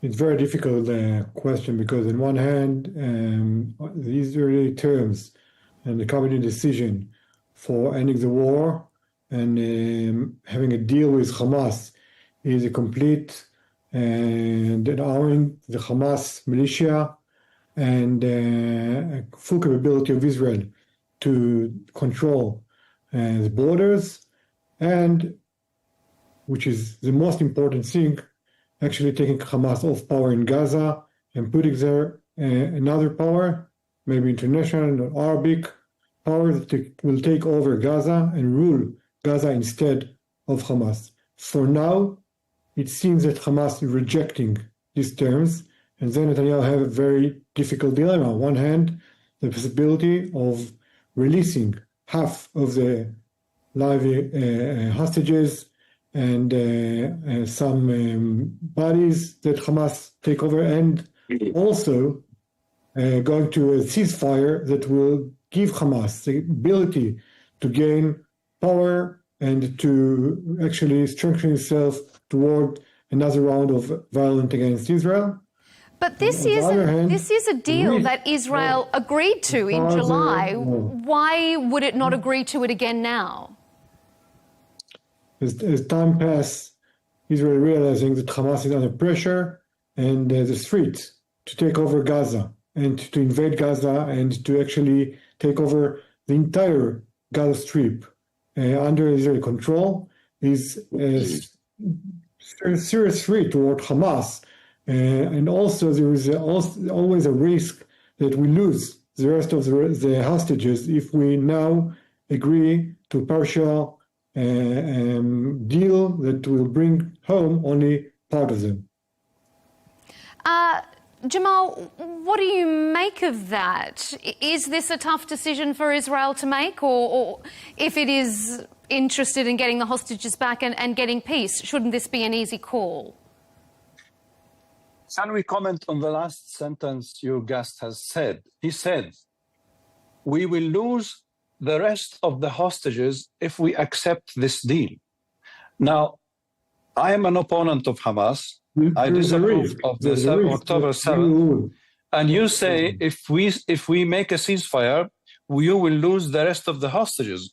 Whereas the offer that came from Witkoff would stipulate that a certain number of hostages would be released for a ceasefire of 60 days, and then there would be new negotiations on releasing new hostages for ending the war. This is what you do not want, because you want for the war to go on practically for a very long time, because the objective of Israel, as you said, is the occupation of Gaza, not freeing the hostages. That is really obvious. International Court of Justice has accused Israel of committing genocide. The international community knows this very well. The intention of Israel is to exterminate the entire Palestinian people, to displace them, and probably to get them out of Gaza at all. So we have two sides here. One side desires the end of the war. The other one is practicing warmongering, trying to destroy an entire people. The Palestinian people wants to end the war. We, as Fatah, wants to see an end to this one-sided war. There is no war. There is an Israeli aggression on a civilian population, and there is no Hamas. When Israel said they would invade Rafah, they said they would only destroy the last remaining 2 divisions of Hamas. Well, they came in, found no Hamas, and destroyed Rafah. Nonetheless, this is what they want to do with Gaza now, because they want to flatten the whole place. They said it on the first day. So the genocidal intention is there. It is well documented. It's on live stream. And there's it doesn't make sense to even ask the question, do you want to end the war or not? They don't want to end the war. That's the truth. Dr. Friedman, respond to that. What do you make of those comments?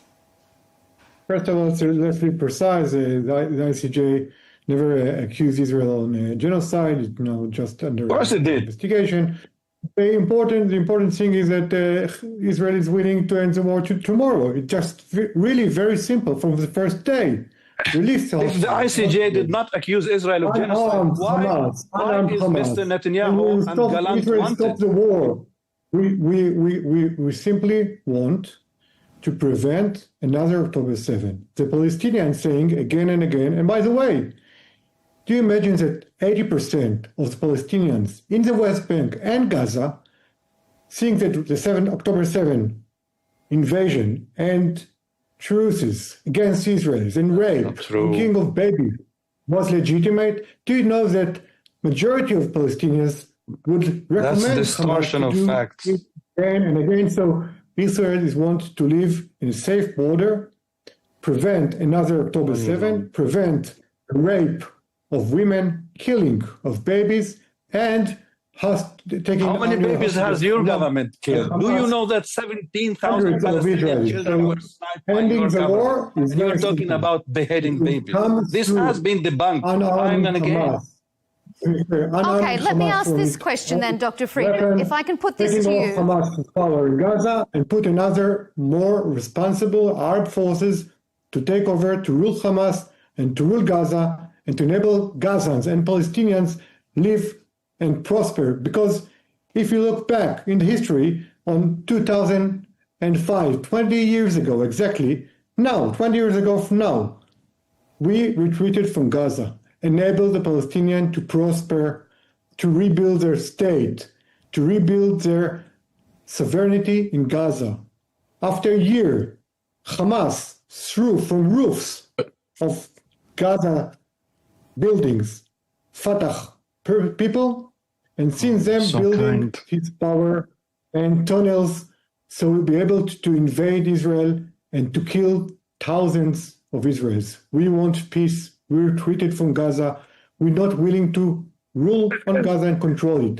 We want to secure our borders from another October 7. And this is our obligation as Israelis to verify that Hamas is completely demolished and expired from the region, and it's the favor of the Palestinians themselves, because my friend, I would imagine, would not like Hamas to take over not Gaza and not the West Bank. And if Israeli. All right, let me put that to Jamal for a response. Go ahead, Jamal. Paying money to Hamas. Sorry, go ahead. No, go ahead. I want your response to that. And particularly this assertion that Israel left Gaza to ensure that the Palestinian people could prosper and rebuild. Is that what happened? And was that the precursor to what we saw on October 7? I was there in 2005 when Sharon decided to one-sidedly withdraw from Gaza. He refused to coordinate this with the Palestinian Authority. So practically he handed Gaza down to Hamas. He handed Gaza over to Hamas. No, he handed it to the Palestinian Authority. Arafat landed in Gaza. It was a not coordinated, one-sided. Excuse me, it was a one-sided withdrawal by the Israeli government. And Gaza remained under blockade ever since. Israel maintained control over the airspace, the border, the entry of fuel, water, food, and everything. So if Gaza was free, why are we seeing now 500 trucks outside of Gaza waiting to come in. No, Israel allowed Hamas to take over. Sharon helped Hamas to take over. And that at the time when the PA was placed under a military blockade, military sanctions, we were not allowed to buy arms to enforce the law. So that is the atmosphere where Hamas took over by the help of Israel. And if you are now an opponent to Hamas, were you saying this to your government when Mr. Netanyahu dispatched the head of the Mossad to Qatar, asking them to pay money to Hamas? Of course, your government has endorsed Hamas. It has protected it. It has made agreements with it. It has paid money to Hamas. And now all your problem is Hamas. And you are so kind saying that you want some Arab forces to rule the Palestinian. You are a professor of law, and you should respect the right of self-determination to the Palestinian people. We can govern ourselves. We are a people of 15 million individuals. We're going to come to the day after later on in our show. We're going to come to what happens with the Palestinian people as our show progresses. So we will come to that. But let me, before we move on to our next segment, Dr. Friedman, respond to those allegations that Jamal has made. But I also want to ask you a very direct question because it's come from the mediators. The mediators of this have said that the ball is now in Israel's court. It could effectively pause the suffering now if it wanted to, couldn't it? First of all, it's not true, because unless Hamas would agree to unarmed and to actually give up Gaza, the Palestinians will suffer and Israel will suffer. Furthermore, my friend is talking from Ramallah, I assume. The Palestinian Authority hardly controls the West Bank. I wish they would, but they don't. I don't think they're capable of taking over Gaza. So we, as because of the Israeli attacks, the international community would like Gaza to prosper, to rebuild, and to actually be an example. So the way Palestinians can control themselves, not choosing the way of terror, but choosing the way of sovereignty, responsibility, prosperity, and investing their resources, not in digging tunnels toward Israel and to attack Israel, not by... What resources? Do you mean the millions of tax revenues that your government is withholding from our government? Is that our resources? Weapons and munitions, but resources in building water plants, in building power plants, in building factories, in building hospitals, and serve their population to the sake of the population. How many hospitals did your government destroy in Gaza? Okay, I have a question before we move on for you, Jamal. I want to know, this is effectively the same deal that Hamas rejected back in July. So this could all be a moot point that we're discussing now, because this could have been over if Hamas had have accepted the deal in July. Is there not a part to blame for there being a lack of unified pressure from the Palestinian community, the Palestinian Authority, from other members of this Palestinian cause that weren't able to ensure that this deal went through in July when it could have? Is this question to me? Yes. We have no leverage over Hamas. We have no coordination with Hamas. Hamas didn't consult with us when they committed that horrible mistake of kidnapping civilians from in Israel. Of course, we do not condone this. And if they had listened to us, we would have built a government of national unity. We would have chosen the path of rebuilding instead of making alignments with Iran, something that we never aspired to do as a Fatah movement. If you don't have leverage on Hamas, how do you want to control Gaza? How could we be... Hamas controls Gaza because you enabled them from doing this. Your government gave them money to do this. Your money are their partners. Hamas and Netanyahu are partners. They have had a coalition throughout the 90s when Hamas was doing the suicide bombings to topple the Israeli right governments, because Hamas's worst scenario was seeing a Palestinian state created. This is the same objective of Mr. Netanyahu, who dedicated his entire life to destroy the peace process, the Oslo. This was the common denominator of Hamas and Netanyahu. They worked together. and all of a sudden they allowed the 7th of October to happen. Do you believe your government did not know about the 7th October 7th? Why then they would not allow for an independent commission to investigate what happened? Nobody knows what happened. Your government knows what happens, but the Israeli public doesn't know. The Israeli institutions wouldn't. We're going to need to move on in a moment, but Shuki, I'm going to give you a right of reply before we move on to our next section.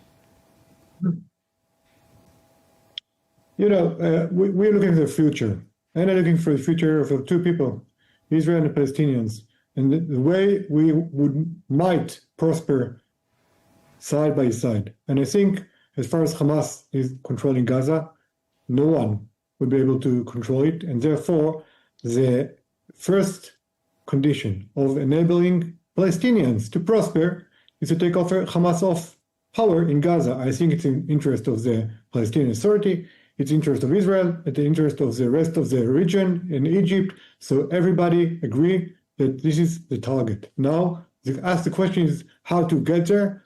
I don't think, unfortunately, that the Palestinian Authority is able to do something about it. As my friend said, they don't have any leverage on Hamas, so someone have to do it, hopefully by a Hamas agreement to just give up. I hope they will, and will give Israel the rest of the hostages, and actually give up its power and weapon, and then we'll be able to go forward for a better future. Okay. Well, from the last time that we spoke to a Hamas representative here on Counterpoints, they seemed adamant that they were not interested in disarming. So it will be interesting to see how those negotiations progress. But look, let's move on to a more domestic focus now. Prime Minister Netanyahu is facing two strongly opposed domestic positions right now.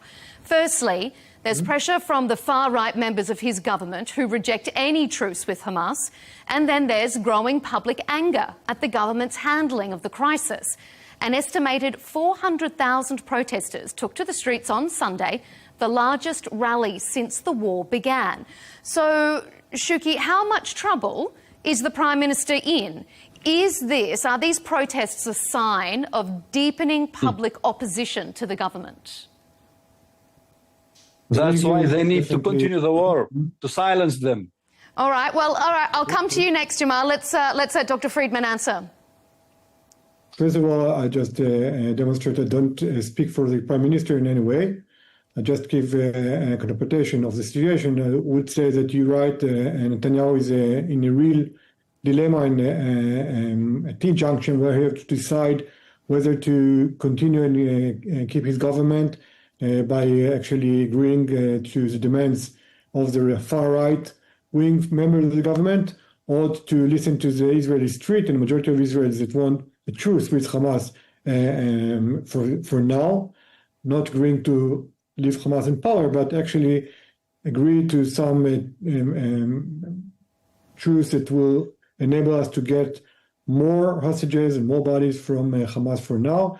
And Netanyahu is actually, along the few recent days, again and again declared that indirectly or indirectly that he will continue the war and continue to... But do you think that there is growing public opposition? Is there a feeling, is there a sentiment that people are unhappy? No question that the majority of Israelis, based on polls that we have done within the Jewish People Policy Institute and others, and as you mentioned, by demonstrations in streets, that the Israeli public demanding the government to seriously consider a truce or a median agreement with Hamas for now. And Netanyahu is in a political dilemma because he might lose his government if he goes this direction. Okay. Jamal, what do you think? Is this a distraction? I think without the war, Netanyahu would lose his government, and he will have to go to elections that he will probably lose. That is why he thinks the only way to politically survive is for the war to go on. And for the war to go on means for the genocide to go on. What is happening now is a genocide. This is not a debate for scholars of international law. Everyone knows this. Continuing the war means continuing with the famine. And the famine is not a threat only to the present situation, because every single individual in Gaza is now food insecure. 500,000 people are in catastrophic hunger. That is IPC phase 5, and famine is not only a mass death. It reshapes the population for generations to come. During the Irish famine, for example, nearly 2 million Irish people died. 150 years later, survivor descendants still show higher rates of metabolic disorder. A person's food response has been altered indefinitely because of food scarcity that occurred 150 years ago. That means 150 years from now, we will have Palestinians who suffer from the consequences of famine, because there is a biological legacy attached to starvation. 2 million Palestinians face this fate today. And you support the continuation of the war. That means you support the continuation of death and genocide. Shuki, do you think that the Prime Minister is happy to let the war continue as a distraction maybe from his domestic issues? It just, I must admit, it's surprising me that the spokesperson for Fatah is repeating Hamas lies regarding starvation. Which lies? Hunger is documented. Currently, hundreds or thousands of trucks with... Well, you deny the very existence of the Palestinian people. How do you not deny the existence of famine?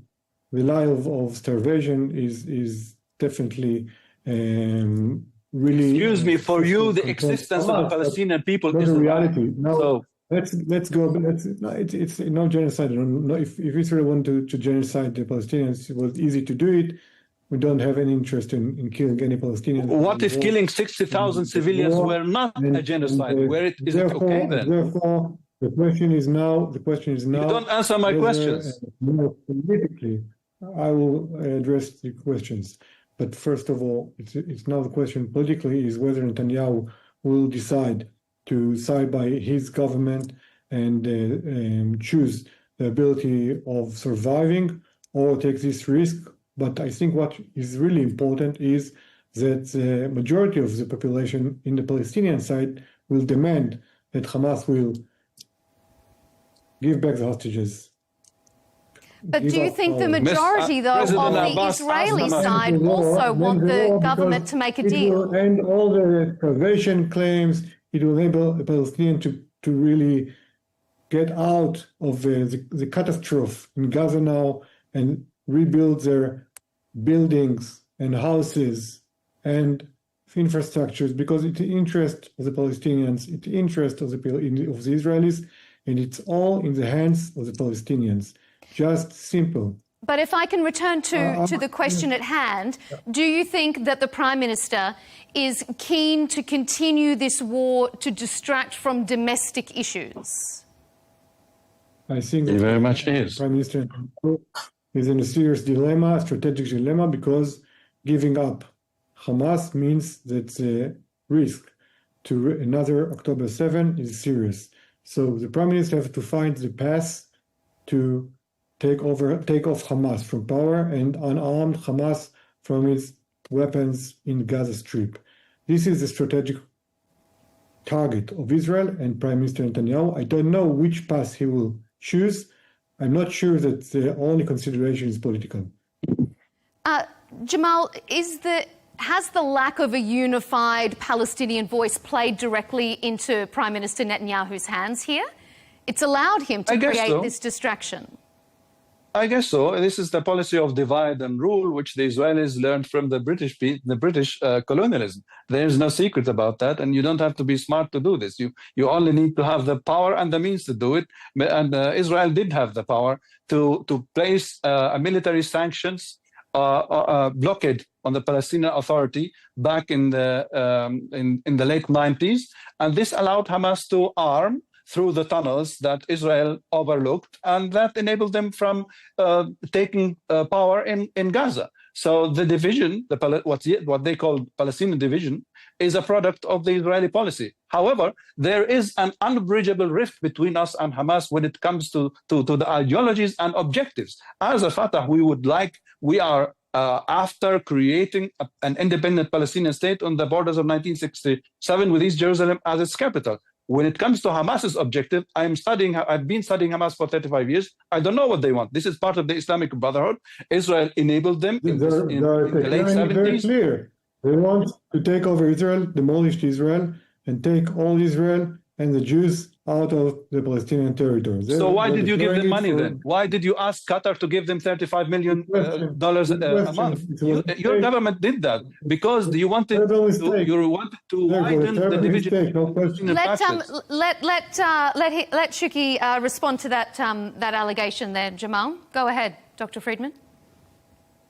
I mean, there's no allegation. It's simply the question of how the Palestinians will be able to prosper, because the Fatah and the Palestinian Authority are not capable of taking over Gaza today. So what their solution to the situation is, if tomorrow we will enable Palestinian Authority to get to Gaza, do you think they will be able to control the population there, rule Gaza? Of course not, unfortunately, for them and for us. And therefore, the only solution is to, this way or another... If Israel stops intervening, Gaza, we can do this. We can do this. Israel retreated from Gaza, and we see all what happened. So, but placed it under a blockade. We have to look to the future and find the path of, first of all, for the sake of the Palestinian and Israeli, unarmed Hamas. Take it off. I have one last domestic question. Find the way to prosper together. We've heard a survey from Agam Labs at the Hebrew University that surveyed serving members of the military and asked them to describe their feelings about the proposed Gaza campaign. The biggest group, 47% of responders, expressed negative emotions towards the government and its handling of the hostage negotiations and that broader campaign. Shuki, do you think that Netanyahu's government is at risk? I think it's risk both ways. First of all, if Netanyahu decides to go to truce, it's risking his government, but on the other path as well. And definitely Netanyahu have to listen to the Israeli public, because if you want to go to war, you have to get a legitimacy from a wide portion of the people, which is not the situation right now. So I think, and again, this is what is important. Israel still have to put an eye on the strategic purpose of the war, which means taking Hamas off power in Gaza and unarming Hamas. But the path we should take might be a truce now if a reasonable condition will be achieved. And what do you think, Jamal? Is this a government that is in danger? Is Netanyahu playing for power here? Does he want peace? Does he want to take Gaza City? No, he doesn't. Well, you asked me earlier about the Palestinian divisions. In Israel itself, there are far more severe divisions in the Israeli society than the Palestinians ever had, because the Israeli society is a composition of ethnic groups that have nothing to do with each other. They cannot coexist with each other. And Israel, prior to October 7th, Israel was falling apart. The army was striking. The pilots were striking. Israel was heading to a terrible civil war. The October 7th rescued Israel from that fate. So there is a consensus in Israel that for the unity in Israel to be preserved, they need to continue with the war forever. I'm saying forever.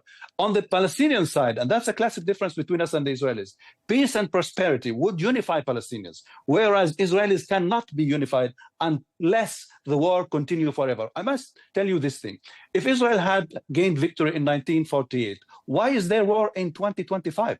If war is the way, why is Israel not living in peace? I was asking myself this question when the Iranian missiles were hailing down on Israel. I asked myself, why does Israel do this to itself? It has every chance to prosperity and peace. The Arab initiative launched by Saudi Arabia, adopted by the Arab Summit in 2002, was rejected by Sharon. The Arab states, headed by Saudi Arabia, offered Israel full-fledged peace in exchange for the territories occupied in 1967. You convince yourself The Israeli public were bamboozled by their leadership that the Arabs want to destroy them. Nobody wants to destroy you. You want to destroy yourself by warmongering. Make peace with the Palestinians. Okay, let's let Dr. Friedman respond to that. Shuki, go ahead.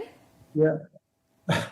No, I wish was the situation. On October 7, Hamas invaded to Israel. They have planned to take over the rest of Israel. They have planned to, they already nominated people to be the mayor of Rehovot and Tel Aviv and so forth.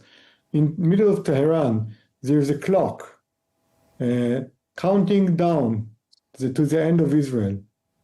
They're developing missiles and a weapon of mass destruction in a purpose, declared purpose, to demolish Israel. Hamas believes and ideology is to demolish Israel. So I wish that was the situation, and I wish Hamas would not invade Israel, killing almost 2,000 Israelis, raping women, killing babies on October 7. I wish. But the situation is that... What do you think about killing 17,000 Palestinians? Ourselves, not for the sake of war, but the sake of living here. And we want to live here side by side. Do you have information that 17,000 Palestinian children were killed by prosper Palestinian people, because Palestinian here, so I'm sure about it, and the majority of Israelis declare it.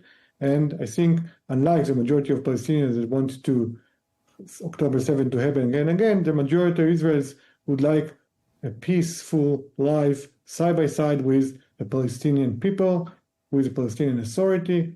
And if I look to the future, I hope one day we will get there.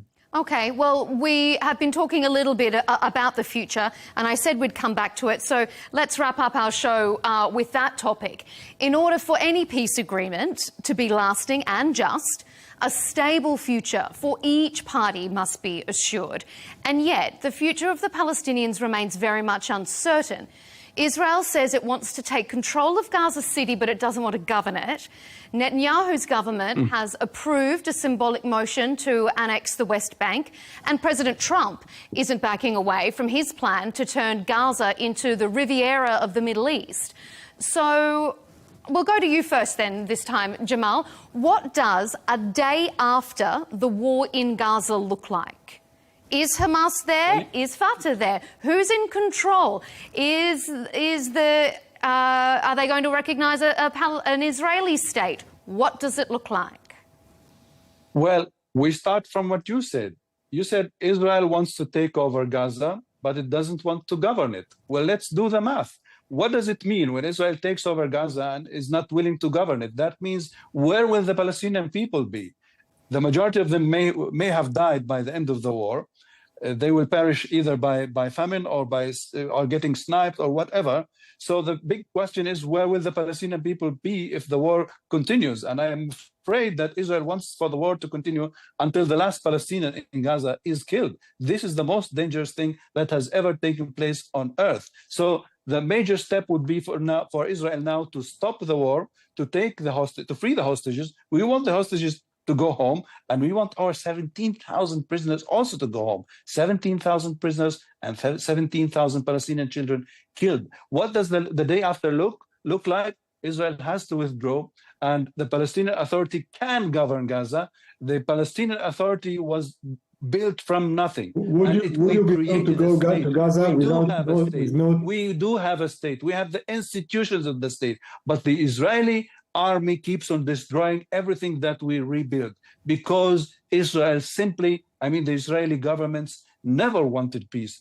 Peace has to be imposed on Israel by the major powers that have created Israel. And yes, Israel will have to listen and see in New York in September, world states recognizing Palestine one after the other, and it will be seated in its place and having to listen to what has to be, namely the recognition of the Palestinian state that will come sooner or later. A Palestinian state will be created on the side of Israel, not instead of Israel. Nobody is talking about removing Israel. Israel has to be the neighbor of the Palestinian state, in spite of the fact that every Israeli is convinced that Hamas or Iran wants to destroy them.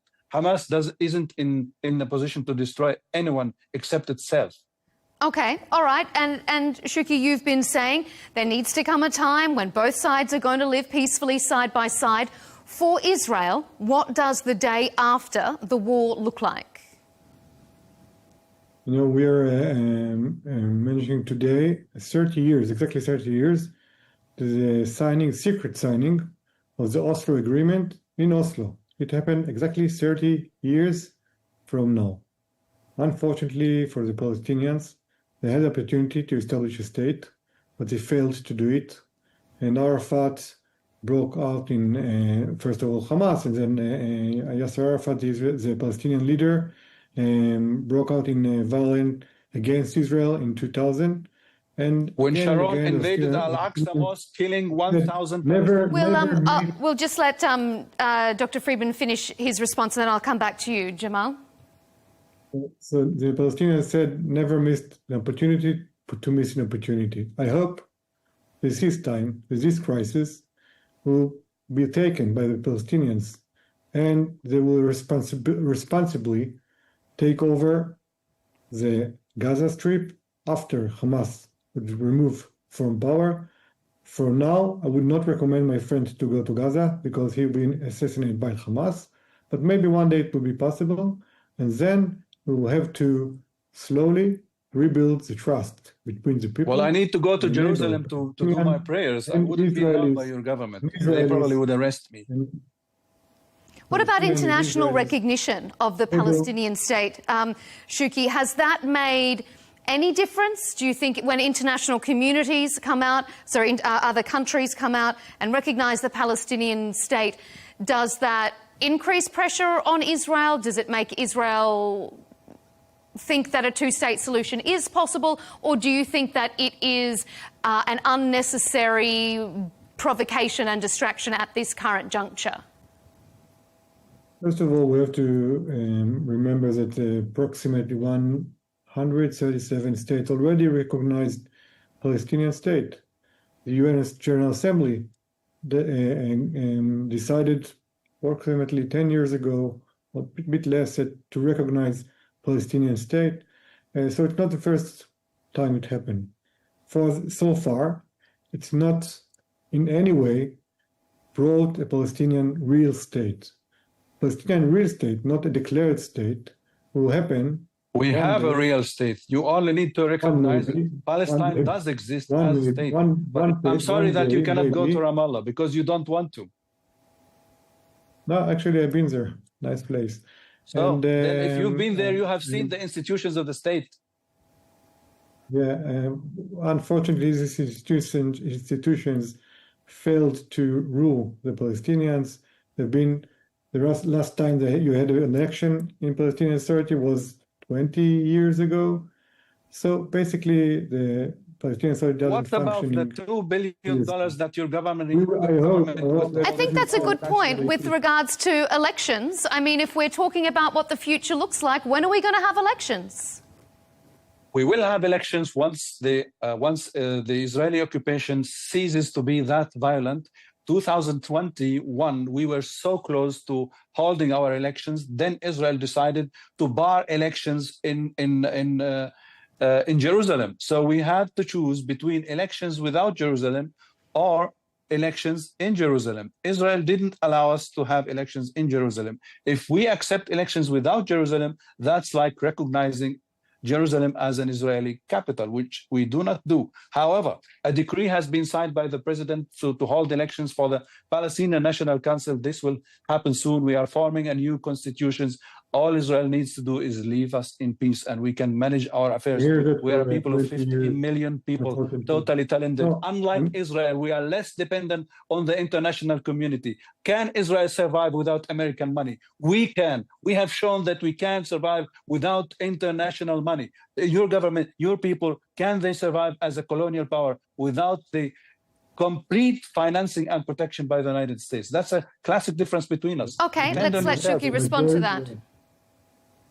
The majority of the budget, the Palestinian budget is very small, ridiculous number, $4 billion or something, and the majority of it coming from donations and taxes. It's not true. Paid by Israelis, with no financing from sources, outside sources, foreign sources, and Israeli sources, the Palestinian Authority will collapse in 2, 3, 4 weeks. Israel, on the other hand, is economic. That's misinformation superpower. Against the facts. Your government withholds the tax revenues of the Palestinian government. It's easy to find. That's a fact. Why do you deny this? We just have to Google it. We see it. Anyway, but the important thing is that I think that Palestinians have to take seriously governing. And so far, they never managed to. We don't need lectures from yourself. You need to stop killing people. We're happy. That's your first homework. Be able to do it. The Palestinians be able to do it. And I hope that, again, one day, in the near future, the Palestinian people and the Israeli people will have enough confidence in each other, not depend on foreign declarations that wouldn't support it, not depend on foreign pressure on each side wouldn't support it. We have to build together. We have to build confidence that the Palestinians would not like to kill us and vice versa. And if that day will come, we'll be able to prosper together. Before we get there, we need a ceasefire deal. These could be very, very formative days, maybe weeks, let's hope not months ahead. Gentlemen, we're out of time, so we will have to leave it there. But I thank you both for your impassioned contribution to Counterpoints. We like to put both sides of the story to our audience here, and you have certainly brought that for us, and we appreciate your time. Thank you to our guests, Dr. Jamal Nizal, Fatah spokesperson and member of the Palestinian National Council, and Dr. Shuki Friedman, Vice President of the Jewish People Policy Institute and former head of the Foreign Law Department for the Israeli Prime Minister's Office. Thanks for joining Counterpoints.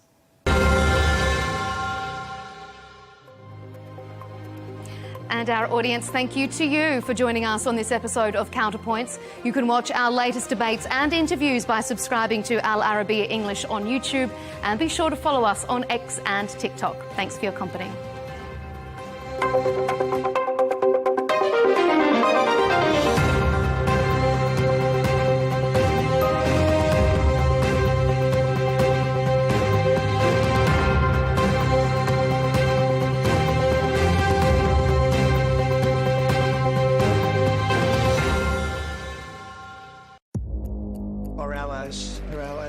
In many cases are worse than our enemies. Stay informed and connected with the latest international headlines. There obviously is a risk. From breaking news to in-depth analysis, it would appear that this war is coming to an end. Who buys this stuff? Investors, pension funds. We deliver the most important developments straight to your screen. Iran always wanted to deal with militia. Join us for compelling, expert-driven conversations. A curfew order has been established.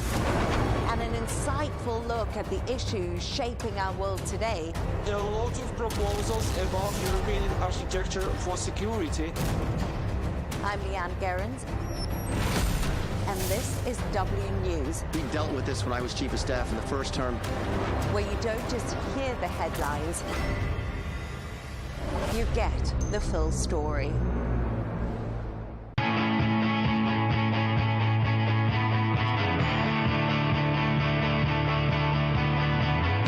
Welcome to the metropolis, the big city. This is where tech, trends, and culture meet. Meet the people.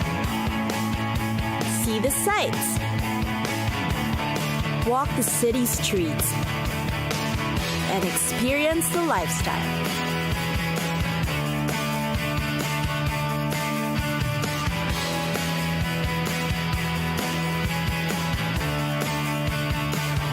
This is your first-class ticket to the cities of the world.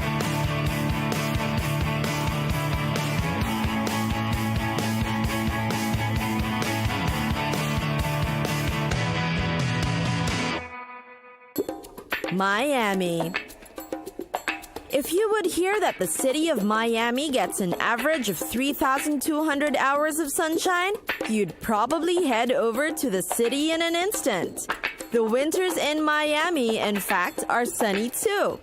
Because of this, Miami has become known as quite a cheery city. Aside from the endless sunshine, there are many other reasons to explore the city.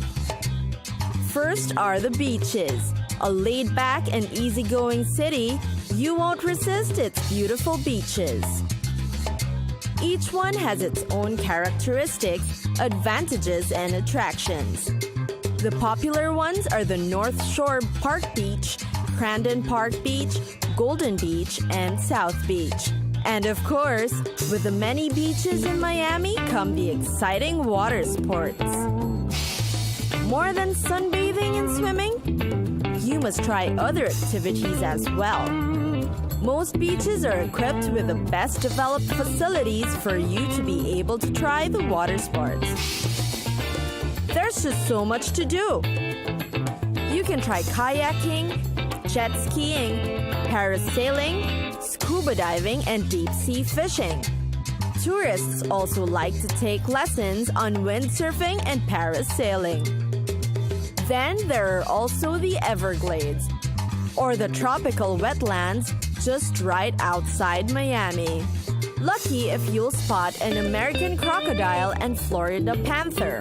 It's a great place to see, observe, and experience nature closely. When visiting the Everglades, head to an alligator farm to enjoy an alligator show. This is truly a one-of-a-kind and thrilling experience. Knowledgeable experts will teach you how to handle these creatures of the swamp and show some simple catching techniques. What can be more exciting than feeding an alligator and taking a photo with him? Miami is also quite an artistic city. It has become an excellent destination for esteemed artists and art galleries from all over the country. It's also notable how Miami's museums and art galleries aren't the usual stuffy and intimidating types. The place's friendly ambiance allows visitors to really learn about the arts. Other interesting destinations in Miami include the Lincoln Road, a place for upcoming artists in the 80s. Today, it's where you can shop for cute things. There are chic bookstores, cafes, and yes, clothing stores for you to see.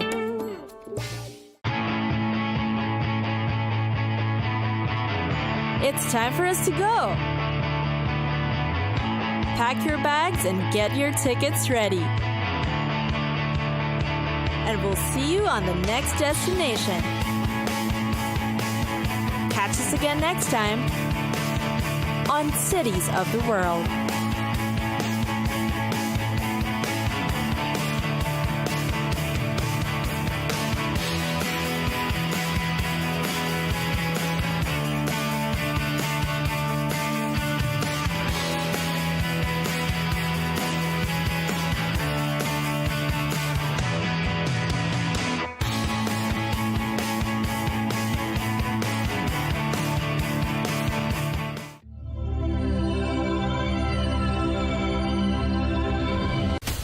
From the White House to Gaza, Kiev to Beijing, elections, economics, and the environment compete with conflicts and other complex issues for our attention. In an age of fake news, deepfake, and artificial intelligence, they've got to have a vote and a say. It's important to look beyond the loudest voice to understand the truth. From newsmakers to groundbreakers, My campaign is going very well. Presidents, prime ministers, princes and peacemakers, and cultural tastemakers. As Arabs, as Middle Eastern, we're too emotional. Join me on the Riz Khan Show for empowering conversation.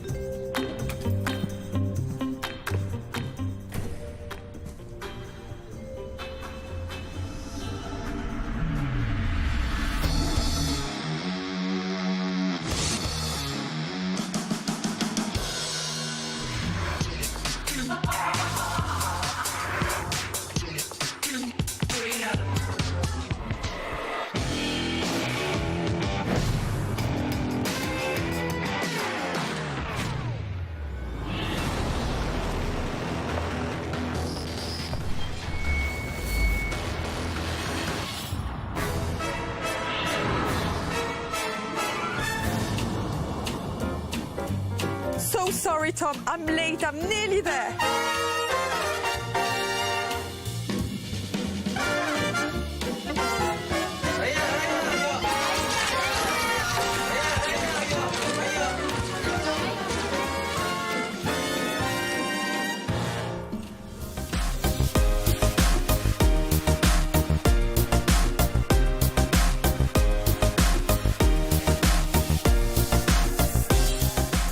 It is quite rare to have a career as eclectic as yours, where you've explored so many roles that are complete stretches one from the other. Was it the intention from the beginning, or you feel fortunate that this is the kind of things that you kind of attracted with your talent?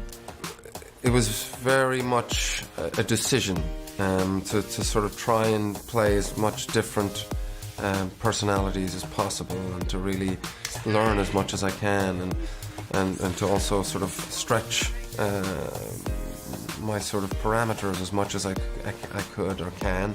I don't want to sort of find myself in a comfort zone, you know, doing the same thing.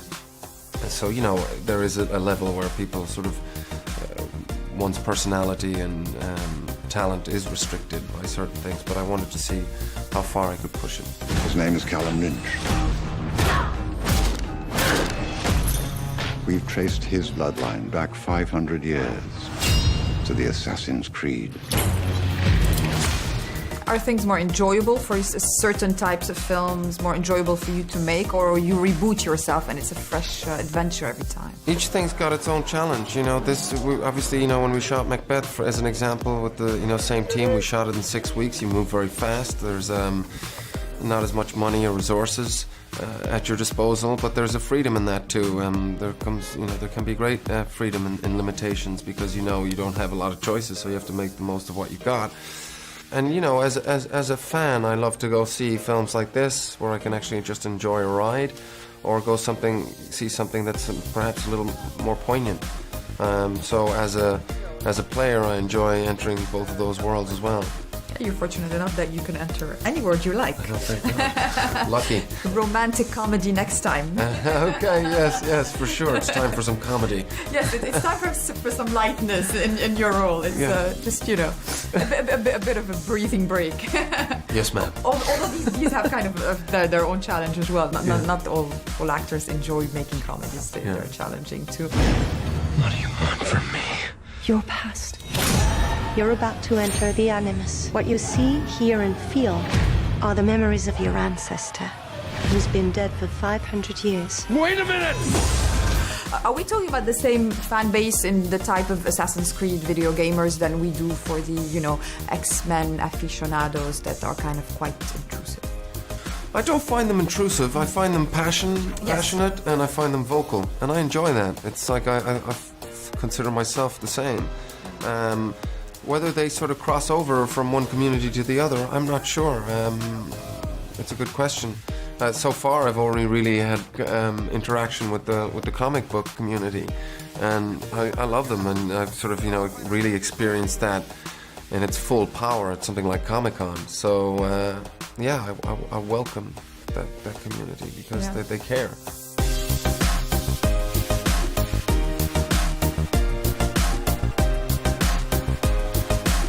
We're coming up to award season. What do you remember most about being on the award cycle again last year, and what do you enjoy most about that crazy time? I guess being in and around and meeting my idols. It's, you know, you get to meet your heroes, and that's a very exciting experience for sure, and to share it with family. So you do travel with family in award season? Yes. They're the ones who probably have to wear heels, and you don't have to worry about what you're gonna wear. Probably. I haven't worn heels yet on the carpet. Maybe I will in the future.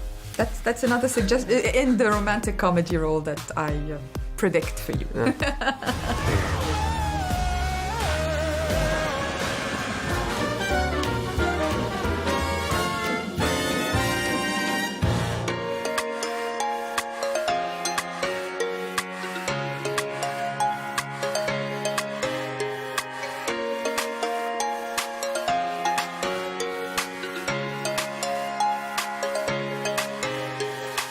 I love Cannes, and I'm surprised I love Cannes, because usually I don't like the hoopla, I don't like the cameras and the constant makeup. I'm not a lover of it. except when I'm in Cannes.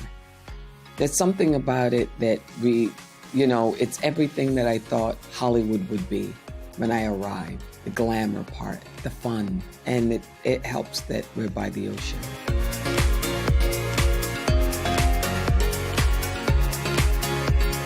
I feel like I have a front row seat on the sort of jump-off point for these wonderful filmmakers who absolutely are auteurs. And I love to be a part of someone's story in the best way. Maybe because I tell my story all the time, and my story is a story of impossible odds and obstacles and trauma, and there are characters in my story that really are the ones that really is the reason why I'm here today. I want to be that in someone else's story. And I feel like I have the front row seat to it. Witness their work, celebrate their work, award their work, and I think it's something that they will remember.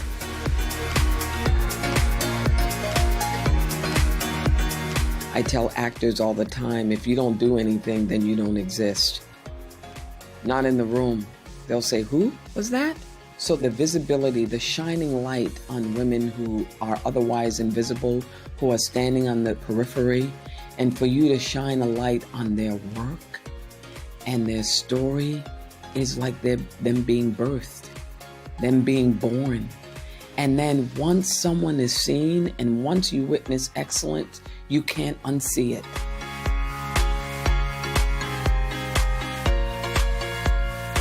Many women, I think everybody has their own stories, but I still think there's a lot of obstacles out there, especially for women of color.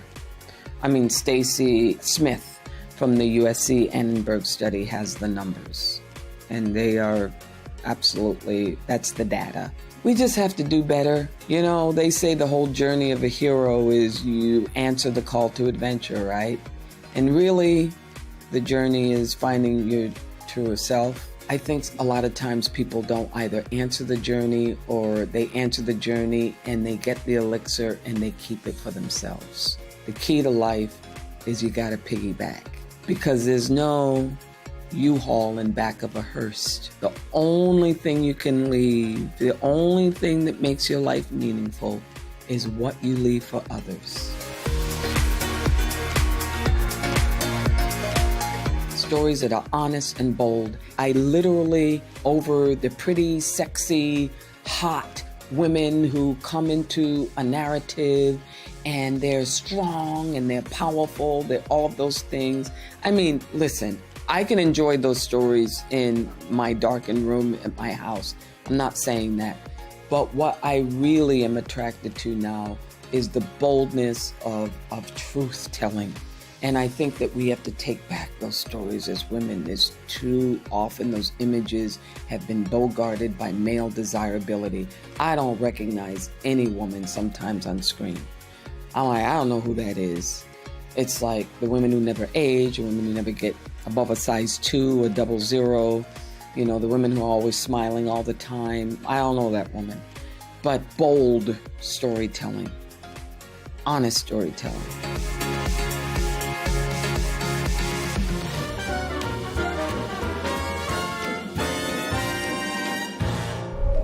Mrs. Forrester, we have a problem. We're hunting an autonomous android named Amelia. She was built using your design for Megan. How is this possible? You deleted it. Apparently you didn't. Nothing in our arsenal can stop her.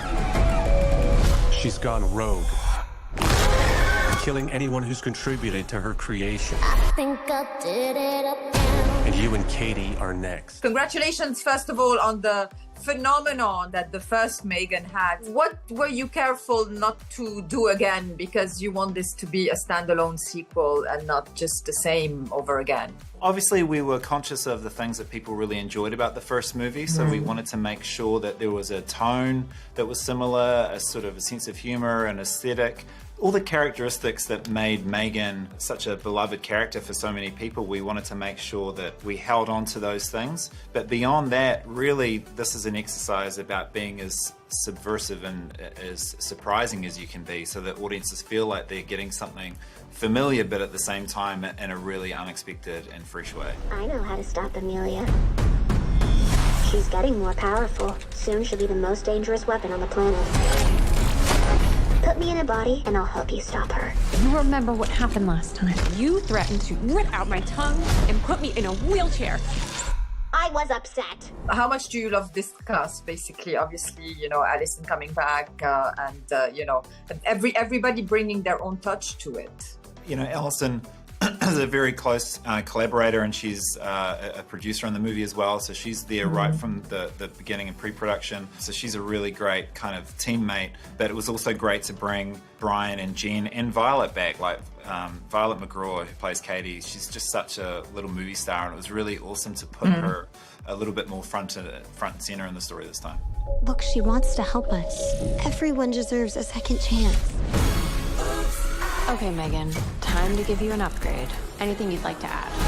I want to be stronger, faster. What are you expecting audiences will enjoy the most and be surprised with? If they're up for a good time, my hope is that they'll have a good time. But I think they'll probably be unexpected by maybe some of the movie's themes. Like, you know, the movie really does have substance and it has something to say. But I'm also incredibly proud of the action. Like, there's a lot of really great action set pieces in this movie, which are very, very difficult to execute. But, you know, we pulled it off, and I feel it's something pretty special. Well, look who came out to play. I was programmed to protect Katie. The only question is, are you going to stand in my way? I don't care if she did kill 4 people. She is a smoking hot warrior princess. Every day there's something new in the subject of AI. How much does that, you know, influence the script or the process of making this film?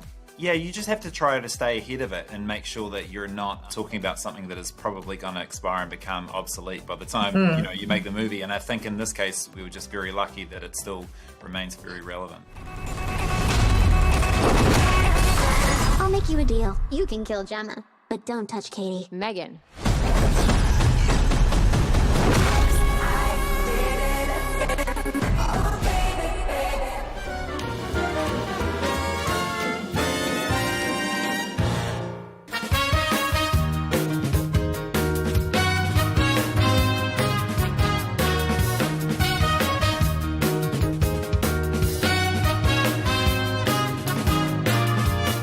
Working with Joachim, that was the most important thing. I've been waiting for him to call. And Sweden and Norway is very small in Scandinavia. You know the directors and everything. And he came up with this story. All of it was filled with, not only the characters were beautifully painted and they were all three-dimensional and everything, but it was also joyful, cinematically joyful things like the house, for instance, that lives its own life. It's real cinema. Yeah. You know?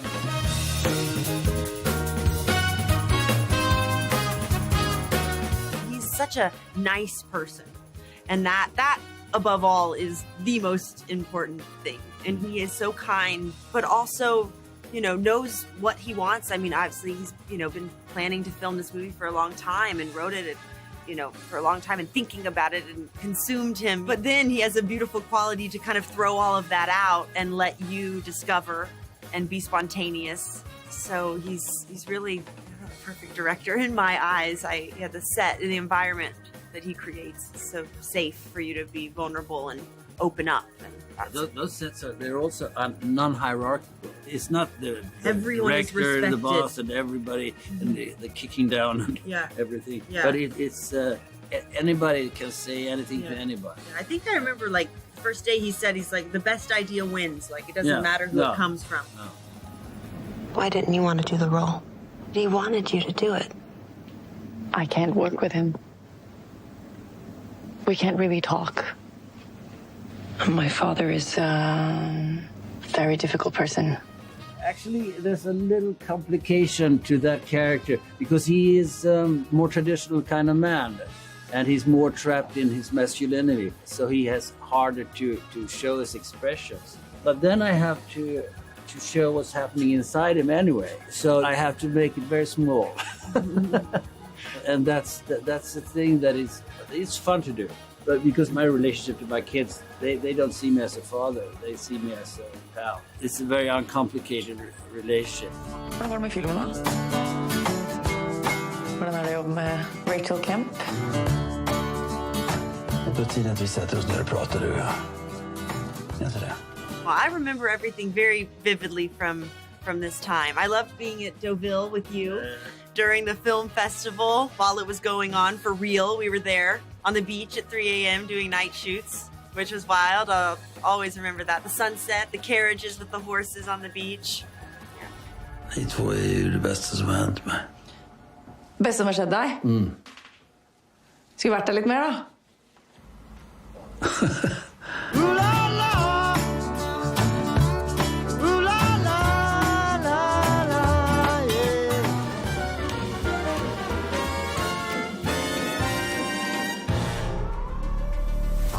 This isn't done until they're dead. Buena suerte, señorita. Ian, such a pleasure to talk to you. Hope you're well. Hello, Raya. How are you? I'm well. Good. Thank you so much. It's nice to see Winston every time. He's got this mysterious aura about him. How much have you always enjoyed the character? It was a great script, but nobody thought it would grow into this sort of franchise. So each time it's, how much further will you go with Winston? The nice thing is you still don't know that much about him, which is good. As my dear friend Lance Reddick is, the two of them present this formidable team of hotel manager and concierge who run this, insane hotel for assassins. These people that you're looking for, they're surrounding this hotel right now. Norman, it's a pleasure to talk to you again. Hope you're well. I'm good. How are you? Very well. Thank you so much. How did it feel to enter the John Wick universe? You're no stranger to universes yourself. Yeah, I mean, I've always been a fan of the John Wick movies. I remember the first time I saw Keanu flip a magazine out of his pistol. I was like, oh, rewind that. That was such a cool move. The look of them, the feel of them, the action of them, they're just cool. Yeah, so I've always been a fan of the John Wick movies like everybody else.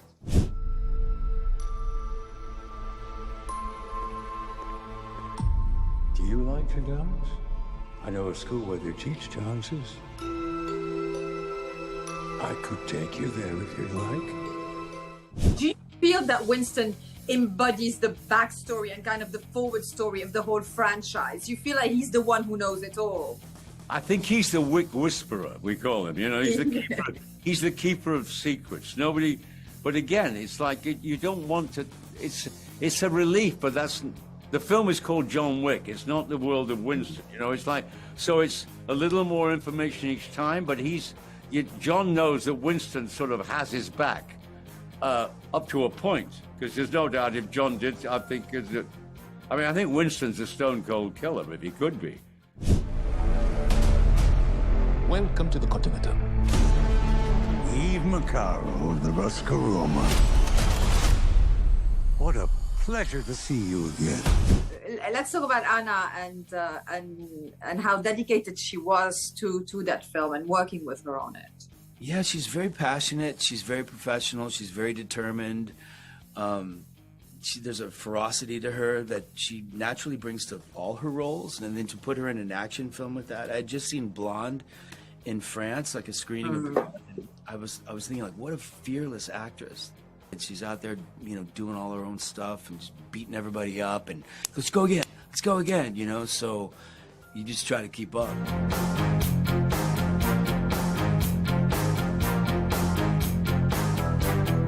How outrageous are the sets in town? It always looks so beautiful on screen.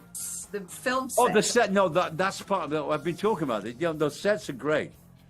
And the work that goes into them afterwards, the editing and the sound, the grading, so they look fantastic when they're on the big screen. They're not meant to be seen ad hoc. They will eventually in a home cinema, but on the big screen they look and sound unbelievable, which is what they should.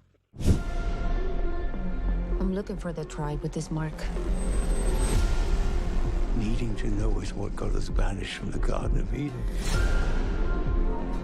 Are you prepared to be cast out again, Eve? My final question is about, the audience getting attached to those kinds of ensemble series or movies because the characters are so memorable. What is the secret? You mentioned Daryl Dixon, John Wick. These are characters people get attached to.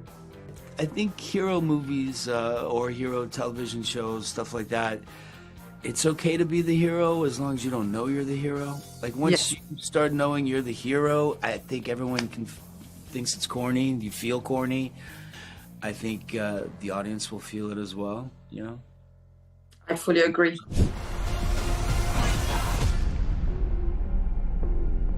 Rules and consequences.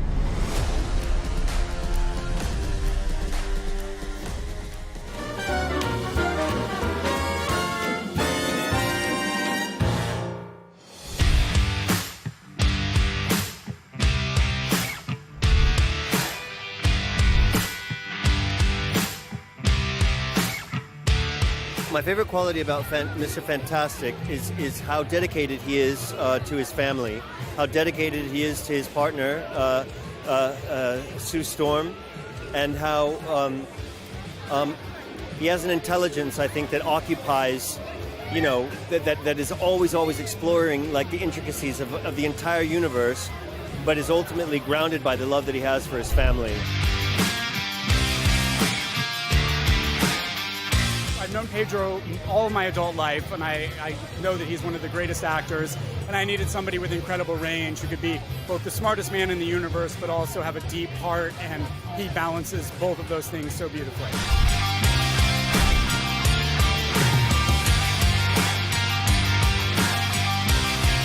Thrilling. I think whenever you can step into a world that is kind of different to your own, it kind of separates your professional life from your home life. And you're able to see the fruits of so many people's efforts. A lot of people worked really hard on this film and to bring this world to life, so it was very inspiring.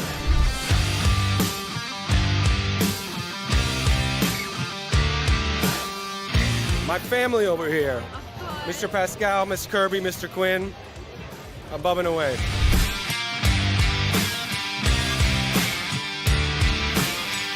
The thing I love most about this film, I suppose, is its setting, its kind of period setting. I think the design of it's all very beautiful.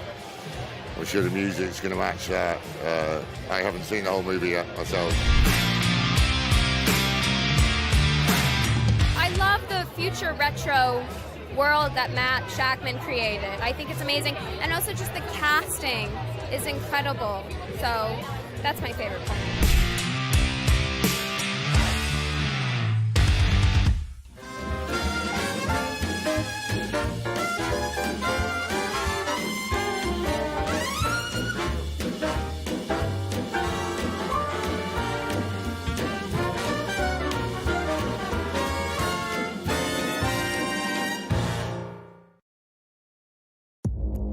Our allies, in many cases, are worse than our enemies. Stay informed and connected with the latest international headlines. There obviously is a risk. From breaking news to in-depth analysis, it would appear that this war is coming to an end. Who buys this stuff? Investors, pension funds. We deliver the most important developments straight to your screen. Iran always wanted to deal with militia. Join us for compelling, expert-driven conversations. A curfew order has been established. And an insightful look at the issues shaping our world today. There are lots of proposals about European architecture for security. I'm Leigh Ann Gerrans, and this is W News. We dealt with this when I was Chief of Staff in the first term. Where you don't just hear the headlines, you get the full story.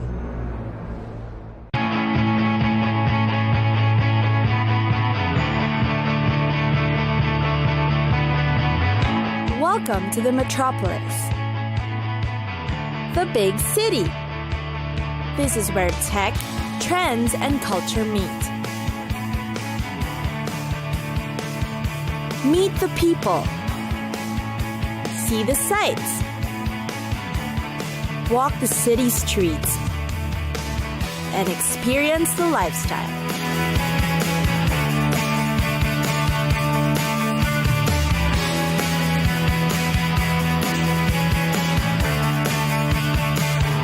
This is your first-class ticket to the cities of the world.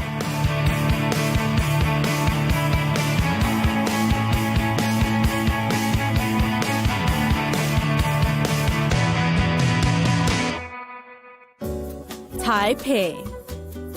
Popular tourist destination Taipei has burgeoned into a rising metropolis. The capital city has about 7 million residents in it. And the city of Taipei has a lot to offer. An exciting destination, head over to Taipei for its night markets. Sample its fantastic food offerings. The local cuisine merges the best flavors from mainland China, Japan, Beijing, and many others. And the night market is the place to try it, for an affordable price and a unique experience. Most of the stalls will also sell Taiwan's best culinary treats in bite sizes, so you can have a taste first. Food aside, there's also the Wufenpu Market that's a good place to buy retail goods. It's where tourists go to buy souvenirs to bring back home. It's also nice to wander around here and take a good look at the unique products being sold. Next are the karaoke hotspots. The Taiwanese are actually fond of karaokes, and they like to do so while sober. In Taipei, you can rent a room, buy drinks and food to enhance your karaoke experience. The Red Light District is one place to try the karaoke, located in Wanhua District. Then, of course, there's Taipei 101. It was once deemed the tallest building in the world. It's always a breathtaking sight once you've climbed to the top and marvel at the view surrounding you. The lift going up is remarkable too, for its incredible speed. If themed restaurants are your thing, Taipei is a great city to explore that. The concept restaurants may sound a little bizarre, but the unique themes are what make them popular. There's an airplane-themed one and another inspired by hospitals. There's a Hello Kitty Palace too, and many, many more. Taipei is also a great place for a good hike. The city, after all, is surrounded by natural escapes. Just get your backpack and hiking shoes ready, and you're good to go. Meanwhile, you may also try their hot springs. Most of the locals visit these on weekends to relax and unwind. They also believe that immersing oneself in hot springs will give you a lot of health benefits. There are many public hot springs around the city. You must experience a tea ceremony to know more about their traditions. Tea ceremonies are an important part of Taiwanese culture.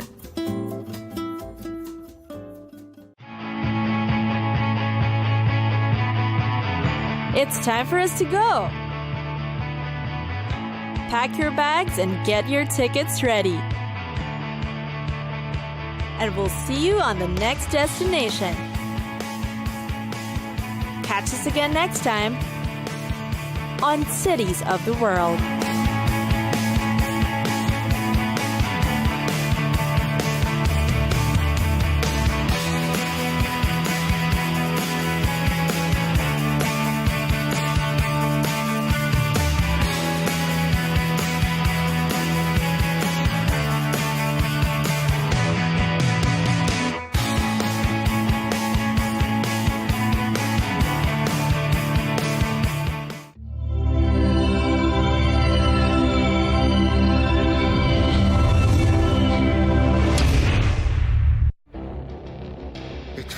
Decades are passing by in a matter of weeks. Seismic shifts in the world order. never, ever will be part of America. With so much happening and so much noise. Whether it's political upheaval, Canada has been ripping us off for years. economic shifts, or social movements, And no one wins from tariffs. I think America can be more friendly to the rest of the world. For in-depth analysis and all the latest developments across the globe. To have an inclusive policy together. The meetings with Hamas gave me some hope. We're in another nuclear arms race. the most important developments straight to your screen. Welcome to the dressing room. I'm on my own. I need backup. And an insightful look at the issues shaping our world today. It was not going to happen, that war, and it happened.